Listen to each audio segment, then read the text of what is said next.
Hello and welcome to LNAudioBooks. Please subscribe and leave your suggestions and favorite novels on this channel. Thank you so much, and please enjoy the light novel. Volume 7 of Campfire, Cooking in Another World with My Absurd Skill. Chapter 1, No Way, God of All Creation. Alright then. We are leaving. Right on, let's go. Master, we're leaving. Sure, have fun. All three of them dashed off into the forest and disappeared. Like yesterday, we were spending the day at a forest near Aveling. Personally, with all the shocking events that had happened yesterday, I couldn't really muster any motivation though. To think Fyodorad'd be almost 200 years old with 4 kids and a grandkid. By the way, from what I'd heard, her grandkid in Dolan was a 10-year-old boy. Apparently, since elves aged slower than humans, he still only looked 5. He was Fyodora's first grandchild, so she doted on him a lot. It seemed that the reason her party had ended up staying in Dolan close to a year was because Fyodora hadn't wanted to leave him. My love died before it really got a chance to bloom. I wonder if it's just my fate to be like this wherever I go. No, it's still too early to give up. One day surely, I'll. Excuse me, how about we start butchering? Yeah. Let's start. Let's start now. Oh yeah, Elren's here. Okay. Let's change gears and get to work. This time, on the table that I'd made with earth magic yesterday, there was a red boar that was just under 2 meters long. It was one of the monsters Fel and the others had hunted down yesterday. First thing is always draining blood, so take this vampire knife and in the body it goes. I have no idea how it works, but it's sucking in blood really fast. Yep, this knife's doing work today, too. The knife, which seemed extremely dangerous and evil, compelled me to use Fel's super high-powered appraisal on it, but this is how it ended up. Vampire knife. A knife made using magic iron with vampire bones mixed in. This knife, which hungers for blood, will suck blood without end. Wounds made with this knife are more difficult to heal from and won't clot well either. Depending on circumstances, it can become lethal. It was just a knife, but it was pretty brutal. Depending on circumstances, it can become lethal? If wounds are harder to heal and clot, that means even the slightest ones can kill, right? But still, as a blood-draining knife it's extremely convenient to have. I still have my doubts, but, it should be fine as long as I don't hurt myself with it. Probably. Once I was done draining the boar's blood, Elren started his butchering lecture. First, open up the belly while making sure not to damage the innards. Be careful, if you damage the innards here it ruins the meat. From Elren's explanation, it was best to do this with the blade of the knife tilting upwards, so I did as he said. Right. That's right. It's fine to take it slowly at first. What's important is that you don't damage the internal organs. I did as Elren said, and slowly cut an opening while making sure not to damage any organs. Yeah, this is going well. The belly opened wide, exposing the boar's innards. Oh, this really is different from a cockatrice. The red boar's innards are bigger and seem more tightly packed. It's honestly gory and gross. Still, it's been totally drained of blood, so I'm somehow managing to hold on to my composure. After taking a deep breath, I looked straight at the red boar. This organ and this organ both contain feces, so be especially careful when handling them. For this part that contains fecal matter, remove it along with the surrounding meat and skin, and dispose of it along with this other feces-containing organ that's connected to it. As I thought, this part's filthy, so we're getting rid of it. The other organs would normally be disposed of too. Are you going to eat them? I'd have to take a look, but maybe. I did plan to eat them, but that would have to happen after appraising them. I'm leaving it to you, Mr. Appraisal. From what I could see with appraisal, red boar organs were completely useless. Too bad. Almost all of them came with the sentence, edible, but is extremely smelly, and has an awful, gamey taste. So, they could be eaten, but given that it says right there that it's bad, there's no need to go out of my way to eat them. Thus, I removed all of the useless organs and tossed them in a hole I made with earth magic. After that, under Elren's instruction, I cut off the head and gently peeled off the skin so that I wouldn't damage anything. Now that we're this far, all that's left is to separate the meat into cuts. So we're almost done. As I thought, when it comes to something huge like a red boar, it takes a lot of time. I do think I did fairly well for my first time, though. Just when we'd reached a decent stopping point, Fel and the others came back from the forest. Lunch ended up being yakitori rice bowls using the leftover yakitori from yesterday. It was a simple dish, I just put shredded seaweed on rice and laid a bunch of yakitori pieces with sauce on top. Once they were filled up, Fel and the others happily went back into the dense forest. As for Elrond and I, we reopened the butchering class. Once we'd finished separating the red boar's meat into cuts, we started on a second boar. After draining its blood, I opened up the belly while being careful not to damage anything. It's finally over. With Elrond's instructions in mind, I somehow managed 2 entire red boars. It only occurred to me after I started butchering these, is it really fine to do as we've been doing? Just eating the meat immediately after getting it. From the Adventurers Guild? The monster meat has been delicious even though we've been doing that, so I haven't really cared before, but don't they say that beef and pork and stuff is better after having some time to age and mature? I've heard stories of hunters leaving boar meat in a cold stream after draining them and taking out the innards, too. I know I shouldn't be making one-to-one comparisons between monsters and earth animals, but what if it actually makes the meat better? Elrond, aren't we going to age the meat? Age? What's that? Looks like Elrond doesn't know. You see, when you store meat for a certain amount of time in a cool place, it becomes more delicious. Or so I've heard. Ha ha ha, no way. We do use cold storage places to preserve the freshness of meat. But in the first place, monster meat is always more delicious the fresher it is.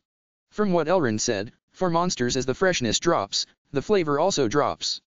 So as long as you didn't use salt and turn them into jerky, the meat would turn black and start emitting miasma in about 7 to 10 days.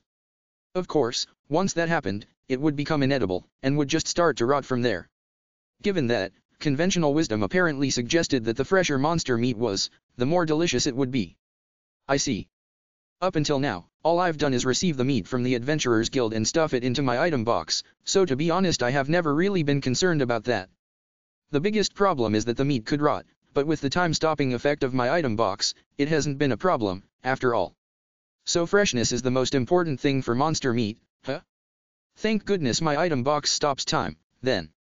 So will today's dinner be something using this fresh red boar? Elrond hit me with a look full of hope and expectation. Please stop expecting so much out of me. Still, I did finally manage to butcher a red boar on my own. Red boar, its taste is somewhere between pork and wild boar, right? Pork, boar, boar. Maybe a miso-flavored Baden hot pot? Okay. Tonight's dinner will be Baden hot pot. Once we got back to the inn, I got what I needed with my skill and started preparing dinner.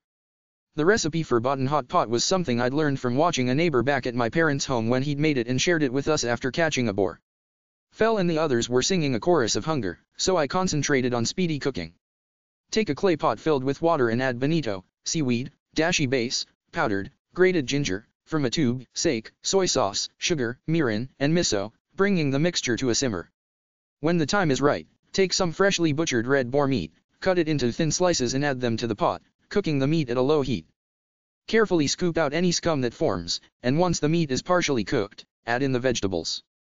To prepare said vegetables, cut some daikon radishes and carrots into strips so that they easily cook, untangle the shimeji and enoki mushrooms, cut some Chinese cabbage into bite-sized chunks, and cut the spring onion diagonally. Lastly, once the vegetables are cooked through, add some pot herb mustard and it's finished. All it takes is cutting the ingredients and boiling them, so it's super easy. It went well with grater burdock too, but I didn't want to bother washing any, so I decided to go without today. I made many pots for my 3 familiars. Here. It's hot so be careful. Fel started eating after cooling it down with wind magic, and Dora-chan did the same thing. Sui seemed to be just fine no matter how hot it was. I was a little disappointed hearing we would be having red boar, but this is pretty good. The meat is soft and delicious. So good. Thankfully, the Baden hot pot went over well. Now, let's eat too. Elrond and I shared a single pot. I always thought red boar meat was to be grilled. But it's good boiled too. Yep, it's good. Red boar meat is delicious, but more than anything this soup is amazing. It's perfect, with the sweetness of the vegetables and the juices from the meat seeped into it. Heh. I'm looking forward to the afterdish. After Fel and the others had several pots worth, it was finally time for the finisher. Lastly, use the remaining soup with some udon. Simmer it gradually, and grate. This should do it. This is the final hurrah of hot pots. The udon finisher. I thought they would have a hard time with their first taste of udon, but the chewy feeling was well received by everyone. Personally, I was greatly satisfied by my first udon in a while. Elrond and I had come to the Adventurers Guild next door to our inn. It was finally time to sell the dungeon drops. My 3 familiars were waiting at the inn. I had left them lots of snacks just in case, so even if we went a little long, it should be fine. When we reached the receptionist, we were quickly led to the guildmaster's room. Sorry for taking so long, we're eager to get started. Oh, and we have another guest here as well. Next to Nadia, who came to greet us, there was a small, neatly dressed white-haired old man who looked to be in his late 60s. Let me introduce you to the guildmaster of the Merchants Guild, Hansen. Having been introduced by Nadia, Hansen put on a smile and introduced himself once again. Yes, I'm Hansen, the Merchants Guild guildmaster here in Aveling. Pleased to meet you. I suppose it really is the mark of a huge town's Merchants Guild guildmaster. His attitude is humble, and he even treats a younger person like me politely. My name is Makoto. Pleased to meet you. This is the guildmaster from Dolan's Adventurers Guild, Elrond. We were the ones who conquered Aveling's dungeon. I'm Elrond. I'm usually in Dolan, but due to circumstances, I joined Makoto on his exploration of the dungeon. It wasn't circumstances, Elrond. Sorry for rushing this, but let's move on to the sale. We're busy right now, you see. So, what we want to buy is... Since the Adventurers Guild and Merchants Guild were cooperating to buy things, they listed quite the amount. The list went as follows: corrosive liquids, fragments of skeleton bone, white caterpillar strings, gray caterpillar strings, anesthetics, killer ant jaws, killer ant night shells, killer mantis scythes, giant killer mantis scythes, killer hornet venomous stingers, killer hornet, special individual, venomous stingers, killer hornet queen venomous stingers, venom tarantula strings, venom tarantula, special individual, strings, giant centipede shells, killer camel cricket teeth, giant cockroach shells, giant cockroach claws, ghoul poisoned claws, big bite turtle shells, big bronze iguana skins, red killer crocodile teeth, and red killer crocodile skins. Additionally, dark balls X30, black serpent skin X30, black anaconda skin X15, red serpent skin X5, and crimson ASP skin X10. They also wanted all the very small, and medium-sized magic stones, and all the gemstones like rubies, sapphires, and diamonds. Lastly, they wanted the magic bag, medium, although it didn't come from this dungeon. When I actually heard the list, I was surprised at the amount they were buying. Of course, I expected it from the Adventurers Guild, but it looks like the Merchants Guild also decided this was the time to spend big since they could buy it directly from an adventurer. As Nadia put it, there's not that many chances to buy so much all at once, you know? We can't just let that opportunity pass. And Hansen apparently felt the same way. It seemed that the Adventurers Guild definitely wanted the bug-type materials that would become weapons and armor, and that the Merchants Guild wanted the strings and skins, as well as gemstones, no matter what. For the extremely useful magic stones, both sides wanted as many as they could get. And as for the magic bag, it seemed that both guilds had wanted it, but after some negotiation, it had been won by the Adventurers Guild. Nadia had a very satisfied face as she said, "You don't see magic bags around that often, you know. It looks like a regular somewhat dirty cloth bag, though. At any rate, I'm just grateful that they're buying so much, since they'd just waste away in my item box otherwise. That's what we want to buy. Are there any problems? I'm fine with it. What about you, Elrond?" "Yes. Of course I'm fine with it. Then let's confirm the goods. Given the amount, let's move to the storehouse." Led by Nadia, all of us moved to the storehouse. Once we reached the storehouse, I found employees of both guilds waiting for us. "Okay then. Will you show us the goods?" Nadia asked. So I brought out all the drop items from my item box that were on the list. The goods I brought out were all confirmed on the spot by the employees of both guilds. "There's no problem with any of it, Guildmaster. In fact, they're of amazing quality," an older-looking Adventurers Guild employee reported to Nadia after confirming the drop items. "Same here. These gems are especially wonderful. Just as one would expect out of a dungeon." And right afterwards, a person that looked to be a Merchants Guild employee reported to Hansen. "If there's no problem then, would the price we talked about before be alright, Hansen?" "Yes." While Hansen nodded, Nadia whispered something to a nearby employee. "Alright, Makoto, Elrond, I'll break down the sale for you." Elrond and I responded, "Yes," so Nadia started immediately. Then let's start with the corrosive liquids. These go for 7 silver each, so all of them will come out to 23 gold and 8 silver. Next, the skeleton bone fragments are 5 silver each, so all of them will be 13 gold. Next, white caterpillar string is worth 2 silver each, so that's 27 gold and 6 silver. Next, gray caterpillar string is 4 silver each, so all of it will be 12 gold. Next. Given the amount, Nadia's breakdown lasted a long while. Continuing on, the opal, medium, will be 260 gold, the amethyst, medium, will be 150 gold each for a total of 300 gold, and the aquamarine, large, will be 490 gold.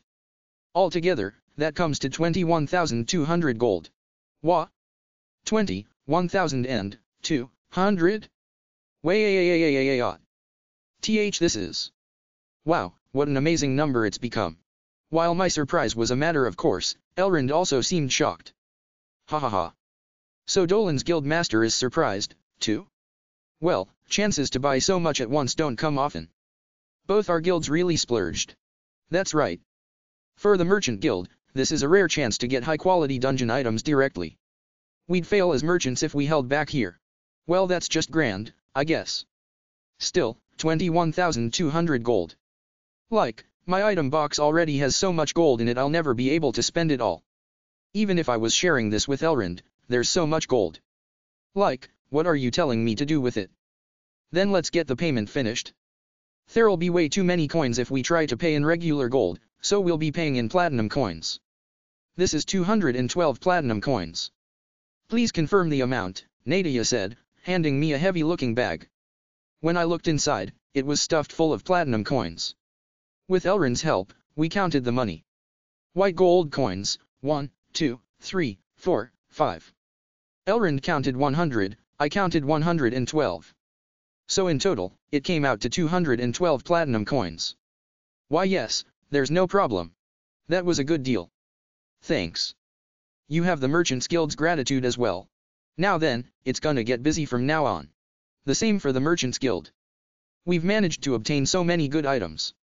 Right now, there are many people from our guild waiting with bated breath for this, Hansen said, laughing. Looks like they're happy to be busy. These two are hard workers to their roots, huh? Unlike a certain person next to me. With the deal done, both Elrond and I returned to the inn. When I got back to the inn, I found my familiars hungry. So you're hungry, huh? Indeed. Food, quick. Master Sui is hungry. Honestly, I would rather quickly give Elrond his portion of the money first, but it looks like I won't be allowed to do that. Oh well, it'll have to wait until after food. All three of my familiars were staring at me silently. The pressure to hurry up and cook is. I still had some rice I steamed in the morning, so I guess it had to be rice bowls. Don't call me a one-trick pony. It's simple and fills you up and is delicious. I think rice bowls are the best. Let's use the red boar meat I butchered yesterday. So what would be good? Okay, let's do that, super spicy rice bowls, starring gochujang chili paste as the main flavor. After buying vegetables and gochujang with my skill, I quickly started cooking. Cut the carrots into vertical strips around 3 centimeters long, and cut garlic chives to the same length. Then lightly wash some bean sprouts. It's a hassle, so I'm the type to not remove the root ends of the bean sprouts. I hear that they have some nutritional value, too. I do sometimes actually take the time to trim them if I feel like I'll be bothered by them in a soup though. Oil up a heated frying pan, and start cooking thin-cut slices of red boar meat. After a quick sear and once the color of the meat changes, add in the carrots and bean sprouts and continue frying until they wilt before adding in the garlic chives. After that, add a mixture of soy sauce, sake, gochujang, sugar, grated garlic, and sesame oil, and cook while coating everything in it. Once that's done, layer a bunch of the spicy meat and vegetables on top of the rice bowls, top with white sesame seeds, and the super spicy rice bowl is done. Here. It's done. When I placed the food in front of them, they jumped on it as if they couldn't wait any longer. This is good. The spiciness tingles on my tongue. It whets the appetite. Yeah. I like spicy things a lot, so this is great for me. It's spicy, but Sui can handle this much. It's delicious. I made the next batch with less gochujang so that Sui could enjoy it too. That seemed to be the right call. Elrond and I had our own normal-sized bowls. Here you go. Your share, Elrond. Oh my, this smell is really appetizing, isn't it?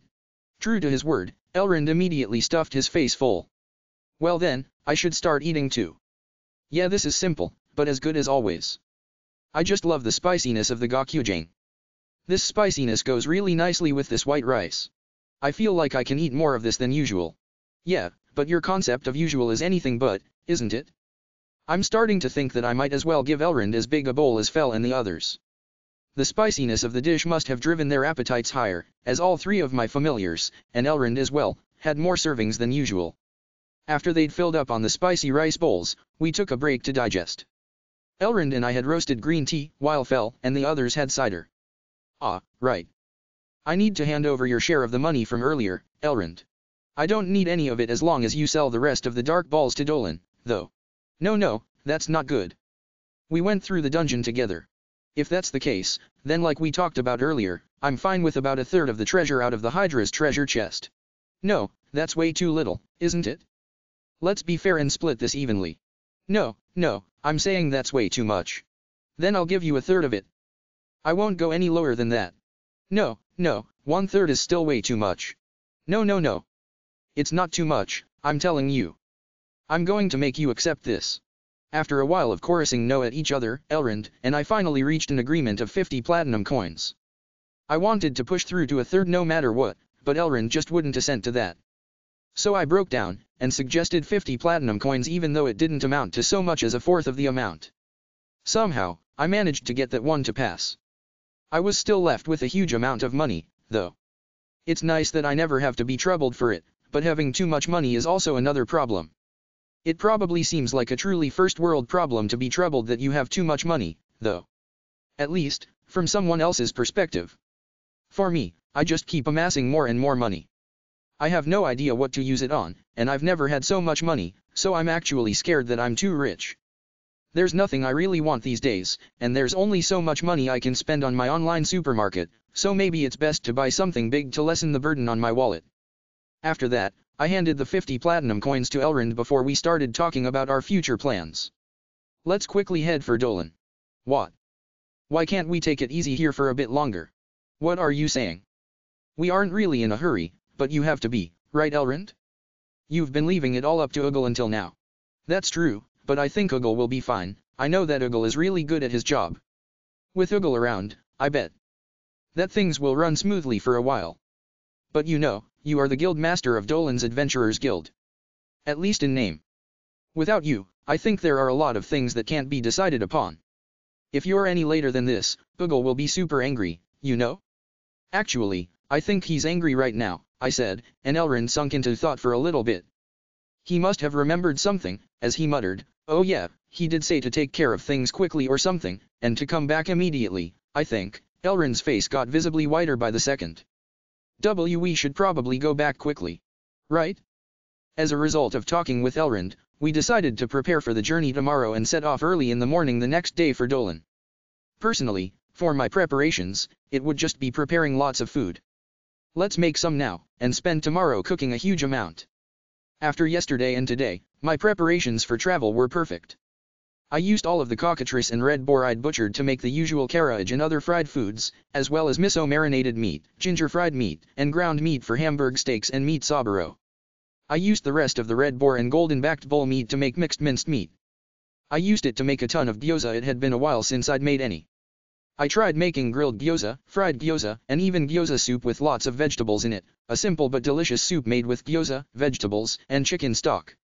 Other than that, I made some more fried seafood with the fish we got in Berlin, as well as a soy sauce and butter-flavored foil bake with tyrant fish and lots of vegetables. Because sometimes, you just really want seafood, right? Speaking for myself, anyway. Since I got the cook job in my stats, my movements had gotten a lot smoother and faster. I ended up getting a little full of myself and making a lot of food. I even made a cream stew using cockatrice meat. I'd never made cream stew until now since I preferred demi-glace stew, but it was still good in its own right, and there are times when you just crave it. I used a roux brimming with the blessings of Hokkaido, the same one that we used back at home, so the flavor came out relaxing and nostalgic. Secretly, I ended up getting a bit sentimental while tasting the stew. I won't be able to go back to my world anymore, huh. After I finished cooking all the food for our travels, I went with Elrond to the Adventurers Guild before it got dark to tell Nadia we'd be leaving tomorrow. When we did, I gave Nadia both plain and matcha pound cakes that I'd made in Berlin, saying, it's sweet, so try it whenever you need a break. She was really happy with it. The female employees looked really jealous seeing that, so I left some for them, too. They all raised a cheer, even though it was still work hours. For girls who are weak to sweets, pound cakes are a great present. After returning from the Adventurers Guild, it was time for dinner. I made a rice bowl using the pork cutlets I fried up in the afternoon along with some sauce. Lay some shredded cabbage over rice, then cover in a sauce made from chino sauce, ketchup, mirin, and sugar mixed together. And then, lay a pork cutlet that's been roughly coated with a katsudon sauce on top of that. Yeah. It's really good. The sauce-drenched katsudon was well received by everyone, enough that I was asked to make it again. After everyone filled up, Dora-chan, Sui, and I enjoyed a bath before we had to go out and travel. This time, Elrond was with us, so we wouldn't be able to leisurely take a bath on the road like usual. So the day was spent busily like that, but I still had one thing left to do. Tomorrow we'll be leaving for Dolan, and I'd honestly like to go to sleep already. But even though everyone else has already gone to sleep, here I am on my own, still awake. The thing I had to do was fulfill a promise. It's annoying, so let's get this over with quickly. Are you guys here? Everyone. As soon as I called out to them, I heard the thudding sounds of many running feet. Just like always, I lined up what the gods wanted on cardboard altars. Ninrir wanted Fumiya's cakes, like always. She chose a huge amount of cakes and sweets today, enough to give me heartburn just by looking. Kisharl also asked for beauty products, as usual. She was worried about the lack of luster in her skin, so I got her some rinse-off facial packs. I also got her some more bath additives, including some fairly expensive German bath salts. For Agni, it was her favorite beer. This time, I bought her a case of Ibiso beer. For the rest, I got several six-packs, including A Company's premium beer and S Company's black label beer. Ruka had Fumiya's cakes and ice cream. She also asked for the Hamburg steaks that I made, fried seafood, and gyoza. Hephaestus and Vahan, the liquor-loving duo, of course asked for more booze from the tenant, liquor shop Tanaka, focusing on whiskey. Apparently, they had their eyes on a lot of different ones due to having me tell them about the rankings last time, so they decided relatively quickly this time. I had to spend more time telling them all about the daily and weekly whiskey rankings, though. After checking out everything in the cart, I put everything on the cardboard altars. Great, this should do it. Here you go, everyone. The items on the cardboard altars disappeared one by one, and I heard the gods cheer. Whew, it's over. Hold your horses. As soon as I was about to go to sleep already, I was stopped by a pair of deep voices. Geez, what? What do you mean, what? Did you forget your promise? That's right. Didn't you say that we could each get something we like extra? I won't let you forget. Ah. Oh, yeah, I did say that, didn't I? I totally forgot. Sorry. Hey, what's this? I heard one of the goddesses say. It seemed like the liquor-loving duo was explaining what happened to the goddesses. What? Is that true? So you guys can do something useful sometimes. I heard Hephaestus and Vahan object to Ninrir's words, saying. What do you mean, sometimes? More importantly, does that include us? Agni asked. Yeah. Sure. Of course it includes you. Well, it's basically like a special bonus for the gods. However, it's one each, and only something up to around 1 gold. Oh? Around 1 gold, that means we can go over, right? The one who reacted so shrewdly was Kisharl. Just a little. I'll refuse anything that exceeds it by too much, I answered, to which the goddesses all cheered. Then I'll be taking your orders, so, remember what I said? 1 each. First was Ninrir. I've already decided. I've been wanting to eat this since I saw it. That huge square cake with lots of red fruit on top. Square-shaped huge cake. This? There was just one strawberry cake on the whole menu that seemed to fit the bill exactly. It was a cake for a huge party and many people. This one, Ninrir. That's right. That one. Shouted Ninrir, excitedly. This one. It's really huge, you know? The price was about right, at 1 gold and 1 silver. Well, it's within limits, but more than that, is she planning to eat this all by herself? Given her history, that useless goddess Ninrir actually would. Yeah, she'd totally eat it, while doing that maha noise she does. It seems like it's hard for gods to get sick, but they did say that it's not like it never happens, right? I hope she's watching out for diabetes. She should have been reading my thoughts, but she's so excited she just hasn't noticed, huh? Ha ha ha, Ninrir really is just awful as a goddess. With those thoughts running through my head, I added the whole cake to the cart. I'm next. Hee hee, to tell you the truth, I've also wanted a certain cream for a while now. Kisharl said happily. Hey now, I said around 1 gold, okay?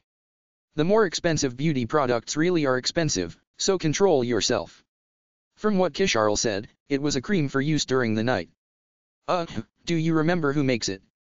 It should be that one. Right there. I was pointing out the items in order from the menu, and Kisharl spoke up around the Shiziada section. So, for creams to be used at night, she must mean night cream, right? I looked at the night creams, and Kisharl spoke up once again. There. That one. Huh?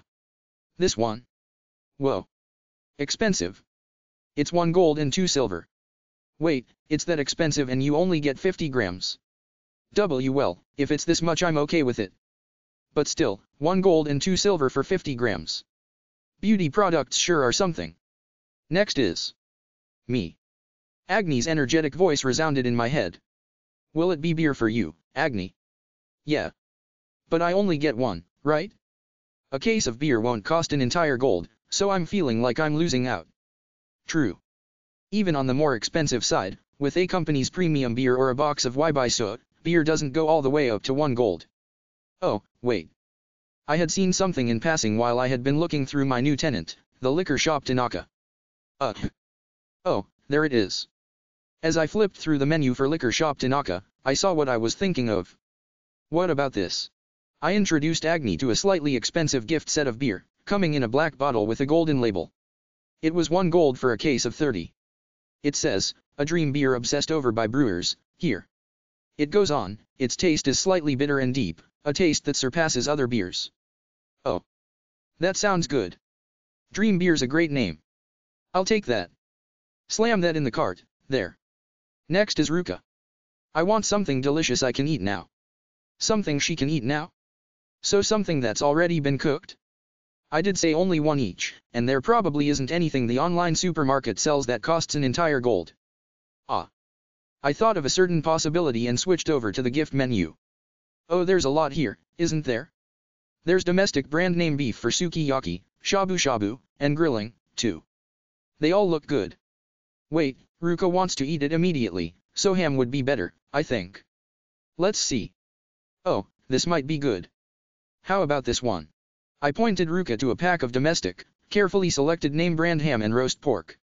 With this, you'll be able to just cut it and eat it as is, or you can cut a thicker piece and grill it to make some ham steak. Both are delicious. Meat from another world. Good. SCHLRP. Hey, did you just suck back some drool? Given Ruka's reaction. Should I get this? Yes. That was quick. I've gotten it before as a gift for Aban or year's end, and high-grade ham like this is truly great. It's the best as a snack with beer when you cube some and cook it lightly before flavoring it with some grainy mustard. Oh crap, I need to move on. Next is Hephaestus and Vahan, right? Yup. It's us. You already know what we want, right? Yeah. Give us that. We want the 12-year version of the world's best whiskey. Thought so.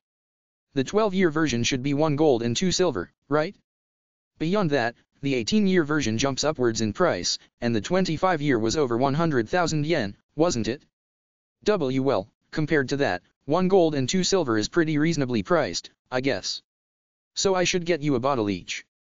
Indeed. A bottle each. Yeah. I really want to take my time tasting this one. And so, I added 2 bottles of the 12-year aged version of the world's best whiskey, made by a Japanese distiller. Great. This should do it. I once again lined up all the items on cardboard altars. Well then, please take them, everyone. And with those words, the items on the cardboard altars disappeared.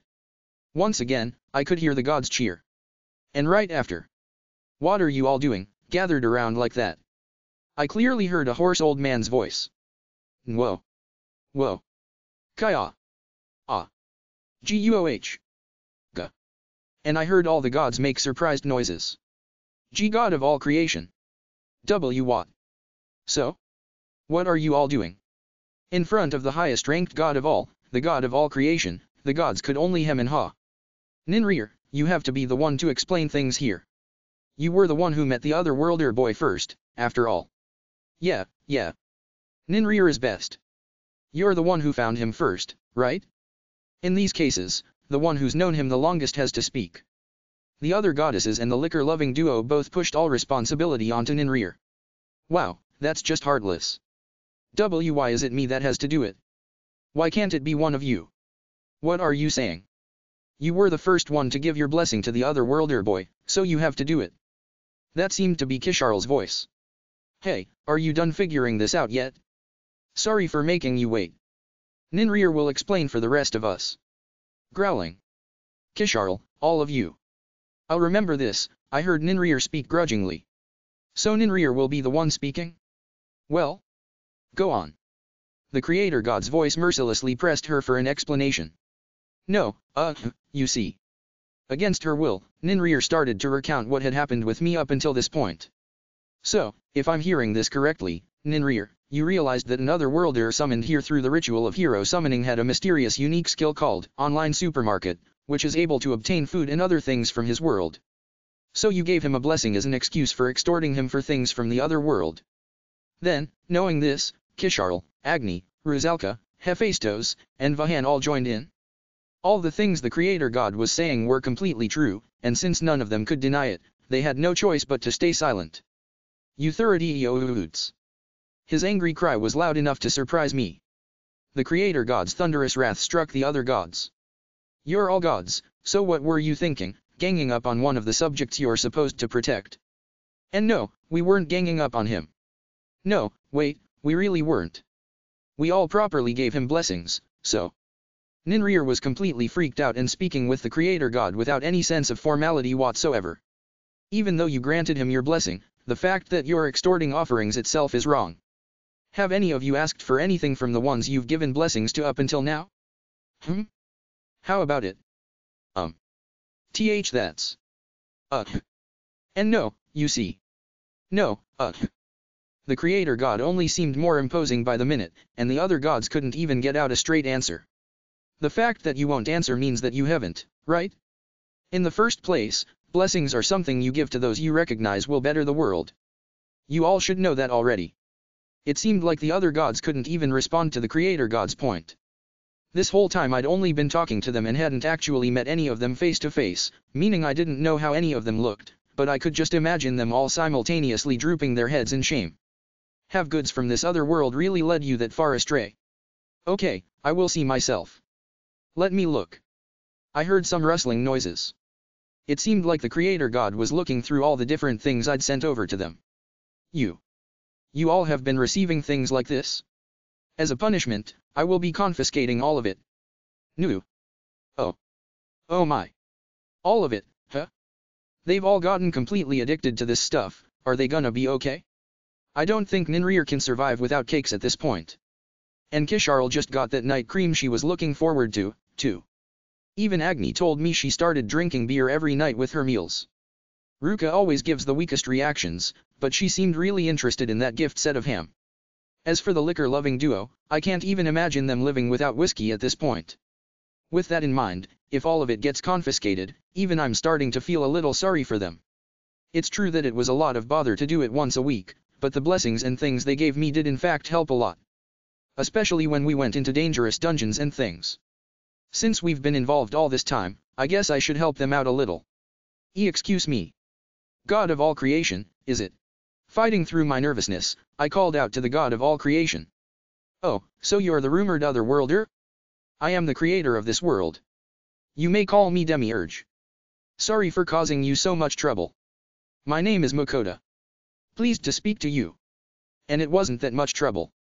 When I was first summoned to this world, I really was lost on what I should do, but I've met some nice people, and I'm living properly now. Yes, now I have Fel, Dora-chan, and Sui too. I've met a lot of different people, and it's been pretty fun. In any case, the whole reason I ended up here was because of the country of Rajziger, who did the hero summoning ceremony. So if there is anyone to blame, it would be that fucking shady-ass country. The king pig, huh? That country really never does anything decent, but the current king is even worse than usual. Oh. Right, everything I think is clear as day to the gods. Sorry for being so crass. It's not wrong to call him a king pig, since he only puts effort into growing his own profits and has fattened up because of it. You know, I too was thinking it was about time to do something about that country. Truthfully, gods shouldn't be interfering too much with the lower world, but it's just, you know, that country's trying to use the taboo hero summoning ritual once again. What? They're going to try again after us. Well, you see. After that, the god of all creation told me all about that shady king pig, the country of Ridgeziger which he led, and the 3 high schooler heroes who had been summoned along with me. You know that Ridgeziger is currently in a war, no? Yes. It should be against the neighboring country of Marvale. If memory serves, one of the reasons I had been in such a hurry to get out of that place was because it looked like they were about to start a war. That's right. And they were planning on sending in those 3 heroes into the middle of the war. Wow. Wait, no, that country just might do it.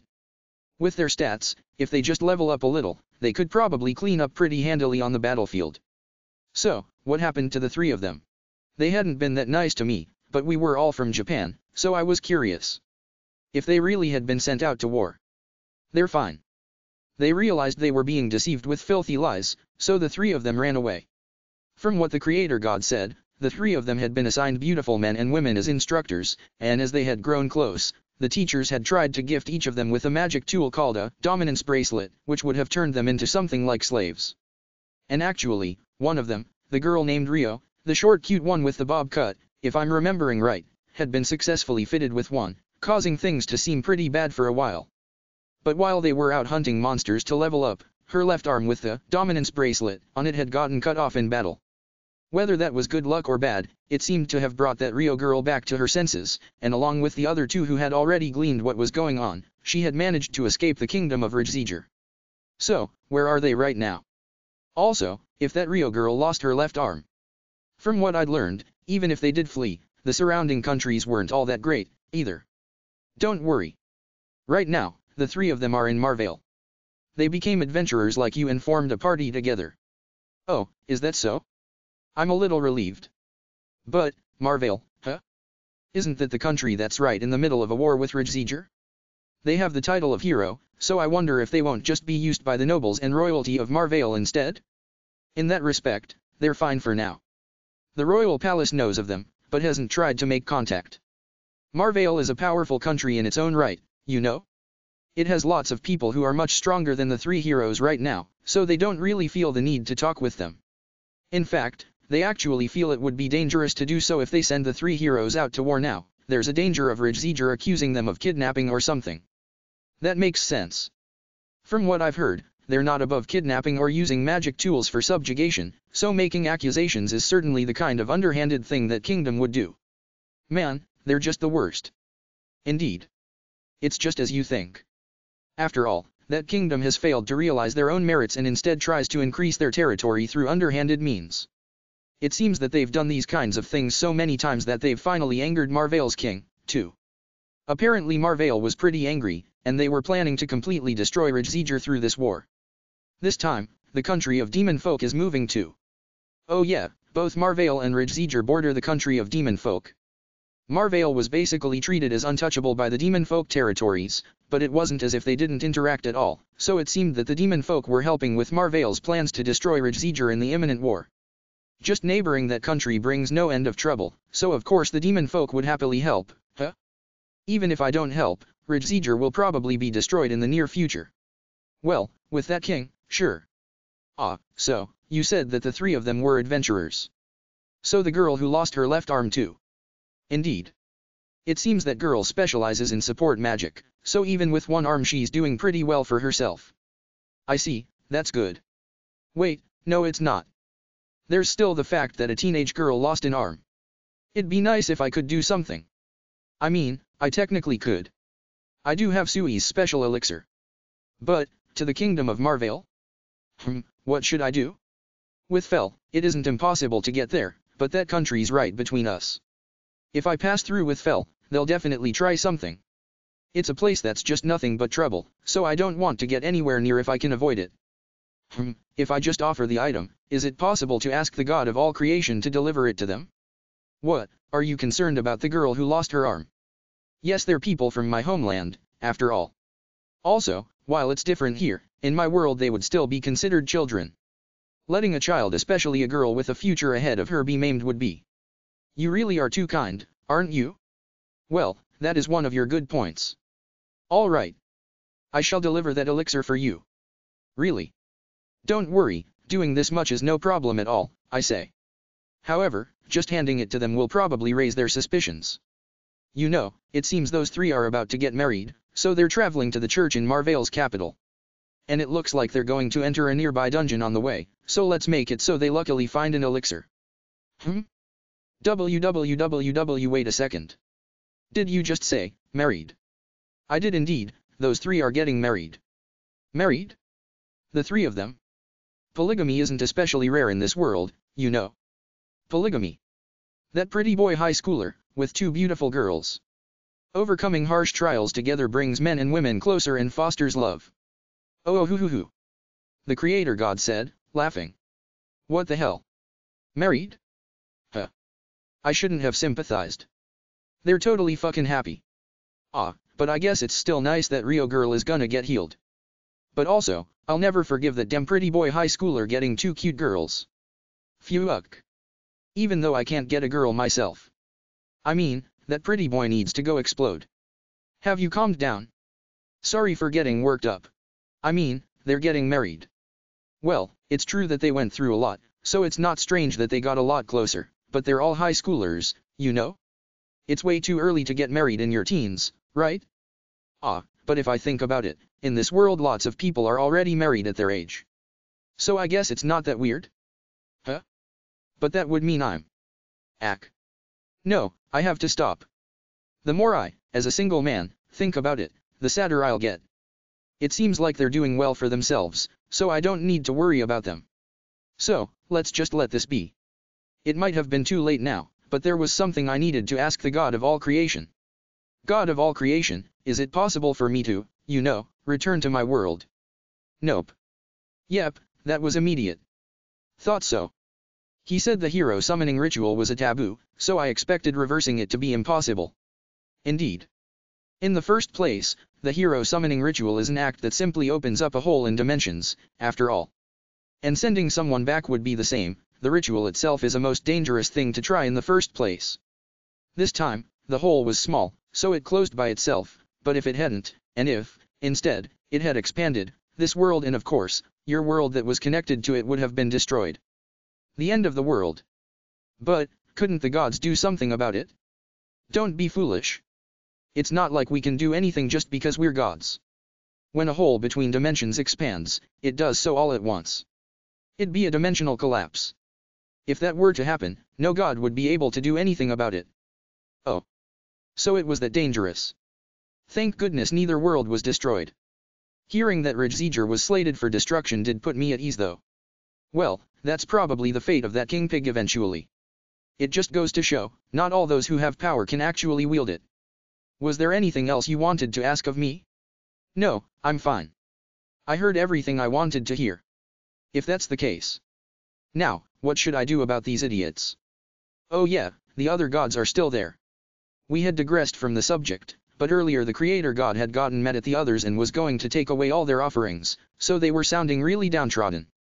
I felt that that was about enough. Speaking for myself, they gave me blessings, which allowed me to ignore status effects. That was really helpful. Fel and the others were already strong, and with the new blessings they got even stronger. It was true that having to offer things once a week was a lot of hassle, but as long as they didn't ask for anything too far-fetched, I was more or less okay with it. As I was thinking that, the God of all creation's voice resounded in my head, naive. You're too naive. Naive as a newborn babe. Not only did they fail to report to me, the God that should know of this first, but they ganged up on you and hounded you for things. There needs to be an appropriate punishment. If the God of all creation says that, I guess it can't be helped. Grr. You should try a little harder, Ninrir, that divine disappointment, said resentfully. The other gods all chimed in as well, murmuring yeah. You all need to be quiet already. In response to that, the other gods all grunted in discontent. I place all of you under house arrest for a month. Of course, you will be forbidden to contact Makoto during that time. Go repent quietly in your homes. And no why. The cake. Sweets from the other world. If I can't taste that, how will I live? And no way. Facial lotion, milky lotion, beauty cream, body cream. 1 month. If I run out. No. My beer. I don't have any left, you know. How can I live an entire month without beer? Candy and food. Candy and food. Candy and food. No. My whiskey I.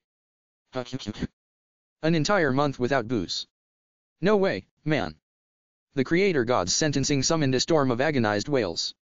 Oh, shut up. I can extend that to 2 months if you like. How about it? As soon as the creator god said that, the other gods' cries of unhappiness stopped on a dime. Geez, you all are. Sigh. Just go back to your homes and cool your heads. The sound of dragging cloth and heavy footsteps slowly faded into the distance. My. They finally left. Oh well. Do your best over this month, gods. By the way, Makoto. I do have a request for you. A request? Anything, as long as it's something I can do. He's the most important god of this world, so I'll do anything I can. Oh, I see. My, the fact that you say that is really great. To tell you the truth. According to the creator god, he was actually a friend of Earth's god, and they would meet every once in a while. A little while ago, I'm a little curious how much time counts as, a little while ago, to gods, he had been treated to food by invitation of Earth's god. And there was a certain alcohol that Earth's god said was special. It was so good. Apparently both gods loved alcohol, so whenever they would meet, they'd drink and have great conversations about it.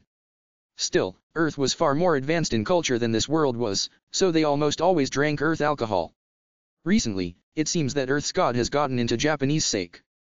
The special bottle he served was also Japanese sake, and Japan is your country, right? Yes. I'm Japanese. I figure you might know about good Japanese sake. I won't demand it, but I'd be really happy if you could give me a bottle. Sure. I get it. In the end, whenever something happens, no one will be better to rely on than the God of all creation, so if there's anything I can do, I'll do it. If I think of it as some kind of insurance, this is cheap. But, I'm not that well versed in sake, so I'll be relying on the rankings in the liquor shop Tanaka, though. The rankings are based on sales, and I'm fairly sure that anything that sells can't be bad, so I'll be fine. Anyway, I opened up my online supermarket tenant, Liquor Shop Tanaka. I looked over the menu for Japanese sake, and immediately abandoned all hope.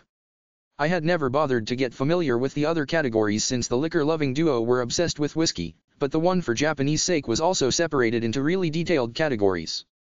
There were a lot of very specific categories like Junmei Daiginjo, Junmei Jinjo, Junmei, Hanyozo, Futsushu, Nigiri sake, and sparkling Japanese sake. If you weren't a fan of Japanese sake, it would be completely impenetrable. I should just give up and look at the rankings already. I switched over to the monthly rankings for Japanese sake and picked out 3 good-looking ones. First was a Junmei Daiginjo that dominated 3rd place in the monthly rankings in spite of how expensive it was, so I figured it had to be worth it. It represented the Niigata prefecture, and it was at the top of their most popular line during the brand's inception, so they named the store after it. It was mellow and round in the mouth, with a soft and harmonic taste, according to the ad copy. The description went on to recommend cooling it to better enjoy its fruity taste. Next was uncontestedly first in the monthly rankings, a sake from the Yamaguchi prefecture. It was apparently famous because the Japanese Prime Minister had once gifted it to the American president, and it appeared in some anime movie or something. It was written in the description that it frequently appeared in good Japanese sake rankings, so it was undoubtedly delicious. It seemed to be the standard of its line, and the most popular product. It was described as sweet in the mouth and smooth on the tongue, and in spite of the sweetness, the aftertaste was nice and sharp. It was recommended for aperitifs or to accompany a meal. And the last one was ranked 7th, but the description said, the Japanese sake that's most popular overseas, so I chose it. A 3-star chef in Paris had given it his stamp of approval, so it was quickly rising in popularity. The description said that it was a Jinjo sake that reminded one of fruits from southern countries, and its mellow sweetness never felt boring. Of course, I got a 1.8-liter bottle of each one. And for snacks, I also got a premium Kansuma gift set. It was a little expensive, but it was delicious and didn't require any cooking.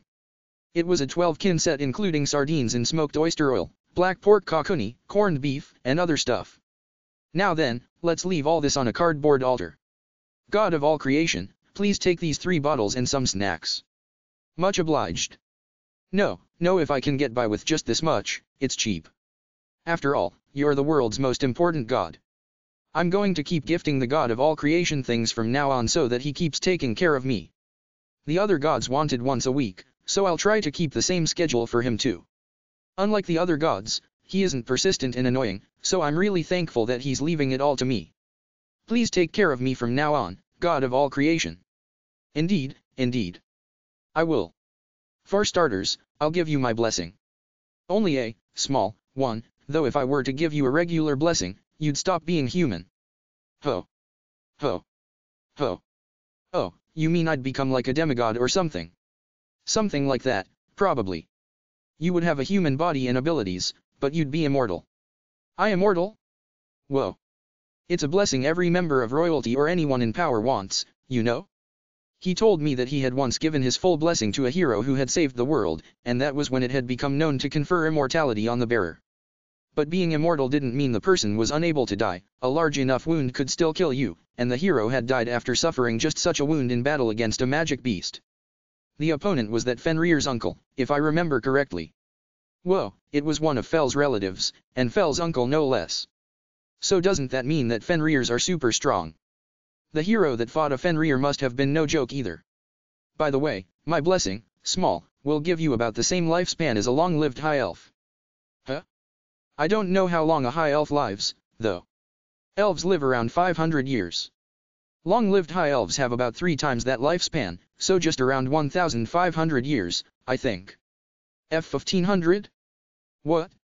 My lifespan just became 1,500 years? I have no idea if that's good or bad. I guess it's nice that I can enjoy this world to its fullest. It looks like all 3 of my familiars live a long time, so I'm not going to be lacking for friends. Of course it's good. With that long of a life, even someone with your terrible luck in love should be able to find someone. Ah. That's true. No, wait a second. Then instead of getting a longer lifespan, wouldn't it be better to just ask for a better love fortune? That's boring, though. He whispered. Huh? God of all creation, did you just say something? All right then, it's about time, so I'm going to cut the connection. Wait a second, God. Farewell. Hey. God of all creation. Come on, give me luck in love. Not more lifespan. In the early morning, when the darkness of night had just lifted and the morning mist was still in the air. After having finished a quick breakfast, we were currently in front of Aveling's gate. Well then, let's be off to Dolan.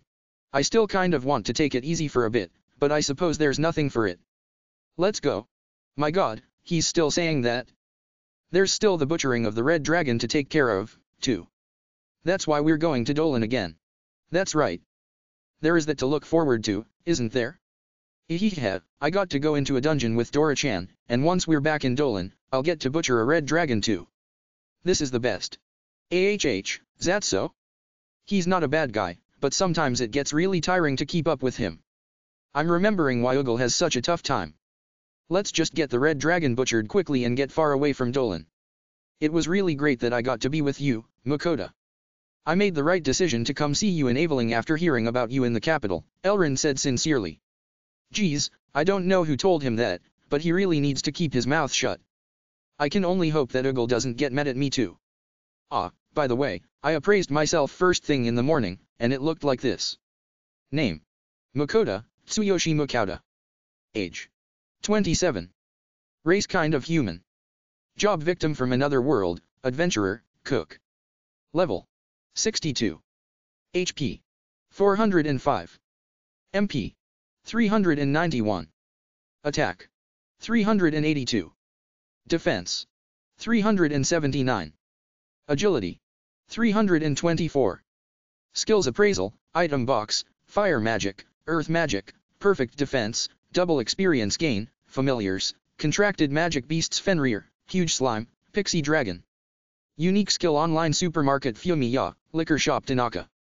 Blessings blessing of the goddess of wind, Ninrir, small, blessing of the goddess of fire, Agni, small, blessing of the goddess of earth, Kisharl, small, blessing of the god of all creation, Demiurge, small. I don't know if it was because I was from another world, but up until now I didn't have a race entry. And now I do. I wonder if the world recognized me after getting Demiurge's blessing? I have no idea. But on top of that, the most perplexing thing is the fact that it says, kind of human. Like, what the heck does that mean, kind of? I was told that Demiurge's blessing is too powerful, so it's probably thanks to that, but kind of is way too much, right? Like, feeling like I'm being excluded from the human race is a little. And my lifespan is extended to around 1,500 years too, you know? I'm gonna have to tell Fel and the others after this. There's no point in thinking about it now, so I guess I just have to go with the flow. For now, let's just hurry up to Dolan. Ah, I can see Dolan now. Thank goodness we managed to reach it before sunset. So. We're already here, Elrond said, sounding somewhat reluctant.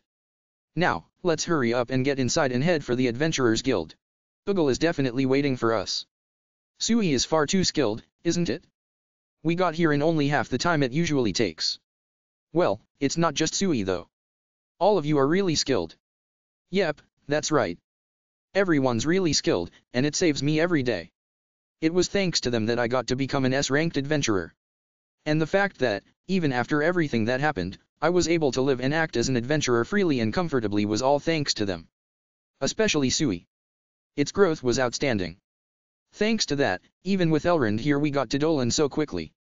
I was riding on Fel's back like always, and Elrond was riding on Sui, who was the size of a one-person cart. At first, Elrond was surprised, but once he got used to it, he started to get really excited. With Elrond around, from our perspective we moved slower than usual, but even so it was still much faster than the normal travel time. The food is good, and Sui is nice to ride, and at night I can sleep soundly. It was the best trip. If traveling was always like this, I'd actually want to keep going, Elrond said, to which Dora-chan instantly telepathically messaged me, sounding disgusted. I'm not traveling with this thing ever again. Dora-chan was a little angry. After all, in his love of dragons, Elrond would make a pass at Dora-chan over every little thing. I understood why Elrond felt that way, but every time I told him that Dora-chan hated his behavior, he wouldn't listen, either. In the moment, he'd say, I understand, but right afterwards. Well, he's just a guy that loves dragons, so I understand why he's like that. Rather, the entire reason he came over to see us was because of Dora-chan. But, that's also the reason why he keeps striking out with Dora-chan. We'll be saying goodbye to him soon, so just bear with it a little longer, I answered Dora-chan. TCH. Fine. Then I want to eat turtle meat today. It's been a while. Sure, fine. Today's dinner will be soft-shelled turtle hot pot, as Dora-chan wants. Well then, let's go Elrond. Yes. We joined the long, snake-like line in front of the gates, waiting for our turn. The people waiting to enter stared in shock and surprise though, seeing me ride Fel, a huge wolf, and Elrond riding Sui, a huge slime. Come to think of it, seeing an elf riding a slime is kind of a surreal sight. The gate guard was also surprised seeing us show up all of a sudden like that, but he let us inside without a fuss. That part was all thanks to the guild master. Now then, it's time for the last hurdle. Immediately after entering, the Adventurers Guild was right before us. Time to face the music. Gossip, 3 heroes' daily life is adventurers. Now that we'd entered Marvale, we started living as adventurers. We already had Adventurers Guild cards, so it was the fastest way. At Lampert's, the first village we entered on the border, we sold off half the orcs we'd finished off to earn some traveling expenses. After that, we stayed in the village a few days and rested. After all, until then we had been unable to rest peacefully, and all 3 of us were bone tired. Then, once we'd rested, we decided to travel to a largish city nearest to the village after getting directions from the villagers. That town, Orlava, was the place that currently served as our base of operations. Since we'd arrived, we'd been working as adventurers the entire time. Thanks to that, we had climbed up to C rank. I was a little worried about what would happen for a while, but now that we were adventurers like this, we were somehow managing to make a living.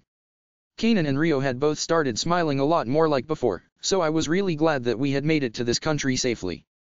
Adventuring puts your body on the line as your only asset, and everything is the adventurer's own responsibility, so there are parts of it that are hard, but the 3 of us always help each other, and now we're freely living to our fullest in this other world. Isn't this request good?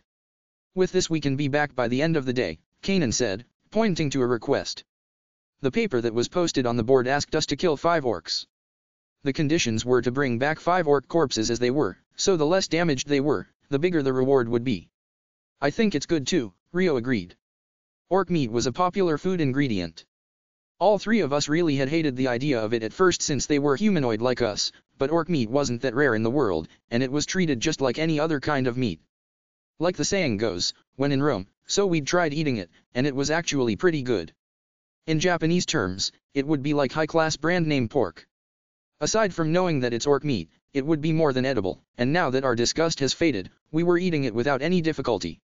In this world, orc was considered to be pretty good meat, so it was really popular. In fact, there were a lot of restaurants that advertised their orc dishes on their signboards. Thanks to that, there was a lot of demand for orc meat, and it was almost like subjugation requests for them were permanently posted up in the guild. 5 orcs, huh? We can do it, I think. Actually, since orcs are in such high demand, let's hunt more than 5. You're right. If it's us, it's possible. Yeah. It'd be really hard for a normal adventuring party to bring them back without a magic bag or someone with an item box, but all 3 of us had item boxes. Not only that, but they were pretty much infinite in size. We took the request paper off the board and brought it to a now familiar receptionist. Now then, let's go hunt some orcs. The 3 of us headed for a forest to the southeast of the town, where the orcs were. SHH. There's an orc. There's 3. Let's do it as usual, just like we talked about. It's your turn, Rio. Yep. Got it. Rio activated her specialty water magic without an incantation. A water ball formed above the orcs' heads, completely enveloping them. The orcs, who could no longer breathe, writhed in confusion and desperation, trying to escape from the water ball. Taking advantage of that opening, we. Kanan, let's go. Yes. The 2 of us jumped out. Me, with a long sword, and Kanan with a spear. Ha. Tap. Yeah. We stabbed our target orcs in the heart. I took on 2, while Kanan finished off 1. The 3 orcs fell, lifeless. This method of hunting orcs was the result of a lot of trial and error from us. With this method, we could hunt orcs without much effort and finish them off for sure, all while doing the least damage to their bodies. Great. Now we just need 2 more, Kanan said, putting the orc she killed into her item box. Yeah. But, let's not focus on just 5, we should just get as many as we can. Rio, who had regrouped with us, nodded in agreement. Our rent is coming up soon too. We need to earn money where we can. I nodded. In this town, we actually rented a single house instead of staying at an inn. We had stayed at an inn at first, but when we'd calculated costs, we had realized that it would be way too expensive to continue doing that. Rio was the one who'd suggested that renting a house might actually be cheaper, so we'd decided to do it. Luckily, we managed to rent one. It was a little run down, but everyone had their own room, and the rent was reasonable enough for us to actually be able to afford it. It was a little far from the Adventurers Guild, and it was small, but since it used to belong to a merchant, it had a bath in it. That's what had sold us on the house. In this world, only wealthy nobles could afford to take baths, but as Japanese people, it was pretty hard to do without them. Apparently, the bath was unusable without charging the magic stone, but Rio was good with water magic, and I was good with fire magic, so we had figured we'd be able to make it work somehow. And in fact, we did manage it without too much trial and error. Rio would use magic to fill the bath with water, and I'd launch an appropriately small-sized fireball into it. It was a simple method, and at first, it had been really hard to adjust the temperature. We were used to it now, though. I liked the life I had now, with the 3 of us. In order to keep this lifestyle up, we needed to work hard and take requests diligently like this. Every day. Kaito, Kanan, there are orcs, Rio whispered. We faced the way Rio was looking, and... There's 4 of them, huh? Kaito, Rio, let's do it just like before. Yeah. Got it. Yeah. I put the 3 orcs we had just killed into my item box. Let's leave it here for today. In the end, we managed to bag 16 orcs. It was a pretty good haul. Yeah, you're right. I'm hungry, Kanan said. Now that she mentioned it, I was too. Gurgle as soon as I noticed that I was hungry, my stomach growled. Hearing that, both Kanan and Rio started giggling. Don't laugh. I can't help it, I'm hungry. Sorry.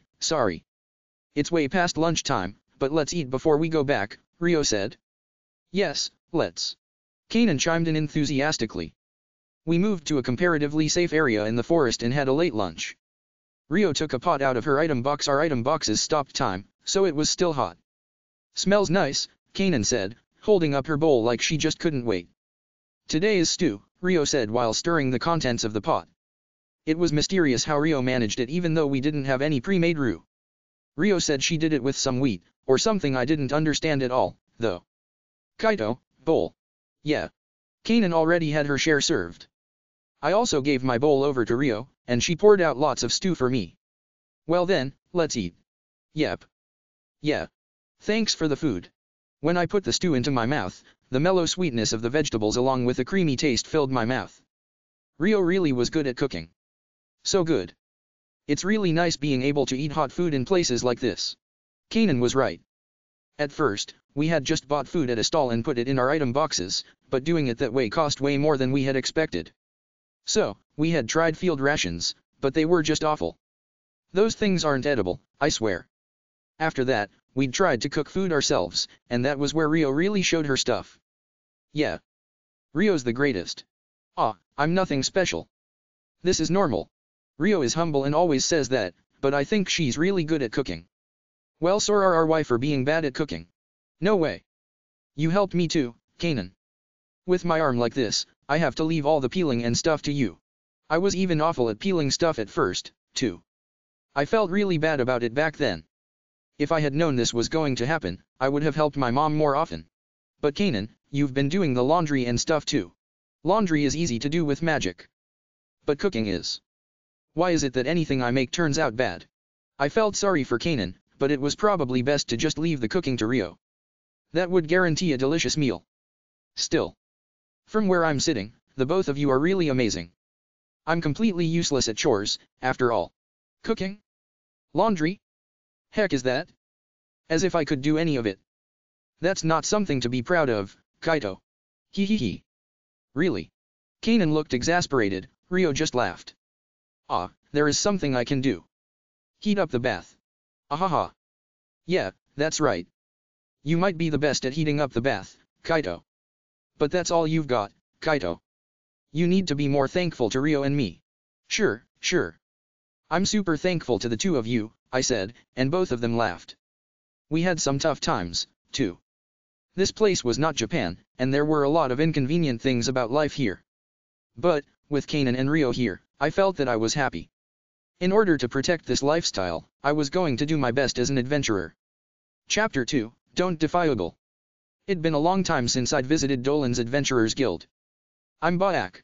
Elrond said in a carefree tone. An employee's running now that he's seen Elrond. He's probably going to get Ugal. After a while, Ugal came, heralded by the sound of hasty footsteps. Ugal, I'm back. Don't I'm back me. You idiot. Ugal's yell echoed through the Adventurers Guild. Even the super buff macho adventurers that happened to be around looked surprised. How many times did I tell you to come right back after you finished your business in the capital? And even though I did all that, why did you still go into the dungeon at Aveling? My god, you're just... You. Ugal's super mad. No, he's extra mega super mad. And no, you see, when I was about to come back, I heard that Makoto was heading for the dungeon at Aveling, and I thought, man, I sure would like to go with him, so, Elrond recoiled in the face of Ugal's wrath. So? What if Makoto was going to Aveling? Why did that mean you needed to go? You just wanted to leave, didn't you? And no, but. Makoto's familiar is a pixie dragon, you know? As a dragon lover, I couldn't just let the chance to go on an adventure with a pixie dragon like Dora-chan slip by. I don't think that's a decent excuse, Elrond. I think you're just adding fuel to the fire. You. I thought you were an idiot to end all idiots, and it looks like I was right, wasn't I? Hearing that Elrond just wanted to go on an adventure with a dragon, of course Ugal got even angrier. Isn't it too much to keep calling me an idiot like that, Ugal? What's wrong with calling an idiot an idiot? Whoa. Why you shouldn't be talking right now, Elrond. This time it's clearly your fault. Just how many times did I tell you? We're incredibly busy right now, so once you're done with your business come back immediately. In fact, I think I was really insistent about it. That's. I won't let you say you didn't hear me. In the first place, you. Ugal is getting more and more excited. I should probably make my escape now before I get hit by any sparks. Hey, Fel, Dora-chan, we're leaving. I told the two of them through telepathy. By the way, Sui quickly fell asleep in my bag after we entered the Adventurers Guild. Why yes, that sounds wise. Why yeah. Let's hurry up and leave. We quietly exited the Adventurers Guild. Thank goodness we managed to get out of there safely. Indeed. I do not know why, but he was really angry at that elf man. It's because he's so annoying. Serves him right. Dora-chan's being kind of cruel. I'm thinking of heading to the Merchants Guild now. I think I want to rent a house here too. It's better for it to be big, right? Indeed. Bigger is better. I vote for bigger, too. Of course, there needs to be a bath. As if I would rent one without a bath. Dora-chan's totally crazy about baths, isn't he? I'll get one with a big bath. Fel hasn't had a bath in a while, so once we're settled in, he's getting one. A bath? I am not particularly dirty, so it is not necessary. That's not true. We went into a dungeon, and we've even been traveling since then. There's probably lots of dust and dirt and gravel and stuff on you. Frankly, I wanted to have you take one when we left the dungeon, but the inn's bath was too small. I'm going to properly wash you in a huge bath after we rent a house. MMNNRRRRR. While I was talking to Fel, we had reached the Merchants Guild. This time I didn't have a letter of introduction, but I was also a merchant, at least technically, so I had my own guild card. And even though a lot had happened, in the worst case I did already know the guild master, Adriano, so it would probably work out somehow. For now, I simply waited for my turn to see a receptionist. Excuse me, you see, once it was my turn, I explained to the receptionist my desire to rent a house for about a week while making sure she could see my familiars behind me. In order to gain trust, I showed her both my shiny S-ranked Adventurer Guild card as well as my iron-ranked Merchants Guild card. Am Makoto the S-ranked Adventurer? So you are also registered at the Merchants Guild. Please wait a little, the receptionist said, her voice coming out shrill and tense. She walked away. Should I not have shown her the shiny one? But if I'm going to borrow a house, it'll cost some money, so shouldn't I show that I have the money at least? After waiting a while, the receptionist came back with the guild master, Adriano, as well as a male employee of medium build who looked to be about 40 years old. It's been a while, Makoto. Nice to see you, Mr. Adriano. I heard about you that you beat the dungeon in Aveling. Yes, well, kind of. He really does have sharp ears, I can see why he's the guild master. You must have lots of drop items and gems, so it'd be great if you let us buy them. All the gems that dropped in Aveling were already sold there. Too bad, all the gems were snapped up right away. I see, that's too bad. So you're looking for a house to stay in with your familiars, yes? This here is Nikolai, he heads the real estate department. Please feel free to direct any and all requests to him. Adriano introduced me to Nikolai, who was in charge of the real estate department. All we want is a house big enough for even Fel to easily get in and out of, and that has a large bath. I told Nikolai my conditions, and he showed me 3 properties. The first one was an 8 LDK, that is, 8 bedrooms, plus living room, dining room, and kitchenette space, so it was fairly large, and it used to belong to a noble. The second residence was a 9 LDK that was large, but a little old, and also used to belong to a noble. The third residence was a 7 LDK that was a little small, but it was close to the center of town, and used to belong to a merchant. After seeing all 3 in person, I decided on the first property. The building itself was relatively new and clean, and Fel could easily fit inside. Most importantly, the bath was large and magnificent. I guess I should have expected that from a former noble residence. The rental fee was 78 gold for a week. I paid Nikolai and took the key.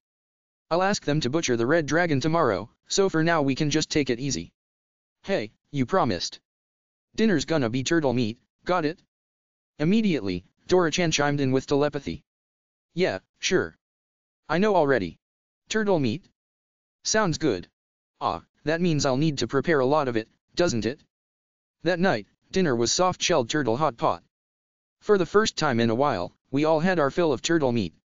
The next morning, at the Adventurers Guild. When I asked the receptionist at the front counter to talk to Elrond, I was led to the guildmaster's room. Elrond. There's Elrond. Well, it's a matter of course that he's in the guildmaster's room, though. He was quietly taking care of paperwork at his desk with eyes like a dead fish, under Uggle's supervision. Welcome, Makoto. I've heard from this idiot guildmaster. This time you have a red dragon with you, right? Idiot guildmaster? Ugel's treatment of Elrond has gotten even worse, huh? Well, Elrond totally deserved it, so I know how Ugel feels. Why yeah. I was thinking it'd be nice to have it butchered, and also if I could sell off anything. Of course. Man, all of the Earth Dragon parts we bought from you before sold for a high price. The dungeon spawned items were the same, but the Earth Dragon has brought a lot of profit to this guild. The profits must have been quite substantial, because this time Ugel was all smiles. Ugel, you beast. You demon. How could you have sold off the Earth Dragon's fang that I was going to make into a dragon sword? From the other side of the desk, Elrond shouted at Ugel while looking like he was about to cry. Ah, Ugel did just say that he sold all of the Earth Dragon's parts, didn't he? Which means, he also sold the fang that Elrond was holding on to so preciously. Humph. Say whatever you like. You're at fault for doing whatever you want. Once I put the fang up for sale, it got bought immediately at an unbelievably high price, too. Elrond started to cry big teary droplets. No matter how much of a pretty boy elf you are, I don't want to see some old man cry. I left him alone. Let's leave that idiot guildmaster alone for now. Makoto, there's no doubt that the red dragon will be even more valuable than the earth dragon. Please, let us buy some of it. Yes. Then can I ask you to do the butchering immediately? Of course, let's head to the storehouse now. Idiot guildmaster, we're going. So I can butcher the red dragon. Elrond said, his face morphing into a smile. Wow, this guy just immediately stopped crying after hearing he could butcher the red dragon. I don't know if I should just call him carefree or what. Bring it out here, please. Elrond, all smiles, egged me on with, hurry, faster. I brought the red dragon out onto the same work table as the earth dragon from before. Oh. So this is a red dragon. Both Elrond and Ugel had their eyes glued to the red dragon on the work table. According to Fel, this red dragon's still a young adult, so this is actually pretty small. This is, Ugel looked stunned.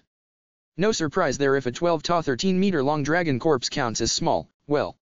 Elrond, practically glowing, was muttering, to think I'd be able to butcher a red dragon after an earth dragon with my own hands, how lucky can one man be? So, how long will it take? Let's see. I want to take my time and go over all of it, probe every nook and cranny, so I'd really like 3 days. You just said, every nook and cranny, like with the earth dragon, didn't you, Elrond? It isn't surprising that a dragon lover wants to check out a lot of things, but every single thing he says sounds creepy and disgusting. Idiot guildmaster, you don't need to take 3 whole days. With your skills it should be done in a day, surely. What are you saying, Ugel? It'll take 3. I want to check out a lot of things. Check out? You just want to stare at it, don't you? There's a lot of work to do, so finish it in a single day. I won't let you object, Ugel said with an air of finality. Elrond groaned, scrunching up his face. Elrond at least seemed to know that it was his fault, so he didn't really try to object. Well, it'd definitely turn into a scene if he did though. I'll be deciding what we buy. If I leave it to that idiot guildmaster, he'll just make choices based on his own greed. GHHH. That's exactly right, Ugel. Ugel's spot-on logic sunk all of Elrond's hopes. We'll have this done by tomorrow afternoon, Makoto, and I'll have decided by then what parts to buy. So please come back at that time. Sure. No one can defy Ugel, can they? When I got back from the Adventurers Guild. All right, Fel, I'm going to wash you now. Nerg, right now. Since I have time, yes. Yurng. Fine. Once I'd declared that I would be washing Fel, he slipped into an attitude of bleak acceptance. Oh? You're taking a bath? Then I will too. Sui also wants a bath. Hearing talk about a bath, both Dora-chan and Sui said they wanted one. They both love baths, after all. Alright then, let's have them all get in first, then I can take my time washing myself after. Baths really are great. It feels so good. Dora-chan and Sui were both floating around in the wide bath, looking like they were having the time of their lives. As for me, I currently had my pant legs and sleeves rolled up as I scrubbed Fel down. For now, Fel was quietly accepting being coated in soap bubbles. Of course, I used the usual vet-recommended shampoo. Hey, scrub a little harder around the base of the neck. Here. Indeed. There. Scrub, scrub, scrub, scrub. I put a little more power into it. Good. Next is my right flank. Be a bit more forceful. Sure. You really are demanding. Scrub, scrub, scrub, scrub, scrub, scrub. This time I used a little more strength than before. Good. good. You are doing pretty well. With these sorts of exchanges continuing on, I washed Fell in his entirety. Yeah, that should do it. Sui, I'm counting on you. Okay. Sui washed away the bubbles coating Fell with his tentacle shower. All that's left to do is wash Fell's face. Okay. It is done. Now listen, it's a huge bath this time, so before you start saying, I will not get in, I will not be getting in. Fell, come on, you don't have to reject it that fast. The bath feels so good, though. Really? Sui and Dora-chan both chimed in while they floated around in the bath. It's kind of sad, even though getting into a hot bath feels so nice. Humph. I am leaving. Ah. Wait a second. I hurried to stop Fell, who looked like he was going to shake off all the water at any second. I quickly retreated to a place where I wouldn't get wet.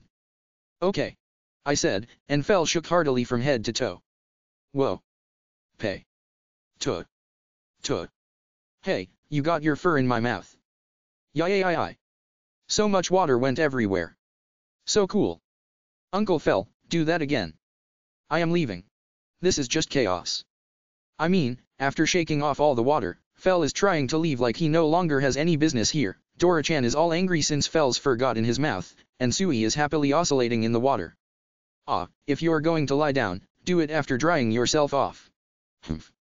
I know already. After Fell left, I toweled off Dora-chan and Sui. When I accompanied Dora-chan and Sui to the living room, Fell was lying down in the center. You are finally here. I am thirsty. Give me the usual. Oh. Sounds good. That sweet milk tastes so much better after a bath. Sui wants some too. Sure. The usual, right? I bought the usual fruit milk and canned coffee for myself, with my skill, and poured the fruit milk into each of their personal bowls. This is delicious. It's gotta be this after a bath. It's so good. It's sweet and delicious. While everyone looked like they were really enjoying their fruit milk, I downed a can of coffee. I still had about half the food I'd made for the trip out of Aveling, so I used that for lunch. By the way, the menu was fried seafood in a butter soy sauce flavored foil bake. They all really loved meat, and our meals always ended up full of it, so having seafood for the first time in a while really hit the spot. After everyone was satisfied, we spent time relaxing. My 3 familiars each napped in whatever spot they found most comfortable. It was a little too long for a nap though, they slept soundly all the way until dinner. I got swept along and also ended up dozing off on a fancy sofa. For dinner, I used the rest of the travel meal I had prepared, and it ended up being a feast of gyoza. We had grilled gyoza, fried gyoza, and a gyoza soup with lots of vegetables. Gyoza really is good. The combo between gyoza and beer is perfect. And after dinner, I finally took a leisurely bath by myself. Yeah, this is nice every once in a while, I muttered to myself, stretching out my legs, which the spacious bath easily accommodated, and enjoying myself to the fullest. Just as Ugal had said, the next day in the afternoon, I went to the Adventurers Guild with my familiars, where we were immediately led to the storehouse. We've been waiting, Makoto. Please, this way. When I entered the storehouse, I found Ugal and Elrond waiting for me in the back. Hey, we will be waiting in that empty space over there, Fell said, and he and Dora-chan headed off to that place. Master Sui will wait with Uncle Fell. Sui jumped out of the bag and joined Fell and Dora-chan. Right then, I'll be talking over there, so behave. I walked slowly towards where Ugal and Elrond were waiting. What happened, Elrond? Elrond's eyes were lined with some distinctly dark bags. Don't worry about him. This idiot guild master didn't listen to me and pulled an all-nighter. According to Ugal, once I'd left the red dragon to Elrond, he'd started to inspect the body all over instead of starting to butcher it. But, since a promise had been made, Ugal had urged him on, saying, hurry up and start butchering. So Elrond had reluctantly gotten to work, but it had taken a lot of time since he had also been examining the body as he did it. I'm not a demon, you know. I didn't force him to stay up all night to do his job at all. And in any case, just butchering it wouldn't have taken this much time. What are you talking about, Ugal? A chance to butcher a red dragon only happens once in a blue moon, so I have to take my time and look at all of it. But then you. There was no choice, I had to stay up all night. Is that what happened? He's objecting to what Ugal said, but in the end Elrond just stayed up all night for dragons. Well, it's what Elrond decided on his own, so whatever. I shouldn't have bothered sympathizing with him thinking that he was made to stay up all night working. Sigh. Let's just leave this idiot guild master alone for now. I'd like to move on and explain everything that came out of the red dragon. Is that fine? Ugal splendidly interrupted Elrond, who growled in vexation. Oh, as expected of Ugal, but in my opinion it's Elrond's own fault for choosing to do all that. First is the meat. Since you want all of it, it's currently being stored in a refrigerated place. We'll hand it over later. Yep. Meat is the most precious thing to us, so I'll make sure to get it later. The Earth Dragon's meat was incredibly delicious, so I'm expecting a lot from the Red Dragon's meat. Then there's the blood. Here, in all, the count is 227 bottles. There were bottles filled with a red liquid lined up across the work table. I did think there would be a lot, but 227 bottles, huh? I guess it's not that hard to believe given how big the body was, but still, that seems like way too much. And these urns contain the liver and other innards. There was a line of urns filled with organs. If I remembered right, they were ingredients for elixirs and other stuff, and had many uses. And lastly, these are the rest of the materials. I followed where Ugal's finger was pointing to another work table, on top of which were fangs and bones and the hide, as well as a magic stone that was the biggest one I'd ever seen. Yep. It's also uselessly big. So, as for what we'd like to buy. The first thing that Ugal wanted was the dragon's blood, 25 bottles of it, at that. Since I had 227 bottles, it wasn't really that much, but last time they had only bought 2 bottles of the Earth Dragon's blood. While I wondered bemusedly whether or not 25 bottles would be too much, Ugal went on, you know, the Earth Dragon blood we bought last time sold in an instant even though the price was pretty high. In fact, there was a mountain of people asking if we had any more, so I'm confident that this Red Dragon's blood will definitely sell. I have heard that dragon blood is something like a panacea, so there's probably an endless amount of people who would want it. Hence, I'm going to offer 160 gold per bottle. 160 gold per bottle? You know, these days I've stopped being surprised hearing these numbers. Ha ha ha. Then there's the liver. This time, we'll be buying the whole organ. The Earth Dragon's liver was bought by a certain person for a surprisingly high price. I can only imagine just how much money a red dragon's liver would command. I want to be clear, we definitely want to buy the whole thing this time, not just half of it. Thanks to you, Makoto, we're able to afford so much more here at Dolan's Adventurers Guild. Ha ha ha ha ha. Yeah, I can see this red dragon's parts being sold for a lot of money. I get why Ugal's so happy. I'm hoping you'll sell us this liver for 3,700 gold. Oh, one liver? For 3,700 gold? Dragon materials are no joke. After that, the list went on to the heart and lungs, then the eyes. According to Ugal, since the dragon's innards would all be used for different medicines, all with amazing effects, he wanted to buy all of them at a high price. I don't know just what medicines they'll turn into, but I can't imagine. Medicine made out of dragon organs tasting decent. I don't think I'd be able to stomach it. I tried to sell Ugal on the Earth Dragon parts as well, saying, if they're that popular, want to buy the Earth Dragon parts, too. But he declined, saying, if it was possible, I would, but not even our budget stretches that far, too bad. And lastly, the fang. Ugal. I knew you'd come through. The second Ugal said that he'd be buying a fang, Elrond, who had been incredibly quiet up until now, was revived. What are you spouting, idiot guildmaster? I didn't buy this fang for you. We're going to be selling it. Ah, come on. Elrond dropped his shoulders in disappointment after hearing the lack of room for negotiation in Ugal's statement.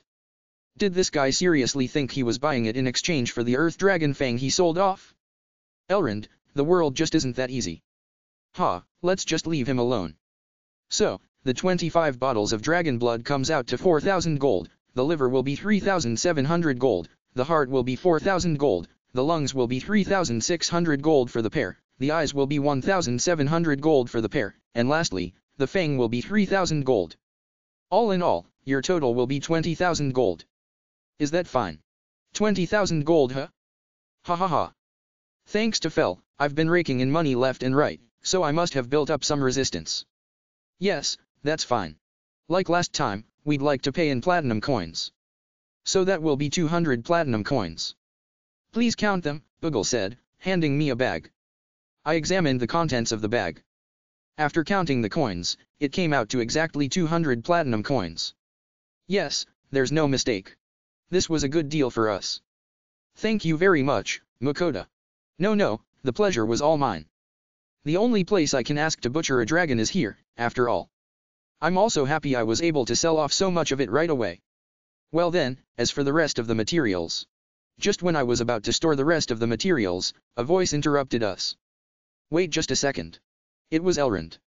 You idiot guild master, what grand reason could you possibly have to interrupt us with such a loud voice? Ugal said, looking exasperated. You don't have any objection to me using my own money to buy something for myself, right? Out of the Red Dragon's materials? Well, if you have enough money to do so, it's your own money, so why not? That is if you have the money for it. Naturally, Makoto here has to agree to it, too. Elrond, Ugal's looking at you like you've lost your marbles. No matter how much Elrond loves dragons, it really wouldn't be enough for me to let something from a red dragon go for free. He. I have money, you know. Elrond was grinning from ear to ear. Ah, right, the money I split with him from Aveling's dungeon. Elrond has 50 platinum coins on him. Makoto. Please sell me one of the red dragon's fangs. Elrond shouted while shoving a bag that he took from his item box at me. Huh? Oh, Ugal was staring at us. His eyes were scary. Please. Sell me a red dragon fang. Well, Please calm down, Elrond. Please. Elrond clung to me, looking desperate. I'm asking for the favor of a lifetime. Please, sell me a red dragon fang. I'm telling you, just calm down. Please. Wait. Elrond. A red dragon's fang. I get it already. I'll sell it to you. In the end, I lost to Elrond's persistence. Yes. Thank you so much, Makoto. Elrond, a full-grown adult, danced a little jig of happiness. All right then. Here's your money. Elrond handed me a bag. I peeked inside, and saw all 50 of the platinum coins I gave him, rebounded back to me. This is too much, Elrond. The fang I had just sold to the guild was only 3,000 gold coins. This was 20 platinum coins too many. Then use the rest to sell me some red dragon claws. Please, there's nothing else to say. This dude's basically perfected loving dragons. He just paid out of his own pocket for expensive dragon materials. I felt like there was no other choice, so I sold him the claws too. Ehehehe. Look, a red dragon's fang and claws. Such awesome things are mine, only mine. I'm so happy. Elrond, that old man elf. For a while now, he's been rubbing his face up and down the red dragon's fangs and claws while muttering to himself. It's like he's achieved a complete and pure happiness by himself or something. That really is just creepy, Elrond. Ugal was looking down at Elrond like he was a pitiful madman. Sorry, Ugal.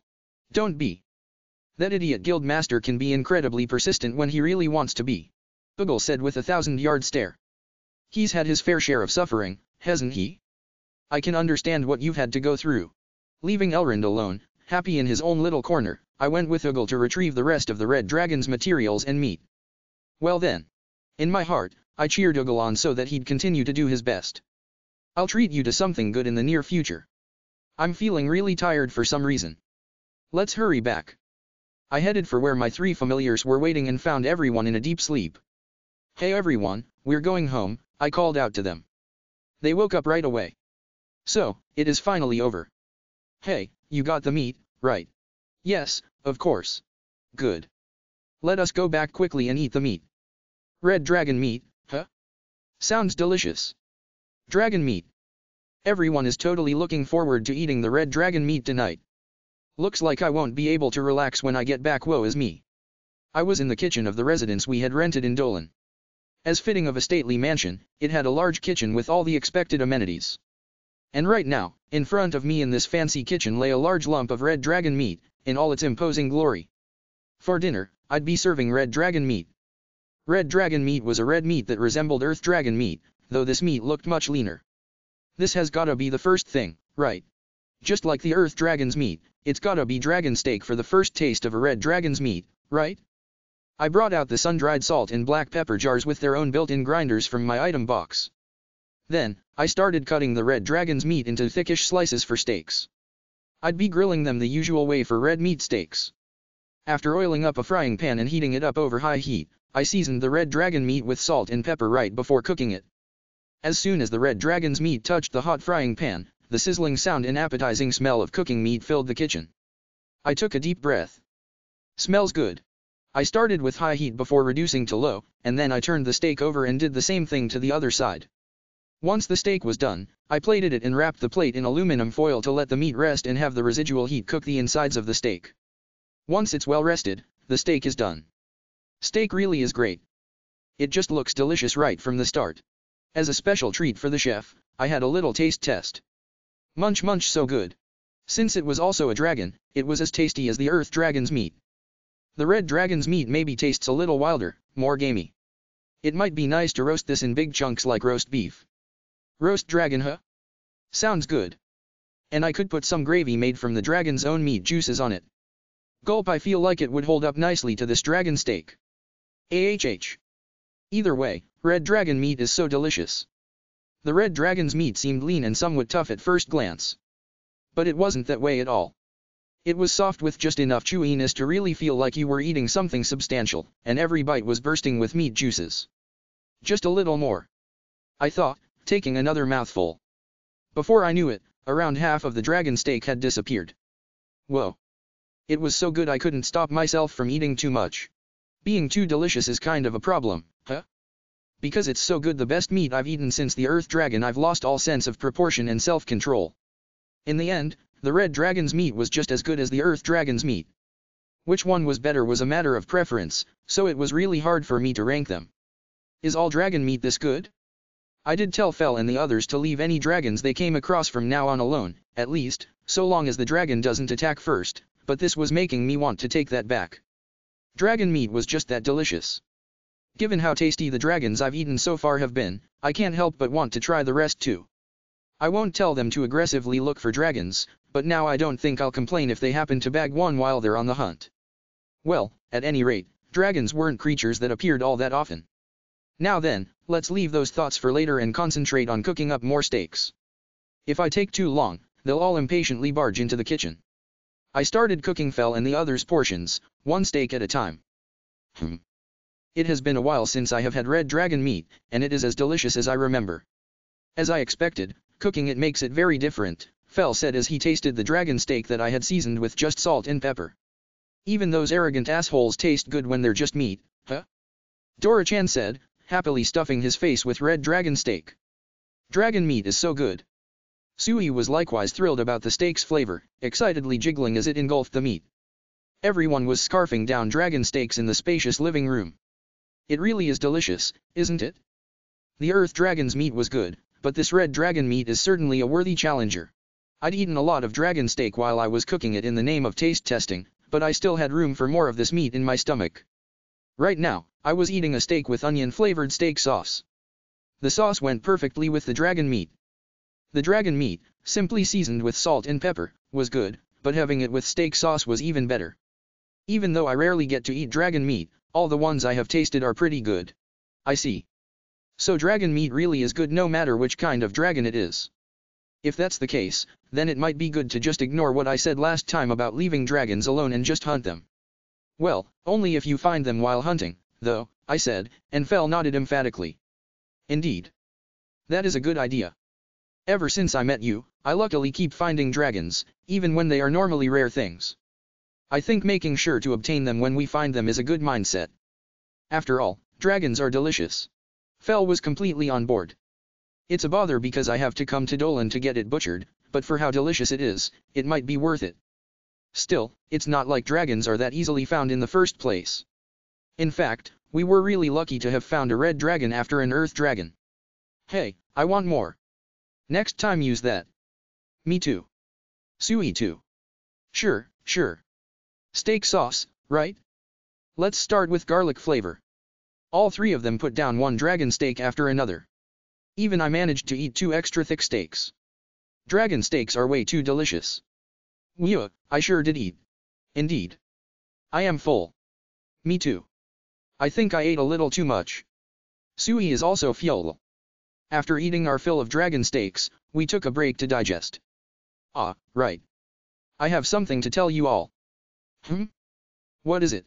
To tell you the truth, I told them all about how I got the creator god Demiurge's blessing. And so, I now have the god of all creation's blessing. So it seems my lifespan is now like 1,500 years or so. Oh, that is great for you. It is good news for me, too. Now I can enjoy delicious food for 1,500 years. Ha ha ha ha. I had given up, thinking that human lives were short. But now, 1,500 years, huh? Good. Truly good. Yeah, now not only do I get as much food as I want for 1,500 years, it'll all be delicious. That creator god or whoever does good work. So Sui gets to be with master for a long time and gets to eat the good food master makes, right? Yai. Yai. Sui is happy. Everyone's kinda excited. But you know. You're all happy, but does that mean I'll have to keep feeding all of you for 1,500 years? What are you saying? Of course you will. You are our master. As a master, you have a responsibility to your familiars. Fell, guy, don't make a face like I'm saying something crazy here. I did consider that I'd be with you guys for a while, but if it's going to be 1,500 years, won't they get tired of the food? From what they said just now, they're not even close, though. So that means, for 1,500 long years, I'll have to keep cooking and feeding them? Well, even I'm attached to them after being with them through so much, so maybe I should just give in and accept this as fate? It might be hard, but it's probably not going to be that bad. Well, I'm fine with cooking, but they're all going to have to get their own ingredients. It's not like I have the ability to get the meat they need myself. I'm putting my foot down. The next morning, Fell and the others were as full of energy as usual and made a fuss right from the start, saying, "We want dragon meat." But as anybody else would think, dragon meat right from the start of the day was way too luxurious. I calmed them down by reasoning that if they ate it too much, it'd disappear in an instant, but even so, they still looked like they wanted it. I promised to make it for lunch. So for breakfast, we had meat saburo omelets using prepared meat from storage. I made the omelets filled with meat saburo, sandwiched them in bread rolls, and topped it all with some ketchup to finish. The sweet and salty meat saburo matched well with the omelet and bread for a delicious taste. Fell and the others, well, just Fell, really, kept complaining that there was too little meat though. I just told him to suck it up because he'd be getting dragon meat for lunch. After talking it over with Fell and the others, we decided to take it easy until lunch, and then head for the forest to hunt in the afternoon. Actually, they all wanted to go to the dungeon, but we had already conquered it before, and I had somewhere I wanted to go, so I convinced them to just go to the forest in the afternoon. It seems like all three of them are itching to get into a dungeon since we're in a dungeon city. I might be forced to go in again at this rate, won't I? For now, we were just taking it easy, and just as I'd promised, I served them dragon steak for lunch, luxurious dragon steak sandwiches, to be exact. Lightly toast some white bread and spread butter on one side of one of the slices. Spread mustard on another slice and use the bread to sandwich a thick dragon steak topped with some shredded cabbage and garlic-flavored steak sauce. After seeing it in its full glory and smelling its appetizing aroma, even I caught myself salivating. Thus, all three of them had their fill of dragon meat. Fell alone got a special sandwich without any cabbage though. After filling up on dragon steak sandwiches, we headed to the Adventurers Guild in order to give presents to Ugal, who seemed tired from work, and Elrond too, while I was at it. I went with sandwiches because they seemed easy to eat on the job, and part of the reason I went with steak sandwiches for lunch was because of that. So I made some extras for the two of them, and with sandwiches in hand, it was off to the Adventurers Guild. The employees were used to us, so they immediately led me up to the second floor and the guildmaster's room without me having to say anything. When I knocked and opened the door, I found both Elrond and Ugal silently going through paperwork. "Ah, Makoto, please wait just a little bit," Ugal said while writing something on a piece of paper. "Sorry to keep you waiting. Was there something you needed?" "No, I'm sorry for interrupting you while you're busy. But I'm also the reason why there's so much work, so. Here, for you." I produced the dragon steak sandwiches from my item box and handed them to Ugal. "This is. They're sandwiches with red dragon steak in them," I said, and Ugal's eyes went wide with surprise. "Dragon meat?" "Yes. It's not much, but please eat this and do your best. Dragon meat. Even a king would be lucky to taste it once in a lifetime." "Huh? Really?" "I just got it, so all I did was make some extra while I was cooking up lunch for Fell and the others. But, hearing that, I guess it really was a little extravagant to use dragon meat. I probably should have gone with red boar or cockatrice, huh?" Gulp, "See, can I really have this?" "Of course. That's why I gave it to you. Don't hold back, just stuff your face." Then. We it right there. What about mine, Makoto? Don't I get any? Aw come on Elrond, stop making a face like you're about to cry. I have some for you too. I have your share right here Elrond, just calm down, I said, putting down a dragon steak sandwich in front of him. Yes. It's red dragon. Red dragon. To think I'd get to eat red dragon right after having earth dragon. It's nice to have friends, isn't it? You're the greatest friend I've ever had, Makoto. Geez, stop getting so worked up. Even though you were about to cry earlier, now that you have a dragon steak sandwich in front of you, you're all smiles. Ah, also, this. I handed Ugal and Elrond each a basket full of treats. This is the same pound cake I gave you before. You two like sweet things, right? Wow. Thanks. Elrond, who did like sweets, peeked into the basket and celebrated. Meanwhile, I whispered to Ugal, your basket also has red dragon meat in it, Ugal. Please share it with your family. Are you sure about this? He whispered back. This time you and your family were the most troubled because of this. It's only a little reparation, but... even though you were also troubled by that idiot guildmaster. Thank you so much for everything, Makoto. But are you sure it's okay not to give that idiot guildmaster any red dragon meat? Do you think he'd be able to cook raw meat? That'd definitely be impossible, huh? While Ugal and I were whispering to each other, I heard Elrond go, huh? What's wrong? Elrond, who had been all smiles, was suddenly looking back and forth between the sandwiches frantically while letting out confused noises. I tried calling out to him. Elrond, what happened? Is it just me, or is Ugal's dragon steak sandwich thicker, Makoto? The reason Elrond was looking around so much was because he was comparing his sandwich to Ugal's. It's just your imagination. Really? It's your imagination. That's right. It's just his imagination. I totally didn't make Ugal's dragon steak any thicker or anything. Honest. More importantly, you haven't had lunch, right? You can eat it as a snack while you're working, so please enjoy. Ha. That's right. Well then, successfully distracted, Elrond quickly bit into his dragon steak sandwich. So good. The earth dragon was good, but this is also delicious. Ugh. I am so happy. Oh come on, don't cry while you're eating. Ha. Let's just leave that idiot guildmaster alone for now. Once he's done eating, I'll make sure he works properly. So I should eat now, too. Ugal also bit into his dragon steak sandwich. It's incredibly delicious. I never thought the day would come where I would be able to taste dragon meat. Ugal was savoring each bite as if he was unable to fully express how much the flavor moved him. As someone who'd recently been eating dragon meat fairly regularly, it was making me feel like running away. Well then, I'll be leaving now. Please do your best with work, I said before quickly leaving the guildmaster's room. Fel and Dora-chan, who were staying quiet, followed me. On. Finally, it is over. We finally got away from them. Dora-chan was so wary of Elrond that he spent the entire time hiding behind Fel. Sui was, as always, napping deeply in my bag. That's all I wanted to do, so let's head to the forest. Indeed. Let's go. As soon as we reached the forest, all three of my familiars happily started hunting. I gave Fel the magic bag, extra large, so they'd probably be fine. And while they were out, time to practice butchering. What should I use? I still have a lot of monsters that haven't been taken apart yet. Of course, there's more cockatrice and red boar, but there are also the ones that Fel and the others got before we came to Dolan. I checked the contents of my item box. Wyverns, nope. Wild bison, this is also a little too big, I think.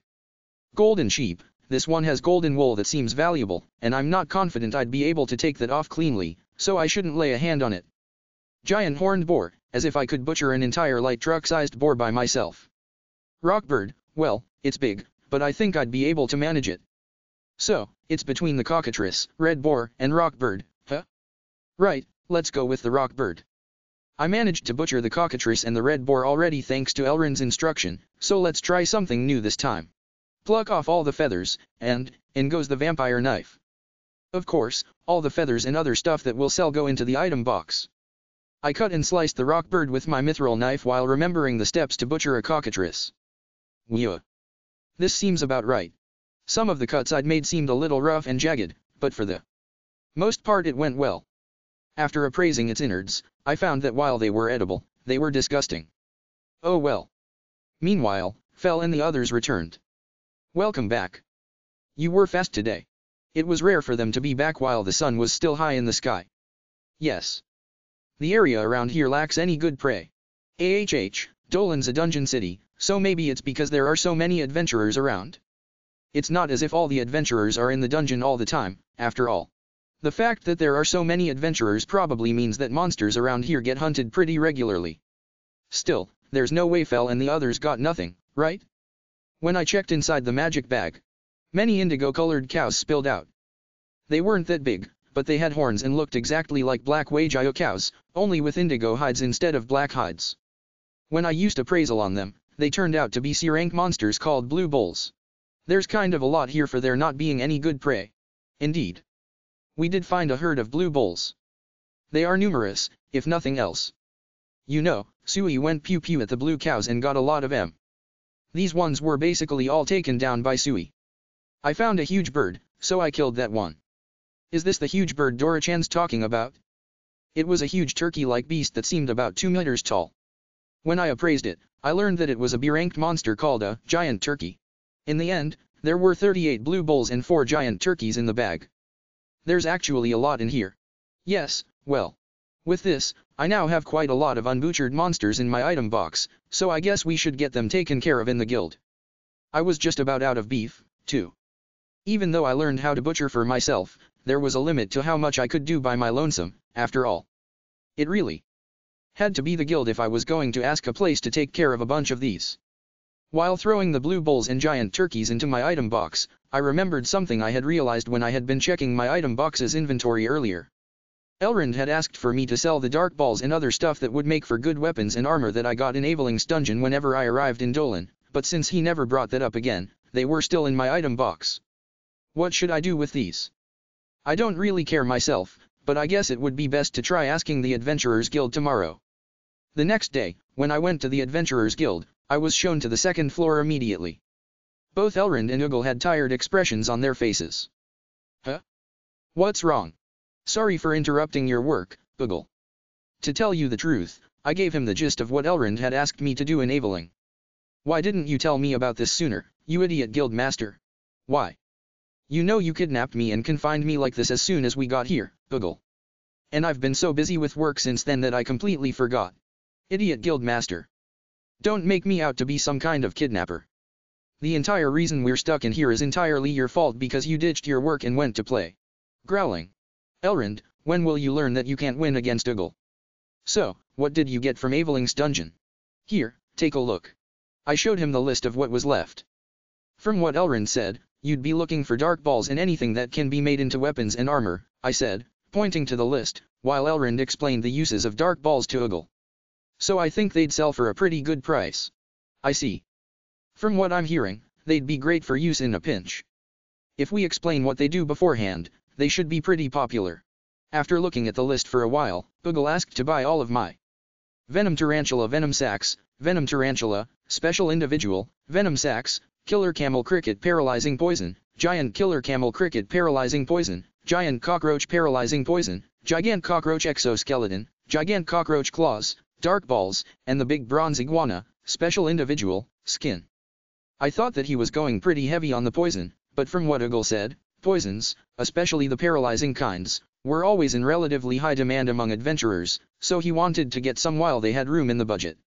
Thinking about it, it certainly was a good idea to try to paralyze monsters before finishing them off, so it might be a good thing for adventurers to have. I didn't need it, though. Alright then, I'll go prepare the money immediately. Ah, wait, there are some monsters I want you to butcher, so can you handle that at the same time? Well then, let's head to the storehouse, shall we? And I'll have you produce the items I just asked for as well. Me too, Ugal. No. You stay here and do your work properly. If you ditch this, I won't be responsible for what happens. Now then, let's go, Makoto. Sure. That was awesome, Ugal. Before Ugal's might, even a formerly S-ranked adventurer and guild master like Elrond could do nothing. Well then, see you again tomorrow afternoon. Yes. At that time, I'll have the monsters butchered and the money ready. I had asked them to butcher 2 wyverns, 2 wild bison, 3 golden sheep, 7 blue bulls, and 1 giant turkey. I kind of thought it might be too much, but Dolan had a lot of butchers employed, and when I had asked Ugal, he had assured me it would be no problem, so I went ahead with this list. With my current stores of meat, it should hold us for a while. And with all these different kinds of meat, I feel like there'll be a lot of variety to enjoy. Now then. Hey, do we really have to go? Of course. As if we wouldn't. Dungeon. Of course we'd end up going back into a dungeon. Just popping into the forest for a bit could never satisfy the three of them. Alright, but we aren't going down into the deeper floors, got it? We only go as far as just before the field dungeon floors. We went to the trouble of renting a nice house, so we're going to come back up by tomorrow. You hear? Indeed. I get it already. Dungeon, dungeon. Do they really get it? Still, I don't have the ability to stop these people since they're so excited to go, so oh well. Let's go, I guess. Chapter 3, Dolan's Dungeon, again. We were in Dolan's Dungeon for the second time. Of course we completely skipped the first 15 floors that were rife with adventurers, and even beyond the 16th floor, there was nothing that could oppose Fel and the others. Given that, I talked them into starting from the Giants Zone on the 22nd floor. With that decided, we headed to the 22nd floor in a quick dash. Each floor's boss had been defeated by Fel and Dora-chan in a single hit, and it didn't take that long to get to where we were. Sui, we're at the 22nd floor. I called out to Sui, who was still in my bag. Yai. Sui will beat lots. And it popped outside. In front of us was a familiar giant tunnel-like passageway, walled with exposed rock. As we went forward like we owned the place, we found a large hole on the right. In a wide, dome-shaped room, a bunch of trolls and minotaurs were lurking. Sui will go. Sui said, before leaping in without waiting for a response. Ah. I was too late. Dora-chan muttered, sounding frustrated. Now, you can just go next time, right? Just leave this one to Sui. TCH. Oh fine. We watched Sui fight from the entrance of the room. The over 3-meter tall giants raised a battle cry when they noticed Sui. Even so, Sui didn't falter. Pew pew pew pew pew. Sui shot one acid bullet after another, felling the trolls and minotaurs. Its aim was terrifyingly accurate, precisely piercing large holes through heads or chests. Sui, who'd leveled up, was far too strong an opponent for mere trolls or minotaurs. Master, they're all dead. Oh, that was fast. That's awesome, Sui. Well then, let's pick up the drops and move on to the next fight. Everyone helped pick up the drop items, and we moved on to the next room. We proceeded quickly, with a lunch break in the middle, until we reached the 24th floor. It was clear that all three of them fighting together was far too much for anything around, so they'd been fighting in turns, but even so they made it look too easy. After all three of them had leveled up since the last time they'd been here. Even alone, they were massacring the giants in a flash. I had also leveled up, but I still couldn't even be compared to them. All three of them were so strong, neither the trolls, nor the minotaurs, nor even the Spriggans in the Giants Zone could make for decent opponents. So in the time it took to get to where we were, I had managed to retrieve a huge number of drops, including several gems dropped from Spriggans. I'm feeling like it's about time to go back to the surface, but they're probably not satisfied yet, huh? Right. I'm next. Dora-chan excitedly flew into the room. Thudge thudge thudge thudge thudge. Dora-chan, clad in fire magic, freely flew through all the giants, opening up large holes in their bodies as he went. Not yet. Thudge thudge thudge thudge thudge. With holes pierced through them by the fast-flying Dora-chan, the giants in the room kept falling. The trolls and minotaurs and Spriggans all tried to attack Dora-chan, but he was far too fast, so there was no way they'd even come close. Thudge shaw, the last Spriggan just fell. It's over. So, the way I fight's pretty cool, isn't it? Sure, of course. You don't need to look so smug. More importantly, hurry up and start collecting drops. Everyone helped to pick them up, but even so, that took longer than it took Dora-chan to finish the fight. Master Sui is hungry. Indeed, this is probably a little soon, but it would be nice to have a meal. According to Fel, there was apparently a safe area a little further ahead. Then let's stop exploring for today and have dinner there. We headed for the safe area that would be our camping spot for the night. Now then, what should we have for dinner? I do still have stuff I pre-made, but it's not quite enough for how much Fel and the others eat. Oh well, I guess I'll make something. We were the only ones in the safe area, so I felt free to bring out my magic stove. I'll get dinner ready, so just drink this and wait, I said, pouring some cola I bought into deep wooden dishes for Fel and the others. This should buy me some time. What should I make? It's gotta be something easy and quick to make, right? I rifled through my item box. That's right. Let's use the rock bird I just butchered. Something simple using rock bird. Let's do a super easy soy sauce and mayo grilled rock bird. That will only require me to massage in some flavors and grill it. On top of it being easy, it doesn't generate a lot of dishes I need to wash, so it's a great idea. And it's delicious, too.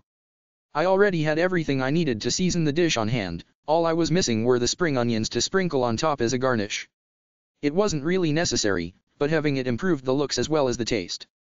Once I bought the spring onions with my skill, I started cooking. First, pour in mayonnaise, soy sauce dashi, and grated garlic, from a tube, into a vinyl bag and mix it all together. Then, take some rock bird meat that's been cut into bite-sized pieces, poke holes in the meat with a fork to help the flavors assimilate better, and add it to the bag. Once that's done, massage the marinade into the meat and let it sit for about 10 minutes. This time, I used soy sauce dashi, but mentsuyu also works. After that, start grilling the meat from the skin side on a heated frying pan, and once it's well browned, flip the meat over and grill until the heat cooks into the center. The oil in mayonnaise serves double duty here, so there's no need to oil the pan. I plated the cooked rock bird before sprinkling on some finely chopped spring onion to finish the dish. Since it was so easy, I used all my burners to their full potential and made a lot. I already knew how it tasted, but I still did a little taste test since I made so much. This rich flavor is good too. In keeping with my preferences, I added in a lot of extra mayonnaise to make it taste even richer. Truthfully, I should probably have held back on the richness, but I just find it so irresistible. Yeah. Let's just not worry about it today. It's done. I put the plates full of food down in front of the three of them, and they all jumped on it as if they'd already been waiting too long. This is good. I love the rich taste. Fel likes that I added in extra mayo, huh? This is great. Dora-chan also seemed to love the richness that came from extra mayo and was eating with gusto. So delicious. Sui also seemed to like it, as the slime jiggled a bit as it ate. Mayo and soy sauce really make for a great combo. Sigh. Oh man, I sure stuffed myself. The mayo and soy sauce flavored meat was way too good, so I ended up eating too much. Though I had made a huge amount, Fel and the others asked for several more helpings, and we ended up easily eating all of it. Master Sui wants cock. Sui, you're still hungry? Oh, something sweet, huh? Great idea. I will eat too. You too? Dora-chan, Fel? Well, I did promise them cake twice a day, and they hadn't asked for any yet today. I opened up Fumiya's menu with my skill. Oh, they're starting a new event. Looks like they're holding a strawberry fair. Strawberries? You mean those red fruits? That's right. They're the ones that are always on the cakes you eat, Fel. Strawberries. They're sweet and tart and delicious. Sui wants luhoods. Sui loves strawberries too, after all. Still, lots huh? Lots might be impossible, but I could give them an extra one for 3 total. They've exercised a bit in the dungeon, after all. Well then, I'll get you guys 3 today. What do you guys want? I showed them what was on the menu for the strawberry fair. I will have the usual, Fel said, but wouldn't you like this one better? I pointed out a limited premium shortcake. How is it different? It didn't look that different, but apparently it used wheat from Hokkaido and pure fresh cream. Also, it seemed to use huge, specially bred and selected strawberries. I explained as much, convincing Fel. All right then, I will take this one. Just the word premium induces desire, doesn't it? So that's 3 premium shortcakes for Fel. What about you, Dora-chan? I was gonna ask for pudding, but that looks good too. Dora-chan seems a bit lost looking at the menu. If that's the case, then this should fit Dora-chan perfectly. Then how about this? Strawberry pudding shortcake. Oh. That exists. Right. I want that. Give me 3. Dora-chan's eyes were all sparkles at the prospect of the wonderful combination of pudding and strawberry shortcake. So that's 3 strawberry pudding shortcakes for Dora-chan. What about you, Sui? Sui, seated on my lap, was looking through the strawberry fair menu and trying to choose as if its life depended on it. Master. Sui wants this one. Sui used a tentacle to point out a strawberry roll cake, which looked cute with its pink strawberry cream wrapping up actual strawberries. This one. What else? This one, same as Uncle Fel. The next one Sui pointed out was the same premium short take that Fel had asked for. Sui had probably just heard me describe it to Fel and thought it sounded good. Sure, this one. What about the last one? The last one.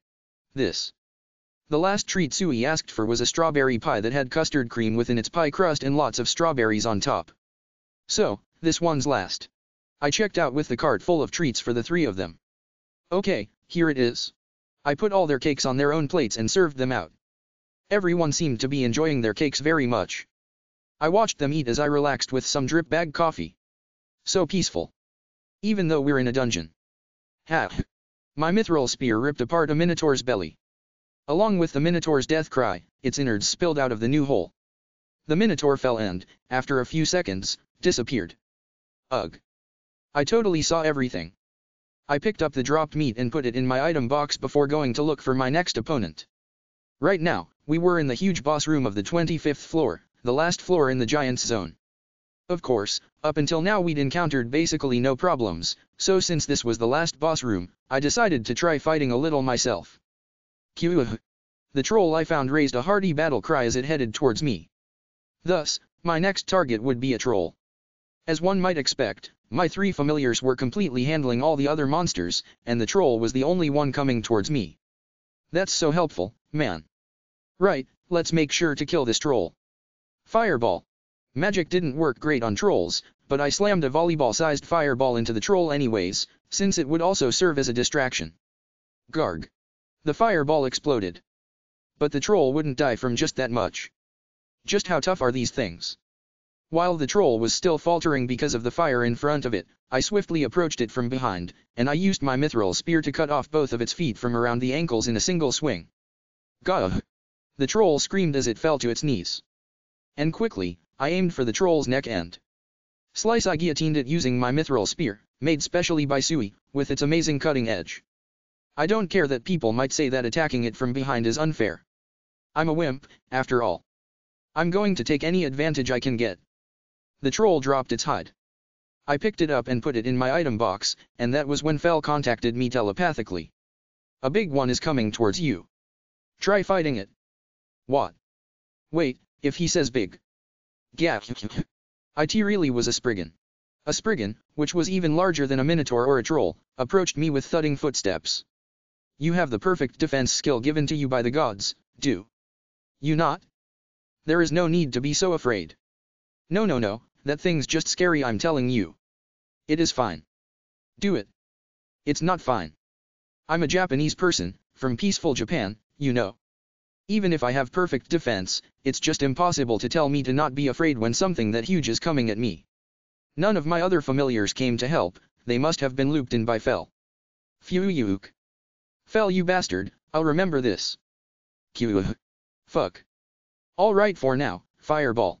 I launched my life's greatest fireball, sinking almost half my magic power into it. The over 1 meter wide fireball cut through the air before it hit the spriggan, which became a ball of fire itself. Gh. Gah. The spriggan, engulfed in flames, flailed about. It rolled around on the ground, desperate to put out the fire, and before long it stopped moving. Is it dead? Go. As soon as I thought it was dead, the spriggan popped right back up. Gah. The spriggan glared at me, looking incredibly angry. And Goo. The spriggan, now berserk with rage, screamed before coming at me once again. Of course this would happen. Using the rest of my magic power, I created 3 volleyball-sized fireballs and shot them at the spriggan. The spriggan, probably still carrying the damage from the first attack, got hit by all 3 of these fireballs and fell to its knees. Gah. Now. Ha. Ha. Ha. Take Tyeus. Using my mithril spear, I stabbed at its heart area many times in a frenzy. When I finally pulled out my spear for good, the spriggan fell over, dead. Then, it disappeared and dropped a magic stone and an opal. Yeah. Managed it, somehow. So, you can do it if you try. What the hell do you mean by that, Fel?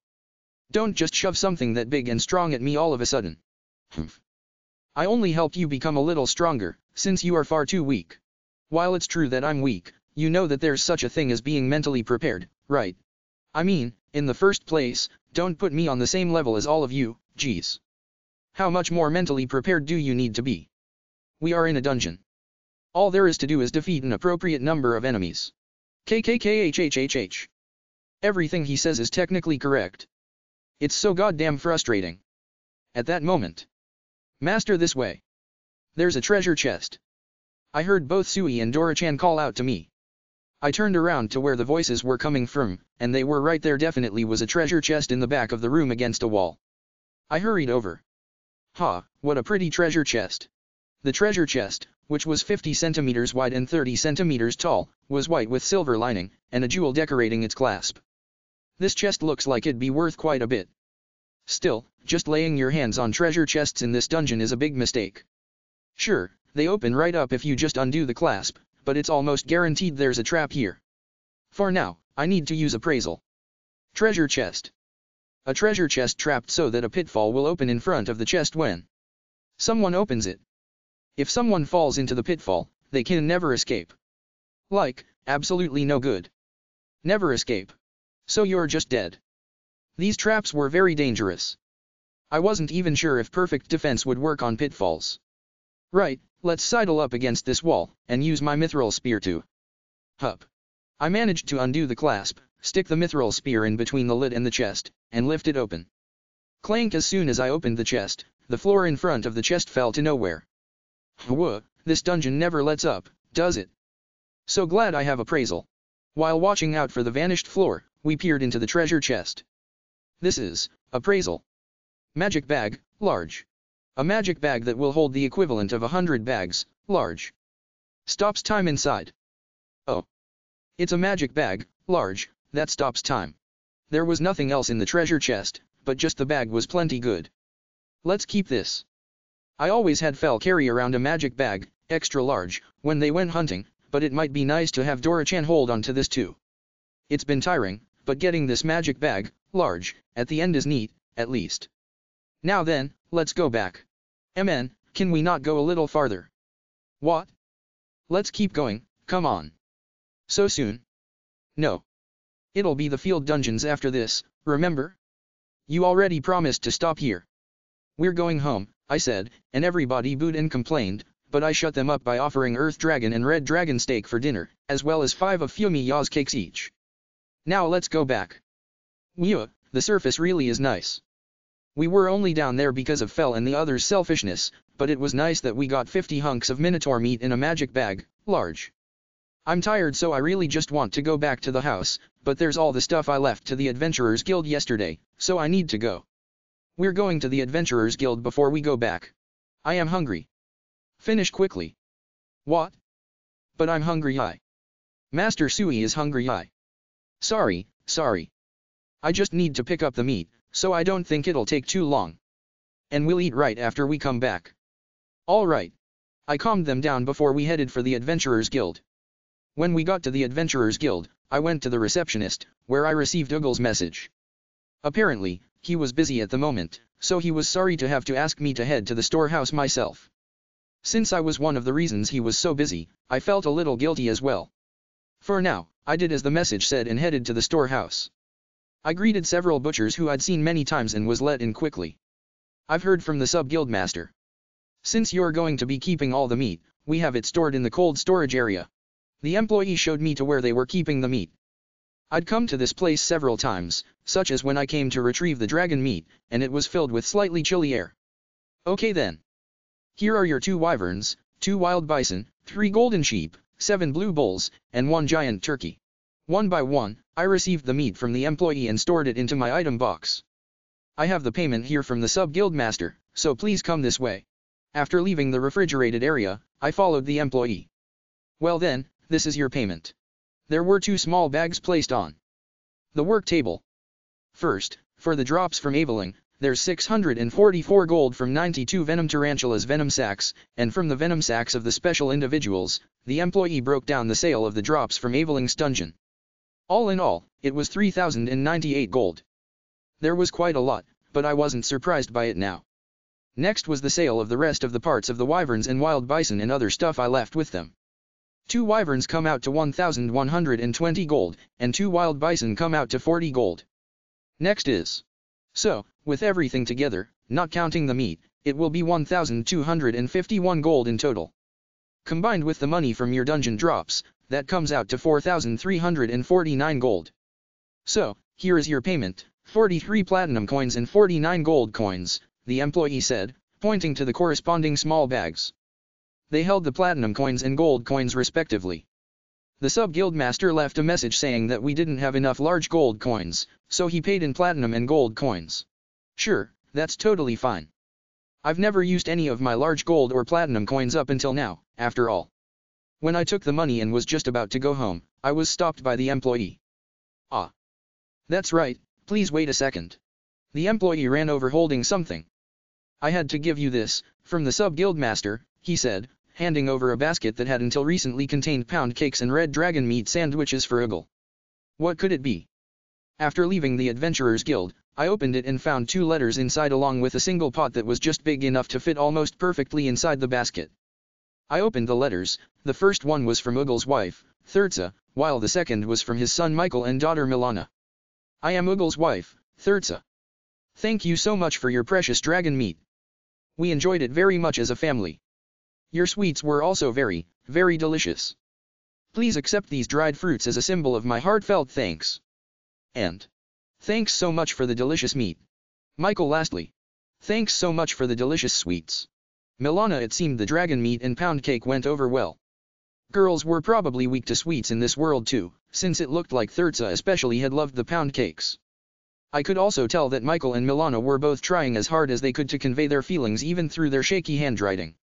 Especially Milana's writing, I was only barely able to make out what she wrote, so she had probably just started learning to read and write. I'm feeling kinda happy now. I opened up the pot and found a variety of handmade dried fruits packed densely inside, all done by Thirza. I tried one, a simple, mellow sweetness that wasn't cloying spread throughout my mouth. I read through the letters once again and felt warm inside. Why are you grinning like that? Fel. Why did you have to say grinning like that? Just when I was feeling really nice. Sigh whatever. Alright, let's hurry up and go home and have food. Indeed. Food, food. Food. Just as I'd promised, we had Earth Dragon and Red Dragon steaks for dinner. All 3 of my familiars ate until they were full to bursting. Thanks to that, I was really tired. Afterwards, I also got them 5 treats each from Fumiya, as I'd promised. I'd thought that they wouldn't need any dessert since they had gorged on the steaks, but apparently sweets were different. They said something like, sweets go into a different stomach, like girls do. Fel must have liked that premium shortcake from last time, as he got 5 of those. Dora-chan, same as Fel, must have really liked the strawberry shortcake pudding yesterday, since he got 3 of those and 2 of the usual custard puddings. Sui continued on his tour of the strawberry fair, and got a strawberry no-bake cheesecake, a strawberry Mont Blanc, a strawberry chocolate tart, a strawberry roll cake, and a strawberry millefeuille. Basically, it was strawberry everything in Sui's order. While they enjoyed their cakes and I had my coffee, I appraised them. Though we did go into a dungeon, it was only for a short while this time, so I didn't think our levels would have changed too much, but I did it anyway just in case. I appraised them in order of, Fel, Dora-chan, then Sui. Name Fel. Age. 1014. Race Fenrir. Level. 945. HP. 10,142. MP. 9,768. Attack. 9,429. Defense. 10,157. Agility. 9,954. Skills: Wind Magic, Fire Magic, Water Magic, Earth Magic, Ice Magic, Lightning Magic, Holy Magic, Barrier Magic, Rending Claws, Body Reinforcement, Physical Attack Resistance, Magic Attack Resistance, MP Efficiency, Appraisal, Battle Boost. Blessings: Blessing of the Goddess of Wind, Ninrir, Blessing of the God of War, Vahan as expected, at Fel's level, just that much wouldn't be enough to level up. But still, those stats are amazing every time I see them. Name: Dora-chan. Age. 116. Race: Pixie Dragon. Level. 199. HP. 1229. MP. 3450. Attack. 3307. Defense. 1158. Agility. 4032. Skills: Fire Magic, Water Magic, Wind Magic, Earth Magic, Ice Magic, Lightning Magic, Healing Magic, Bombardment, Battle Boost. Blessings Blessing of the God of War. Vahan Dorichan was level 197 before, so he leveled up twice, huh? He is at a high level too, so leveling up twice with just that much work is probably really good. Name Sui. Age 4 months. Race Huge Slime. Level 42. HP 1731. MP 1694. Attack 1709. Defense 1716. Agility 1727. Skills Acid Bullet, Potion Creation, Cloning, Water Magic, Smithing, Giganticize. Blessings Blessing of the Goddess of Water, Ruzalka, Blessing of the God of Blacksmithing, Hephaestos. If I remember right, Sui was level 38. So it leveled up 4 times. Sui does have more room to grow. Still, now that it has evolved some, I feel like it's gaining levels a lot slower than before. To be honest, given how brief our dungeon dive was this time, and given how strong all of them already were, I wasn't really hoping for much. So Dorichan and Sui's gains were just an unexpected bonus. And lastly me. Still, I had only fought a little bit at the very end, so I probably hadn't leveled up all too much. Name. Makoto, Tsuyoshi Makoto. Age. 27. Race kind of human. Job victim from another world, adventurer, chef. Level. 66. HP. 413. MP. 401. Attack. 393. Defense. 385. Agility. 331. Skills Appraisal, Item Box, Fire Magic, Earth Magic, Perfect Defense, Double Experience Gain, Familiars, Contracted Magic Beasts Fenrir, Huge Slime, Pixie Dragon. Unique Skill Online Supermarket Fumiya, Liquor Shop Tanaka. Blessings Blessing of the Goddess of Wind, Ninrir, Small, Blessing of the Goddess of Fire, Agni, Small, Blessing of the Goddess of Earth, Kisharl, Small, Blessing of the God of All Creation, Demiurge, Small. Oh, I leveled up 4 times. The fact that I leveled up so much even though I only fought a little at the end is probably thanks to my double experience skill. Yep, I'm doing pretty well for myself. Especially since I'm not trying to forcefully raise my level at any cost, and I'm just fighting when it's opportune. While I was using appraisal, everyone finished their cakes. As expected of how full their bellies probably were, they all looked sleepy. I gave Fel a light brushing, and after I bathed with Dorichan and Sui, they all immediately went to sleep. I was going to call it a night too, but I suddenly remembered, I need to make an offering to Demiurge. But unlike the noisy goddesses and the liquor-loving duo, Demiurge was completely leaving things up to me, so I was really thankful for that. I quickly opened up my online supermarket and scrolled through Liquor Shop Tanaka's menu. Now was the time for the useful rankings to shine. I didn't know much about alcohol, so these kinds of things were really convenient. Demiurge likes Japanese sake, right? I looked through the rankings of Japanese sake.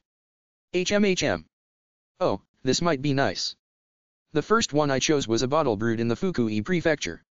It was Junmei Jinjo that was 9th on the monthly rankings, so it didn't quite qualify as a high ranker, but I decided on it when I saw the store owner's little mark of approval over it. It was also pretty affordable, and apparently it was the most popular of its line. It seemed that the taste and fragrance of the sake superbly blended the natural umami of rice into it. What should be next? This one might be nice. The next one I chose was 8th on the monthly rankings, but 2nd on the weekly rankings. The fact that it was in both ranking lists, and the fact that it was so famous that even I knew the name clinched it for me. It represented Niigata Prefecture, and it was advertised as being like the legendary original sake of famous myth. It felt smooth, light, clean, a little spicy, and had a refreshing aftertaste. After choosing the first and second bottle from the monthly and weekly rankings, I chose the last one from the daily rankings. It was a bottle that shone in first place in the daily rankings. It was a little expensive, but its blue bottle was unique and pretty, so I decided to splurge a bit on it. It was from the city of Sato in Niigata, and it was written in the description that it was made by fermenting for long periods of time at low temperatures to make a daiginjo with a mellow scent and a delicate yet deep taste. Of course, they were all 1.8-liter bottles. After that, I got the same brand of snacks as last time, a premium Kansuma gift set, though it was a different assortment, naturally. This time, it was a 12-kin set of black wagyu roast beef, black pork bacon and shashu, and young au sweet fish pickled in oil. When I checked out, it all came in the usual box. I took out the contents and lined them all up on the makeshift cardboard altar. Great. It's done. Ahema. Oh great demiurge. Please accept these. Oh, Makoto. Are you sure? Yes, of course.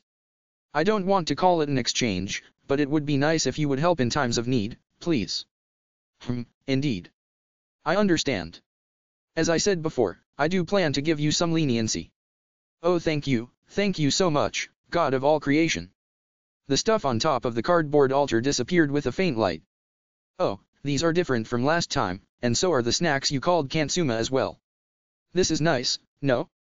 I've been enjoying these with my sake recently. I'm very pleased. Feel free to do this again if you like. As you will. Never mind if you like, I'll do it every week. I'm counting on you, Demiurge. He. I got his verbal agreement. Now I'm prepared for anything that happens. After all, I'm stuck alive for 1,500 years now. Even though I have my familiars, I'm not safe from everything without the power of the God of all creation. After finishing my offerings to the great Demiurge, I fell into peaceful sleep, reassured. Since we planned to leave Dolan tomorrow, I was going to spend all of today preparing. And that meant making food for the trip. I started cooking from early on in the morning, making things like the usual carriage, pork cutlet, Hamburg steaks, and miso-marinated meats. I also made meat saburo, tanjiro, and seafood soup, all of which were very customizable. This should be it. I ended up making a lot. Ever since I gained the chef job, my cooking's gotten a lot smoother, so I've started making too much. Well, having more's never a problem. It'll get eaten anyway. All of us in the house are big eaters, after all. Still, I didn't expect to still have this. I was holding a bowl of mixed minced meat, which consisted of orc meat and minotaur meat drops from the dungeon. I got carried away and made a little too much. I mean, Sui's special mithril mincer is so easy to use, I don't even need to use any force and it keeps churning out meat, so I just... I don't want to leave it like this, so I guess I'll make something with this ground meat. What should it be, though? Ground meat, huh? Ground meat. Oh. Let's do that. What I thought of was, of course, meat pie. I had made it once before when I had ended up buying too much ground meat when it was on sale. I searched up a recipe on the internet which turned out to be unexpectedly easy. When I actually made it, the pie was ridiculously tasty. Great.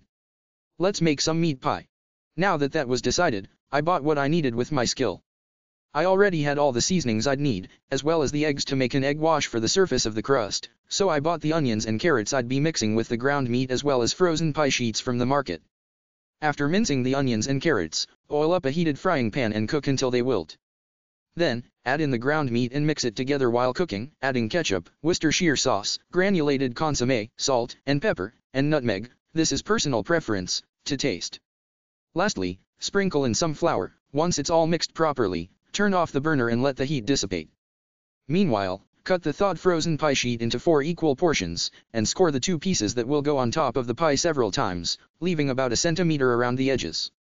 After layering the cooked ground meat filling onto the 2 unscored pieces that make the base of the pie, egg wash the edges of the pie sheets in a mixture of egg yolks and water. Layer the pie sheets that have been scored on top, and crimp the edges closed with a fork, creating a rectangular pie. Egg wash the top of the pie to bring out gloss, and bake in the oven until it's nice and brown. This time, I followed the recipe and used onions and carrots, but it was also possible to just use frozen mixed vegetables if I were to ever not feel like going through the trouble. It might also be nice to use curry powder to make a curry-flavored meat pie. I could also switch up the shape to the classic round shape, or a triangle, or I could even make easy-to-eat mini pies that were also square or rectangular like the one I had just made. Since the dish can be customized to preference in taste and form, let's make some more later. While all that was running through my mind, the meat pie finished. Oh, it looks good, all nice and brown like that. I'm going to have to taste test this. Losing to the tempting smell, I popped a bit in my mouth. CRSSP so good, I just loved the fragrant crispiness of the pie. And the well-seasoned ground meat filling inside paired great with the crust. And since it was so filled, it got full marks for volume. Hey, you seem to be eating something good there. Give it to me, too. Don't forget me. Sui wants some too. Even though I was just taste testing it after it was done. Lured by the smell, Fel and the others were on standby. There was no other choice, so I gave them a plate full of meat pie each as a snack. Oh right. Uggle's wife Thirtsa gave us dried fruits. I should make some pound cake. I was planning to go report to Uggle and Elrond in the evening that I'd be leaving tomorrow, so I decided to take the chance and make some more presents for them in the form of a dried fruit pound cake. With that thought, I hurried to bake some pound cake with dried fruit inside. It was simple to make, so it didn't take too long. Fundamentally, it was just adding dried fruit to pound cake batter and baking it. I'll gift them some of this along with the meat pie. I went to the Adventurers Guild with my baked goods in hand. When I arrived at the Adventurers Guild, I was immediately shown to the second floor by an employee. There, I found both Elrond and Uggle buried in a mountain of paperwork. Ah, Makoto. Uggle, Makoto's here. A break. Let's take a break. Elrond's desperate, isn't he? Please wait just a little bit, Makoto. Idiot Guild Master, keep working. I will be keeping Makoto company. No.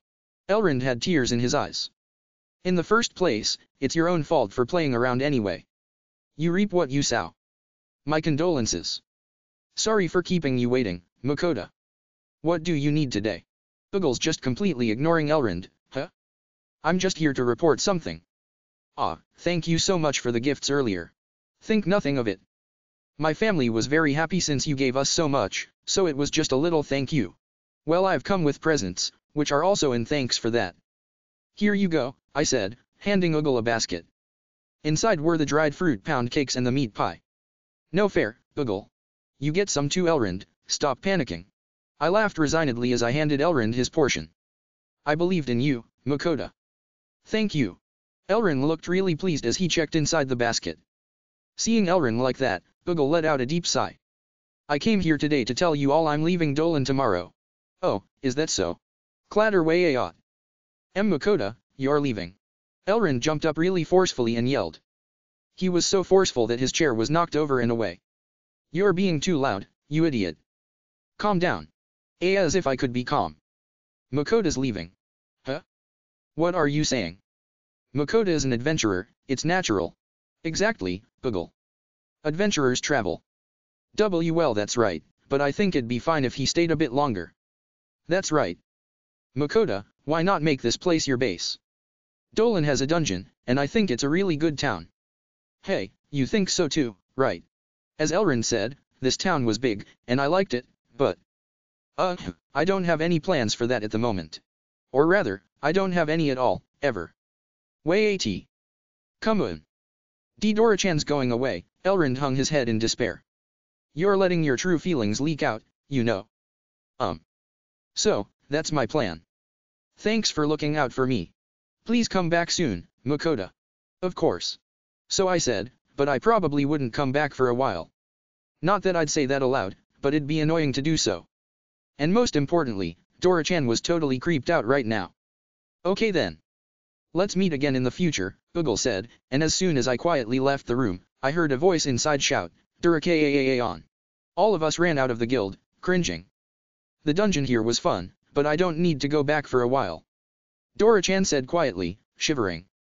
Love that's too strong can give the recipient trauma sometimes, huh? By the way, this entire time Sui was asleep in my bag. In any case, where do we go next? I'd already decided on our next destination, so I had an answer to Fell's question. Next, we're going to the town we visited when we first entered the country, Carolina. That place, huh? It's a little fast, but I need to go pick up the wyvern mantle I asked for, after all. Also, I have an idea. Tomorrow, we're leaving as soon as I return the key to this place to the Merchants Guild first thing in the morning. Indeed. Sure. Let's hurry up and get out of this place. The next morning, we left Dolan and made for Carolina. Gossip, the gods during punishment. In his large mansion, the highest and supreme god of all creation Demiurge was currently immersing himself in his greatest enjoyment these days, otherworld sake and snacks. Are they really reflecting? He wondered aloud, before lightly waving an arm, causing a half-transparent window to open up in front of him. It displayed the goddess of wind, Ninrir, who was currently under house arrest. In the home of the goddess of wind, Ninrir. As if fresh from a morning vigil, a depressed atmosphere filled the place. Sigh. Otherworld sweets, Ninrir muttered while laying on her bed. Unlike before, she looked clearly wilted. Finally, her connection with Makoto had been revealed to the god of all creation, and she had received a harsh scolding and punishment from him. On top of having all her offerings from Makoto confiscated, she had been placed under house arrest for a month. The punishment was heavy. Of course, during that time she was forbidden from contacting him. Cake. Pudding. Dorayaki. All the different sweets she'd tasted up until now. They all floated up one by one in her mind. I sure want some dorayaki. Gulp. Having thought of her favorite, dorayaki, Ninrir couldn't stop the saliva from building up in her mouth. 1 month. I know he's the god of all creation, but this is just cruel. She was cut off from the other world's sweets for an entire month. It was basically torture to Ninrir, since she could no longer be satisfied with the world's honey or dried fruits after having tasted the sweets from that world. 1 month is too long. 1 week into the month-long house arrest proclaimed by the god of all creation, Ninrir's heart was already about to break. Sigh. Why didn't I save any of my sweets? If I had even a little left, this would have been. Even though Ninrir had been getting so many sweets from Makoto, she never saved any of them. Instead, she simply ate them all. I'm such an idiot. Along with past regrets, a proverbial demon began to whisper into her ear, why not sneak an oracle to ask him for some sweets? No, I can't. If the creator god found out, I wouldn't get let off with just a month. Ninrir's inner demon spoke up once again, then he just doesn't have to find out. As if he wouldn't. He's the god of all creation. Whew. Calm down, Ninrir. And get rid of these evil thoughts. If I don't, something bad will happen. If I'm not careful, I might never be able to taste other world sweets again, let alone having to endure a month without them. Ninrir shivered at the very idea and erased the demon in her heart. It's hard, but I have no choice but to withstand it. Clinging on to the light at the end of the tunnel, which was the end of her house arrest, Ninrir clenched down on the desires in her heart. My, Ninrir really does lack perseverance. Well, she did manage it, so I suppose I shall let it go.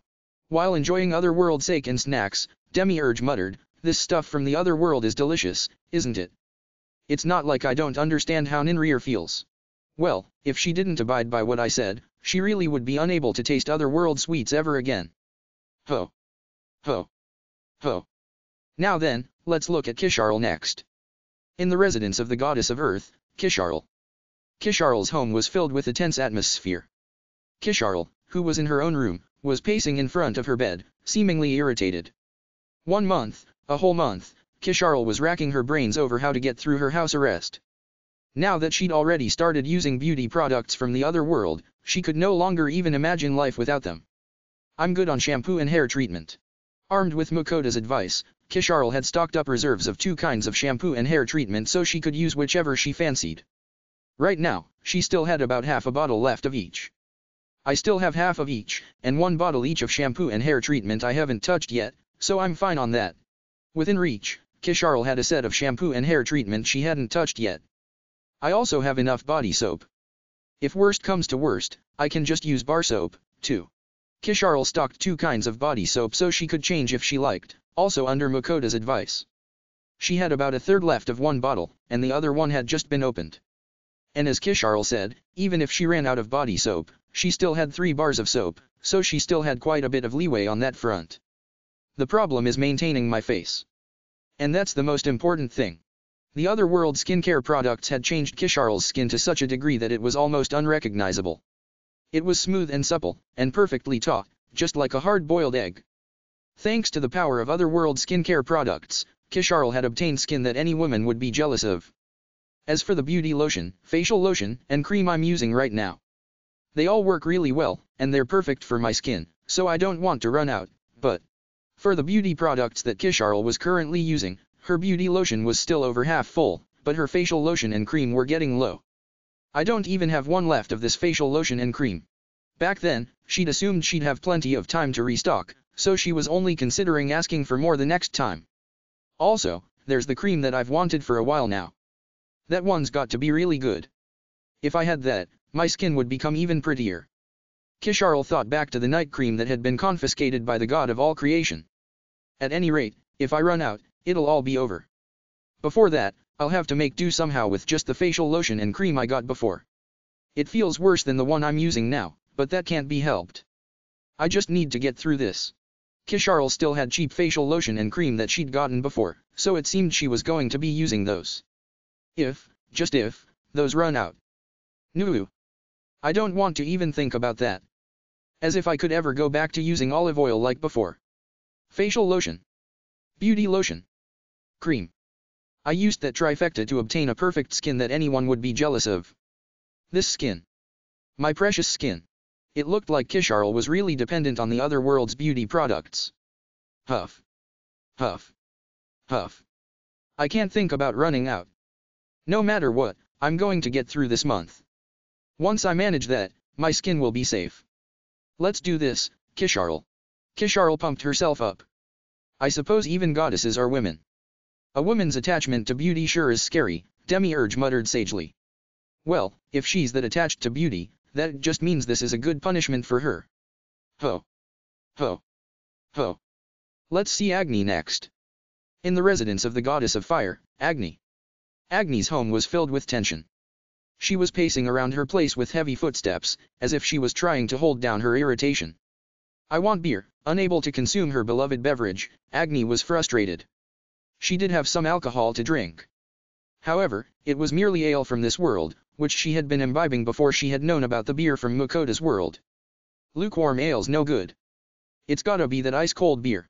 Imagining the taste of an ice-cold brew and the feeling of it going down her throat, Agni reflexively gulped. Phew uck.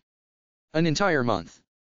Agni drooped her shoulders in depression at the thought that she wouldn't be able to taste that wondrous beer for an entire month. That creator god is so cruel.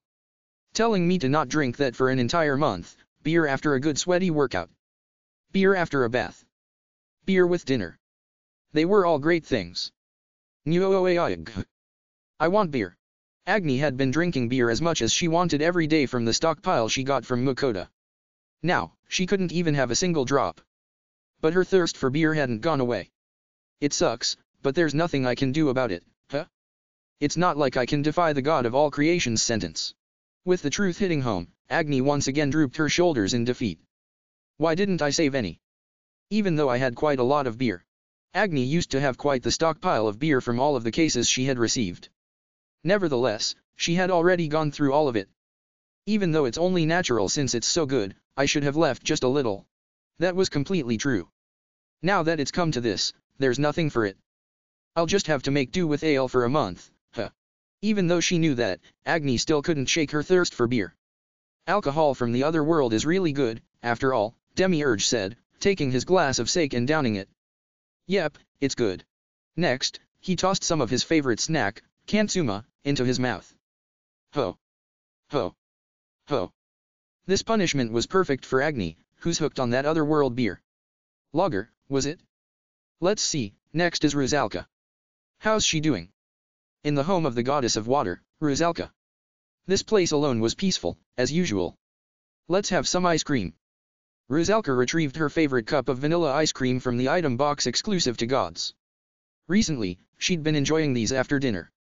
Hee, she scooped up the snow-like white ice cream with a spoon and took a mouthful. The cold ice cream quietly melted in her mouth, the strong taste and thick consistency of milk spread. The flavor was perfect, sweet without being cloying, with a fragrance of vanilla that tickled her nose. This really is delicious. Rusalka slowly enjoyed her vanilla ice cream. That was good. She placed the empty ice cream cup on the table. I want a little more, Rusalka muttered, before reaching into her item box and taking out an individually wrapped bonkachin. She broke open the wrapping and started munching on the pastry. This is good, too. Rusalka fully enjoyed the moist, sweet treat. So satisfying. I will eat more tomorrow, she said, smiling as she remembered all the sweets she still had in her item box. She wasn't concerned at all about a month's house arrest.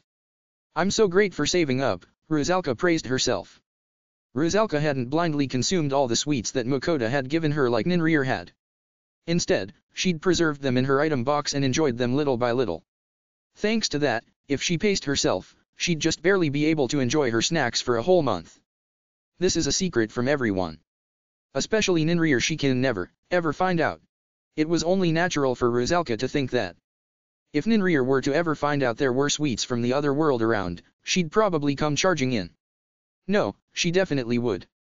If that happened, even the snacks that Rusalka had so painstakingly rationed to last a whole month would be gone in an instant thanks to Ninrir. I won't give any to Ninrir. They were given to me, so I will enjoy them, Rusalka said, moving on to joyfully plan out what to eat tomorrow, remembering everything she still had in her item box. Even though they like the same things, she's really different from Ninrir, isn't she? Rusalka's young, but she's the most responsible of all of them. Her punishment isn't really a punishment now, but... Demiurge wondered what he should do. Everything she got before is hers, after all. I suppose it can't be helped. Rusalka was unexpectedly cunning. Next is Hephaestus. In the god of blacksmithing, Hephaestus' house. Usually, the place would be echoing with Hephaestus' loud voice, but right now all was quiet. Clang. Hephaestus placed an empty wooden cup on a table. Burp. Sigh. After downing some lukewarm ale, Hephaestus heaved a deep sigh. Now that I've tasted whiskey, ale just isn't strong enough. Hephaestus' love of alcohol was unrivaled. Even though he couldn't enjoy whiskey for a month because of the house arrest, he couldn't ever consider not drinking altogether. Although he did settle for the ale, Hephaestus was far from satisfied with it when measured against otherworld whiskey, for which there was truly no comparison. House arrest for a month, huh? We weren't trying to stretch that otherworlder that far, though, Hephaestus said to himself, but it wasn't true. Demiurge, as he watched on, wanted the man to realize how berserk he had gotten over alcohol. More than anything, the liquor-loving duo had no idea when it came to choosing whiskey, so they always took up the most time with Makoto. So I won't be able to taste whiskey for a while, huh? This is hard. Hephaestus was completely hooked on whiskey. One of the big draws of whiskey was that each had its own unique fragrance and flavor, despite the alcohol being so strong. It would have been better if I'd saved a little, but that would be impossible to ask of us. These days, the biggest source of enjoyment for Hephaestus was drinking the night away with the war god Vahan, who loved alcohol just as much as Hephaestus did. Together, they'd talk about and review the quality of each bottle as they drank them down.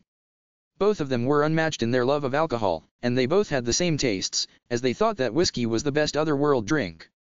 When they had good booze to drink, they never ran out of topics to discuss. All that discussion over whiskey was so fun. Oh yeah, I wonder how that 12-year whiskey the god of all creation took tasted. Hephaestus thought back to the world's best whiskey that both he and Vahan had enjoyed so many times. Said 12-year whiskey was more expensive than the one they usually had. And given that it commanded such a price, that probably meant that it tasted that much better. Gulp. Imagining that taste, Hephaestus couldn't help but salivate. Sigh. I want whiskey so bad. He thought, but of course there was no whiskey left. I'm bored of ale too. Oh well, I guess I'll have some mead. Hephaestus poured some mead into a glass and drank it. Sweet, and weak. Both ale and mead were what Hephaestus had before he learned of whiskey. However, now that he'd learned the taste of the sublime alcohol that was whiskey, ale was almost just water, and he could only think of mead as far too sweet for its strength. It would be so nice to have some whiskey soon. Hephaestus, I know that you and Vahan pour an inordinate amount of passion into alcohol. I don't believe you two will be able to stay quiet now that you've gotten to know alcohol from the other world, though. Alcohol from the other world was delicious. If one liked alcohol, they would understand Hephaestus' feelings. However, but I can see you taking up too much of Makoto's time because you're so enamored with alcohol. It'd be nice if you'd reflect on that, but... The last one's Vahan, the duo's other half, huh? In the war god Vahan's residence. A displeased voice echoed throughout the halls of Vahan's home, which used to be quiet. Fuck. This booze is too sweet. Vahan cursed his now empty glass of mead, scowling in displeasure. After getting tired of drinking so much ale, he had switched over to mead. It's gotta be whiskey. There's nothing better. Vahan, like Hephaestus, was unable to be satisfied now that he'd tasted whiskey from the other world. A whole month, huh? It's not like I'm trying to go against the god of all creation, but I think a whole month of house arrest is too much. Vahan was more than a little unsatisfied at having to sit through an entire month of house arrest. I mean, we didn't ask that much out of him. We even gave him blessings. Also, we put some pretty rare skills on him too. Although that was true, whether or not Makoto actually wanted all that was a different matter. Well, if that's what the god of all creation says, it's not like I can do anything about it, so I just have to get through this month somehow, but... A whole month. And in the meanwhile, he'd be absolutely unable to drink any whiskey. I want whiskey. It was a strong drink unlike anything else Vahan had had up until then, and each bottle had its own unique flavor and fragrance. He was entranced by the fact that it changed so much depending on where it was brewed and by who. To the alcohol-loving Vahan, whiskey had shown him an entirely new world. I really want to spend all night drinking with that blacksmithing god again. That was so fun. Vahan thought back to the days spent drinking with Hephaestus. Conversations about whiskey flowed like a river, and they would argue about what to order next. That had been unexpectedly fun. Ah, damn it. We were supposed to be drinking that 12-year world's best whiskey and talking about it too. That one's gotta be delicious. I mean, it's just a better version of the one we're always drinking. Vahan thought of the 12-year version of the world's best whiskey that the god of all creation had confiscated from him. I wonder how it tastes. Even though he knew he wouldn't be able to drink it, Vahan couldn't stop his imagination. I want to drink whiskey. Vahan shouted from the bottom of his heart. Vahan, I know you've been occupying all of Makota's time right along with Hephaestus. Demiurge could tell that he was quite enamored with whiskey from the other world. I really can feel their tenacity when it comes to loving alcohol. It'd be nice if they can reflect on that during this month and calm down, though. Demiurge took a swig of the sake he had on hand, letting out a sigh of relief. It looks like they're all feeling the month-long punishment, at least a little. It seems as though getting them to give up on things from the other world isn't going to be an option, though. Well, I'll need to talk to Makota about that, won't I? He's a pretty nice guy, so he probably won't completely cut off relations with us gods. It doesn't look like he's planning anything like that, either. Although we can't keep doing things at once a week like before, though. At any rate, I should talk to Makota about that once these fools' punishments are up. Chapter 4, Makota buys a house. I could see a familiar townscape past the open doors of the gate. It's Carolina. Great, let's hurry and get in. Indeed. Yeah. I was on Fell's back as he ran to Carolina with Dora-chan flying beside us. By the way, Sui was fast asleep in my bag, as usual. The gate guards were a little alarmed. It'd been a long time since they had seen Fell, but I could see the comprehension dawn on their faces when they noticed me on his back, so there wasn't really any problem. Even though Dora-chan was here too now, I was let through quickly once I showed them my shiny gold S-ranked guild card. The power of a shiny gold S-ranked guild card really is no joke. As I walked through the familiar streets in town, I somehow felt like I'd returned. This was the first town I'd visited after coming to this country, after all, and we had stayed for quite a while, too. It really was a town with a lot of memories and feelings behind it. First, let's go give our greetings at the Adventurers Guild. All of us headed for Carolina's Adventurers Guild. It was a return for Fell, Sui, and I, but it was the first time for Dora-chan. When we entered the Adventurers Guild, the receptionist, who remembered us, hurried to get up. I smiled a little at the nostalgic display. You don't have to get so worked up, you know? It didn't take long for a ripped and energetic-looking old man to come over. He was the guild master of the Adventurers Guild in Carolina, Willem. Oh. Long time no see. Yes, it's been a while. I heard you became S-ranked. Yes, thanks to your guidance. Also, I have a new familiar now, Dora-chan, over here, I said, and for some reason Dora-chan latched onto the back of my head. Dora-chan, guy, your claws are digging into my head and it hurts. This is my new familiar. A pixie dragon. Haha. So, you even made a dragon one of your familiars. Pixie dragons are rare, and this one is actually fully grown. Gahaha. Rare, huh? To me, you're even rarer since you've got 3 familiars following you. I mean, when you put it like that. It's true that I've never even seen another adventurer with 3 familiars, and tamers themselves are already rare. I'll be asking you for a lot while you're here, got it? I'm counting on you. Okay. I'm planning to stay here for a while. For now, I just came to greet you. Oh, that's right. Since I'm already here, might as well ask them to take care of some butchering. Of course, I'll sell them everything but the meat. Even though I learned how to butcher for myself, I couldn't handle anything big, and I could only manage 1 or 2 at a time. I really can't beat a professional. The rate at which we go through meat is no joke, so I should try to refill when I can. Also, maybe I could provide you with some goods. Oh, really? The stuff you bring in is always top-notch, so we'll be happy to take care of it. Let's hurry up to the storehouse, he said, practically zooming towards his destination. We followed him to the storehouse. Yo. Yuan. There's a familiar face here. When we reached the storehouse, the guild master called out, summoning a familiar, grim-looking old bald man from the back. Oh, it's you, bro. It's been a long time.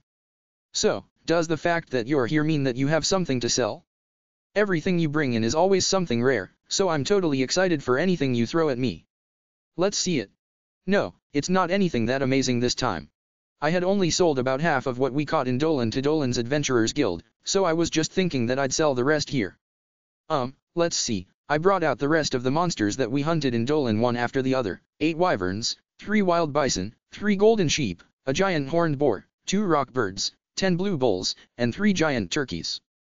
It seemed like there was a lot of meat to be harvested off of the light truck-sized giant horned boar, so I asked them to do it right away. As for the blue bulls, I had so many that I stopped at 10 for the time being. Wyverns, and golden sheep, and even a giant horned boar. Just what I expected out of you, brother. Seeing the monsters that I brought out, Yuan sounded surprised. According to him, golden sheep and giant horned boars hadn't been seen in Karelina's Adventurers Guild for a couple of years now. It's been a while for me, too. Everything you bring in really is great. It seemed that the guild master felt the same, and he was looking mighty pleased. Huh? Wait, could it be that they still have some leeway to do more? Could I ask you to butcher a little more? Sure. It's fine. Thanks to you, we're gonna have some more money in our coffers soon, after all, the guild master said, grinning from ear to ear. Is it so? If that's the case, I'll show you the Chimera and Orthrus that got rejected the last time I showed them anywhere because they were worth too much money. How about that?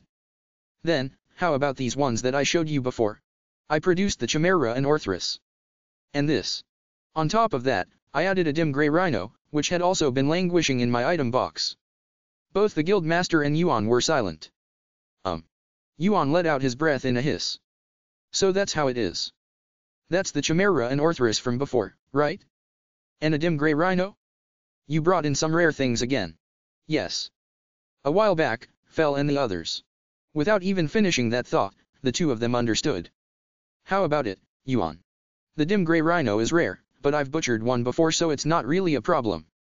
As for the Chimera and Orthrus, of course, I don't have experience, but I think I could try. Old man Yuan was a lot calmer this time since it was his second time seeing the Chimera and Orthrus.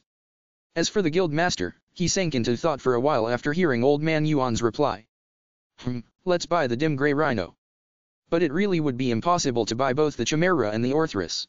If both are impossible, does that mean you'd be able to buy one of them? Indeed. I'll buy one of them.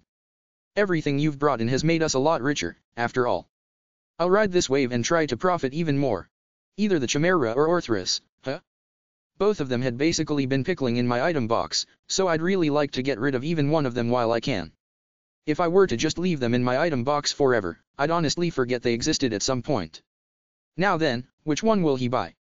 While I was turning that over in my head, I heard Fel's voice. The Chimera. The Chimera. Indeed. It is edible. Yeah, Fel did say something like that, didn't he?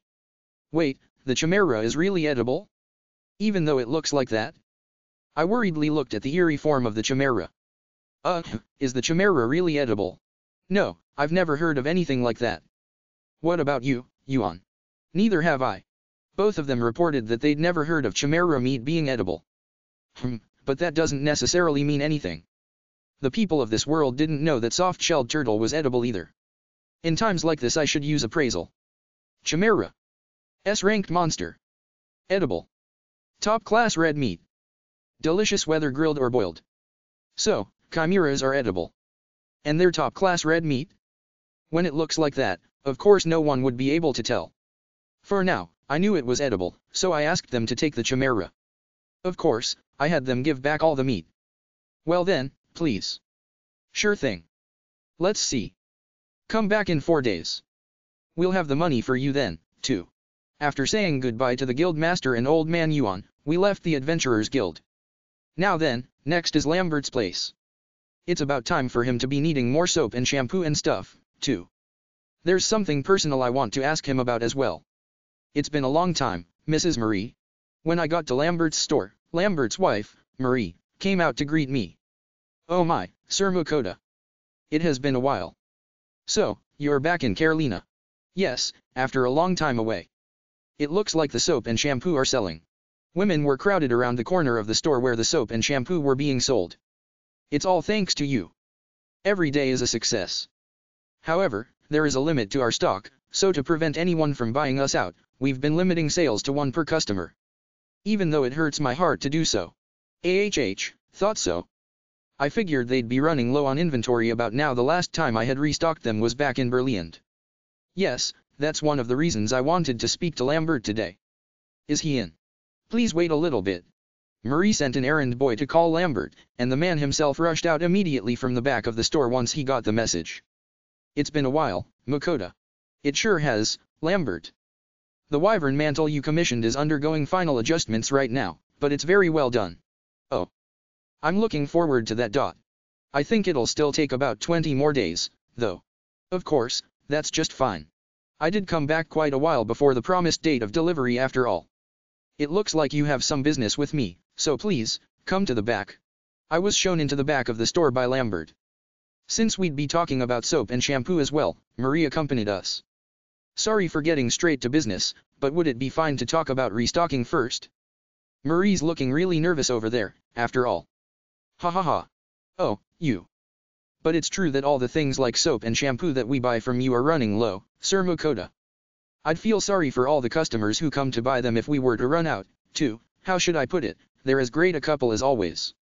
If I keep getting exposed to them, my HP will wither away, though. Sir Makoto has come back, so I would like it if we could restock soon. If possible. Marie said that she would like the same amount I sold to them at Berlin as soon as possible. With that amount, while they would still have to refuse anyone trying to buy too many, they would finally be able to lift the one product per customer limit. The amount I sold them in Berlin, huh?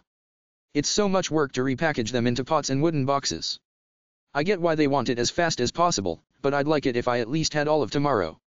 So, I said I could have it ready before noon the day after tomorrow, and Marie agreed. With that finished, Marie hurriedly went back to the store, as it seemed she was concerned about the goings-on there. Sorry about that. Marie is having a lot of fun with work these days. It's nice to see women working. True enough. Marie looks like she's having a lot of fun every day, so. I'm overjoyed as well. So, what did you want to talk to me about, Makoto? Right. To tell you the truth, I told Lambert what had occurred to me a little while ago. Basically, I had decided that I wanted a house. I had been renting houses wherever we traveled, but I'd started to think that a permanent house would be really nice.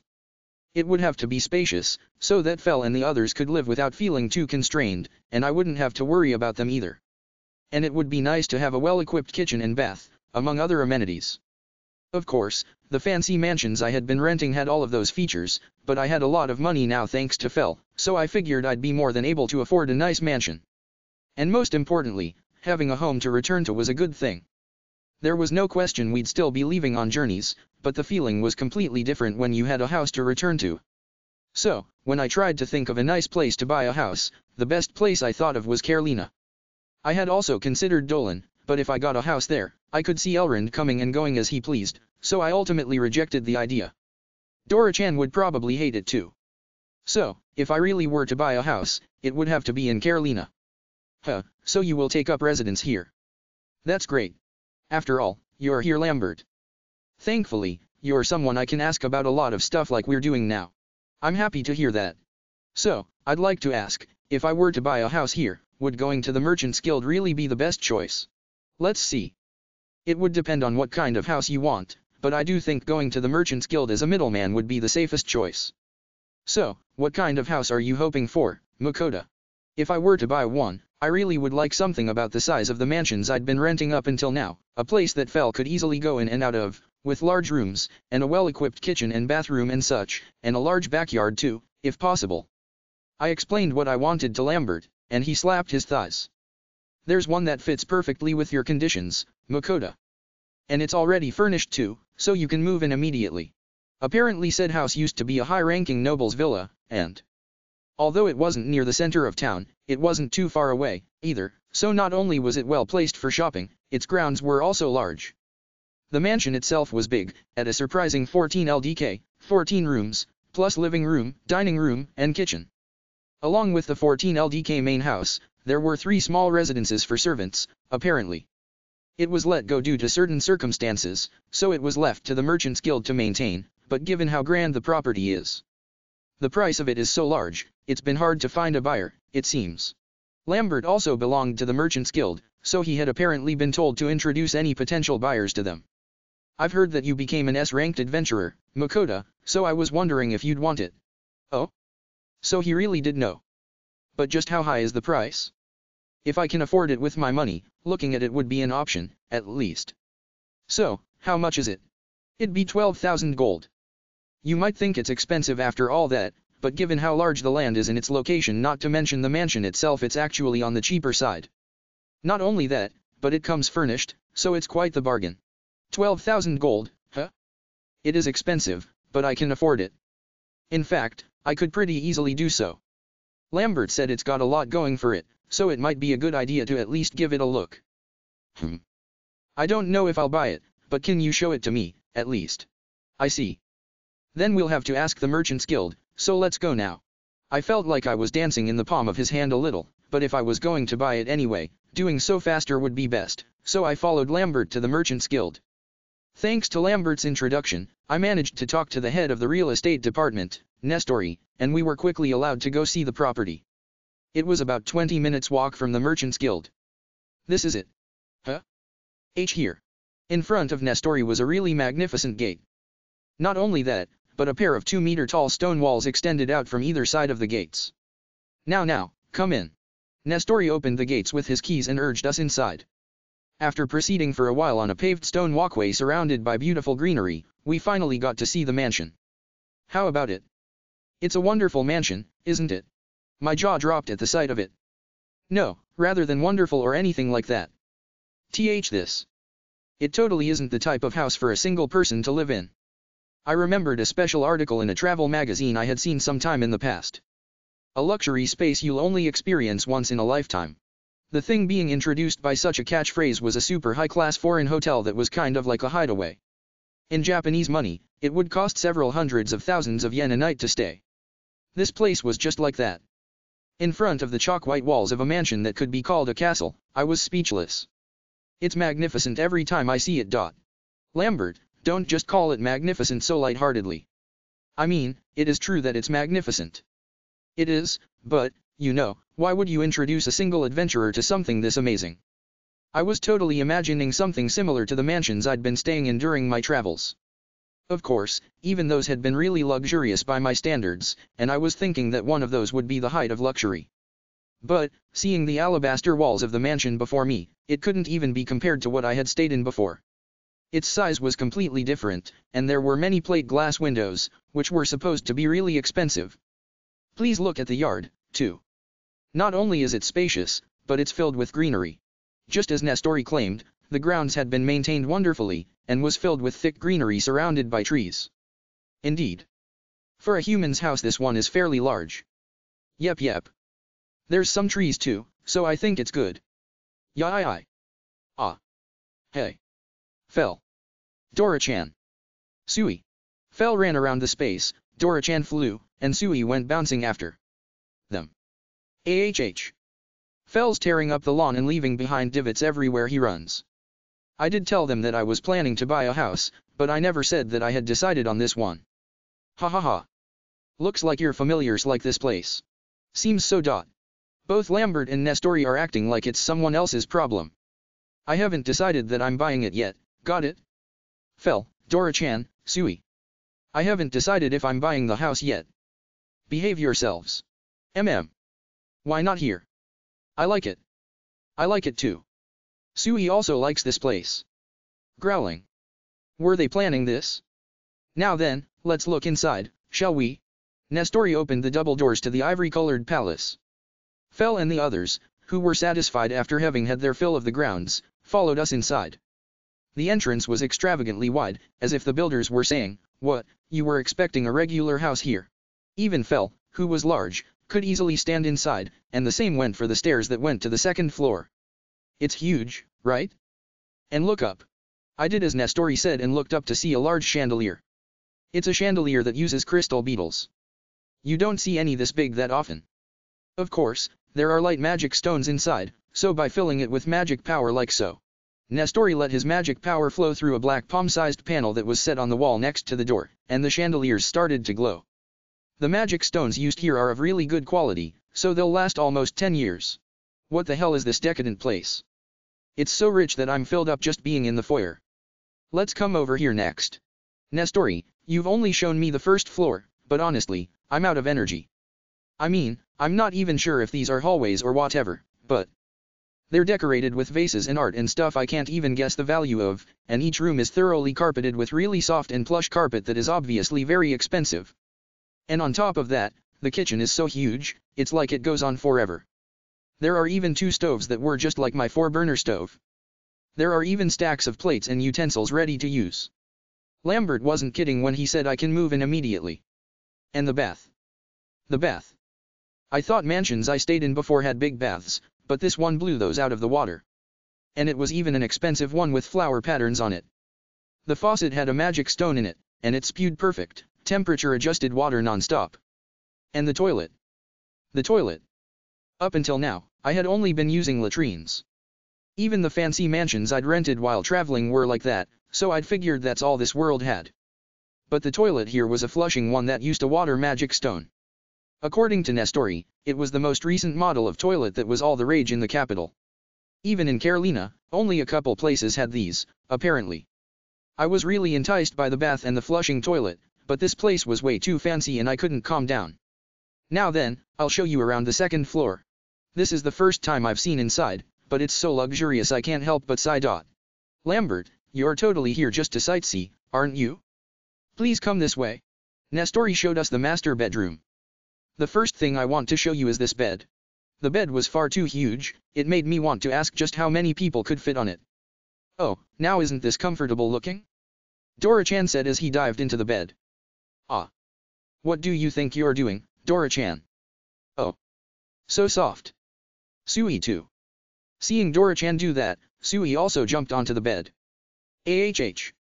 Sui, you too. Yai. Master, this is super soft. Sui was happily bouncing on top of the bed. You too. What do you two think you are doing, Dora? Sui? But still, this house is certainly nice. I like whatever this is here very much, Fel said, lying down on the soft carpet. You guys. Sorry. No, I'm glad it looks like you're familiars like the mansion as well as the grounds, Makoto. Even though I haven't decided to buy it yet. You guys are all taking way too many liberties. Yes. Now then, I have received 12,000 gold in the form of 120 platinum coins. Here are the keys. There were several keys bound by a ring. From Nestori's explanation, there was a key for the gate, a key for the main house, and keys for each of the servants' quarters. Even though I would rather have had something only slightly better than the mansions we've been renting in our travels. Sigh. Those bastards. I ended up having to buy this palace, and it was really making me want to complain about these children. It was fine that we all went to see the house and were shown around by Nestori, but all 3 of them had said that this place was good and refused to leave. Even though I had tried to tell them we could decide after seeing other places, they had refused to listen and kept repeating that they liked this place. And now I'm all alone at the Merchants Guild, too. It must have been really comfortable for them, since no one even tried to move. There was nothing to be done, so I just bought the place. Man, S-ranked adventurers sure are amazing, to pay 12,000 gold out of pocket. I'm so proud to know you, Makoto. Lambert, I never planned to buy this house. Sigh. Whatever. There's no use complaining now. I parted with Lambert in front of the Merchants Guild, and I returned to the White Palace that had just become my home. But, what should I do with all the rooms? It's just us 4. Chapter 5, Makoto buys some slaves. The next day, I bought all the soaps and shampoos I'd be delivering to Lambert's store during the morning. Then, I immersed myself wholeheartedly in repackaging work. If I didn't, my mind would end up wandering. I had sort of just gone with the flow when I'd bought this place, but I had already hit a stumbling block. Now that I was thinking about it calmly, this place was way too huge. I didn't know what to even do with all the space. Like, how do I even clean this huge mansion? And the grounds are huge too, not to mention there are so many trees, so it probably needs a lot of maintenance. I totally get why there's 3 whole houses for servants. With a mansion this big, it'd be impossible to maintain it without hiring people. I had seen the houses for servants too. They were just single-story houses and seemed perfectly fine for ordinary living. To be honest, I'd much rather live there. Still, this entire area is my possession now, so I don't like the thought of letting it all fall into disrepair. More than anything, I'd feel like, why did I even buy this house then? Now that I'd bought a house, in order to maintain it as well as assisting me with repackaging the soaps and shampoos I was supposed to hand over to Lambert, I considered hiring 1 or 2 people. But no matter how I think about it, that wouldn't be anywhere near enough for this place, huh? No matter what I do my mind ends up wandering. Geez, and those guys. Even though I've got so many worries, they're all so carefree, not far from where I was fretting, Fell and the others were energetically running around the wide grounds. Thanks to immersing myself in my busy work, I had ended up finishing faster than I expected even though I was preoccupied about everything.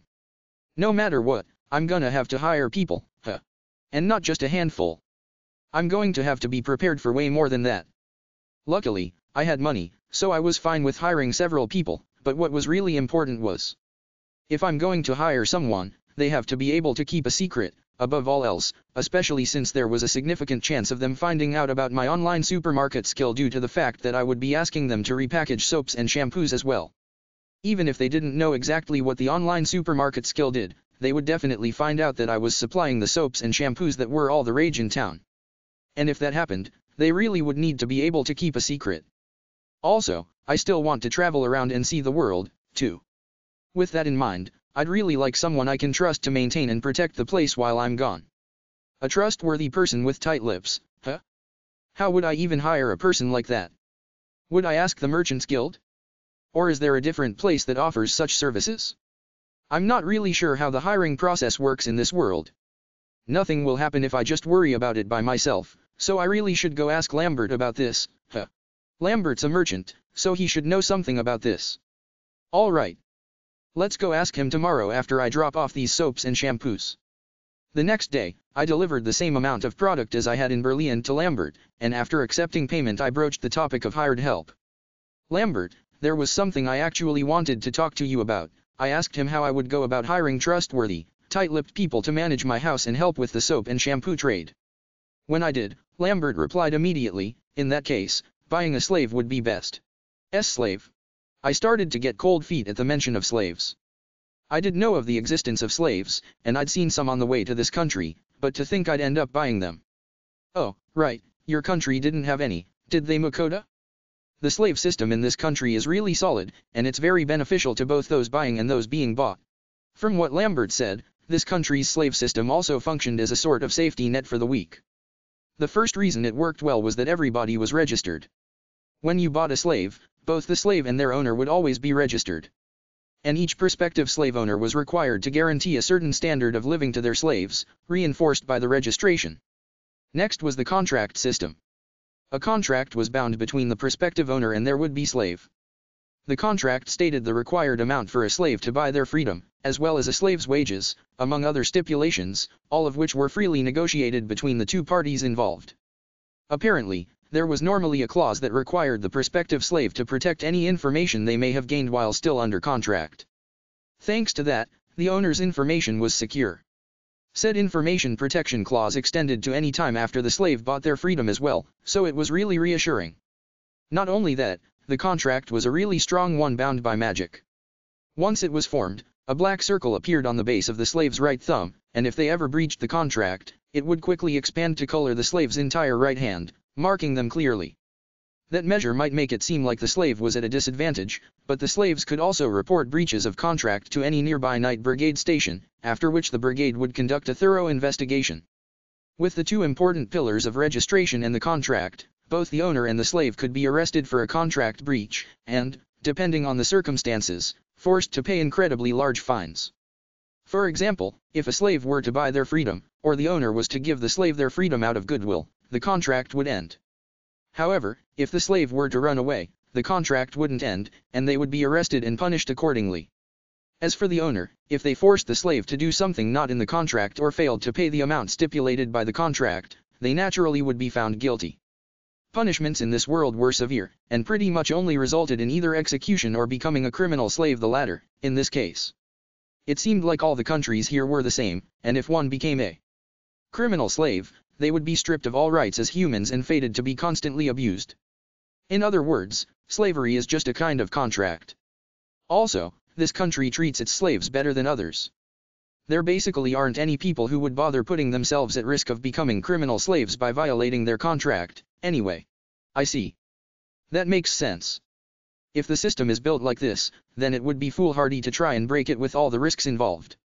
I would recommend buying an entire family. An entire family. Unable to comprehend what he meant, I repeated Lambert's words back at him. It's exactly as I said, he replied. Apparently, it was fairly common for entire families to become slaves thanks to debts or a poor harvest. Those slaves would normally wish to be sold as a family in order to avoid being separated and scattered to the four winds. However, the slave merchants were also running a business, so it wasn't as if they'd absolutely honor that wish forever. Normally the merchants would try to sell them as a family for a standard 3 months, if they still hadn't sold by then they would start to sell them separately. If you were to buy them before they get sold separately, I imagine the family would feel a debt of gratitude towards you. Everyone I've bought works hard enough to impress even me. And they would never do anything to cause a loss to my store, either. Oh? Is that what would happen? Families of slaves tend to think about the stability of their lifestyle first and foremost. Almost all of them continue to work at the same job even after buying their freedom. Since that was the case, it seemed that Lambert basically always made sure to buy families of slaves whenever he was in the market for them. According to him, buying an entire family would be a little expensive at first, but considering their productivity and higher morale, they were actually well worth the cost. An entire family, huh? I guess I should consider it. But if I were to buy a slave anyway, I'd like some cute girls. And no, it's not like I'm thinking of anything weird. Not at all. It's just. I'm a guy, too, and if I was going to live together with someone, I'd like it to be a cute girl. That's just natural for a man, right? Also, if you're going to buy a slave, it might be a good idea to buy one who can fight, too. Huh? A slave who can fight. Yes, to tell you the truth. Lambert started talking with a serious expression. So, I think it's best if you prepare yourself for any eventuality. If you're there, Makoto, you shouldn't have any problems, but you're an adventurer. You'll probably be leaving your house a lot. What I heard from Lambert was a little troublesome. Thanks to the fame of our soaps and shampoos, there'd been people sniffing around Lambert's store. Lambert had an idea of who the culprit was, but it wasn't like they'd done anything obviously illegal, so Lambert, unable to send the knights after them, was troubled as to how to deal with the situation. It seemed that the culprit was another merchant company that didn't have the best reputation, even though they were based in a different territory. Said company was one that had found success in a single generation thanks to their willingness to do ruthless and vicious things without batting an eye, and although they even frequently caused trouble for the Merchants Guild, they were sly and never left a trail. The Merchants Guild honestly wanted to crush them if they could, but they were unable to get their hands on any decisive proof. That, and the fact that they seemed to have backing from some mysterious nobles, meant that the guild's hands were tied. Even Lambert, in a streak of uncharacteristic martial attitude, said, I'd happily sick the knights on them if they were to show their hand. They're simply sniffing around right now, but if they realize you and I are close, then they'll be able to put 2 and 2 together. There's no guarantee that you won't be found out as my supplier, Makoto. What Lambert said made sense.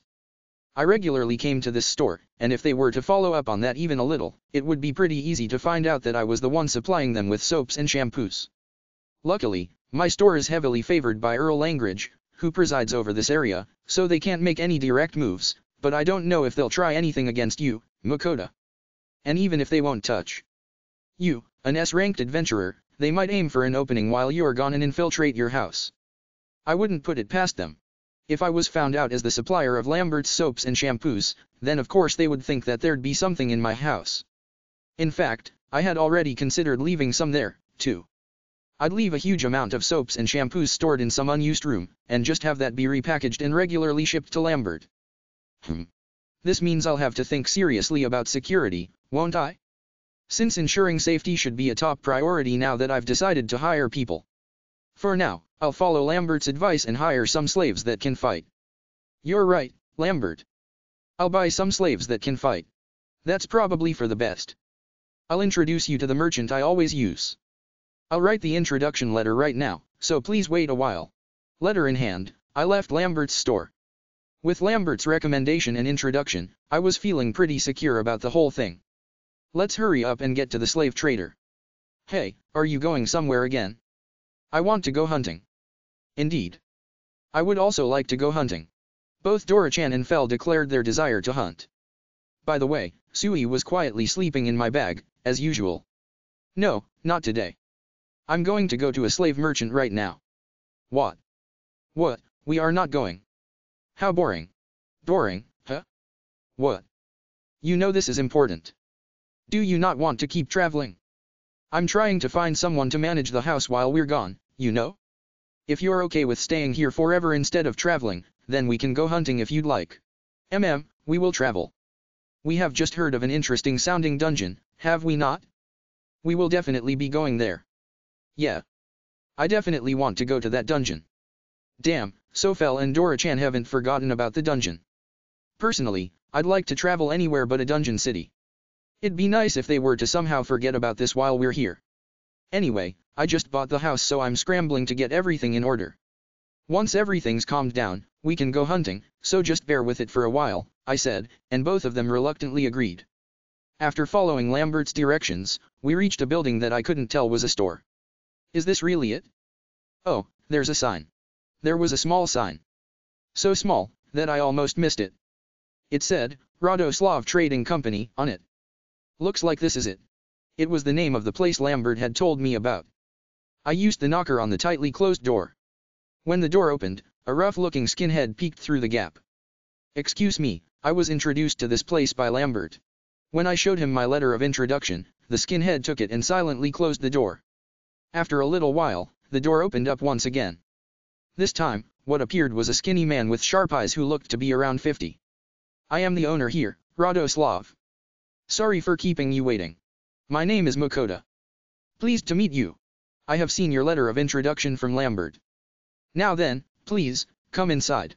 We followed Radoslav into the store. Inside, I saw the skinhead who had opened the door last time standing next to the entrance. So he's security, huh? The entrance opened into a hallway, lined with several doors. It seemed that negotiations were always done in private rooms. We headed for a room in the back. I listened to him talk on the way and learned that this store was closed to those without an introduction. Since they dealt in slaves, and the prices were always necessarily high, they refused casual buyers for safety reasons. I guess when it comes to the sale of people, the amount of money that moves around really would be a lot. We entered a room, and I was shown to a seat. The room was painted calm colors which matched the furniture, and all the furniture gave off a high-class feeling without being gaudy.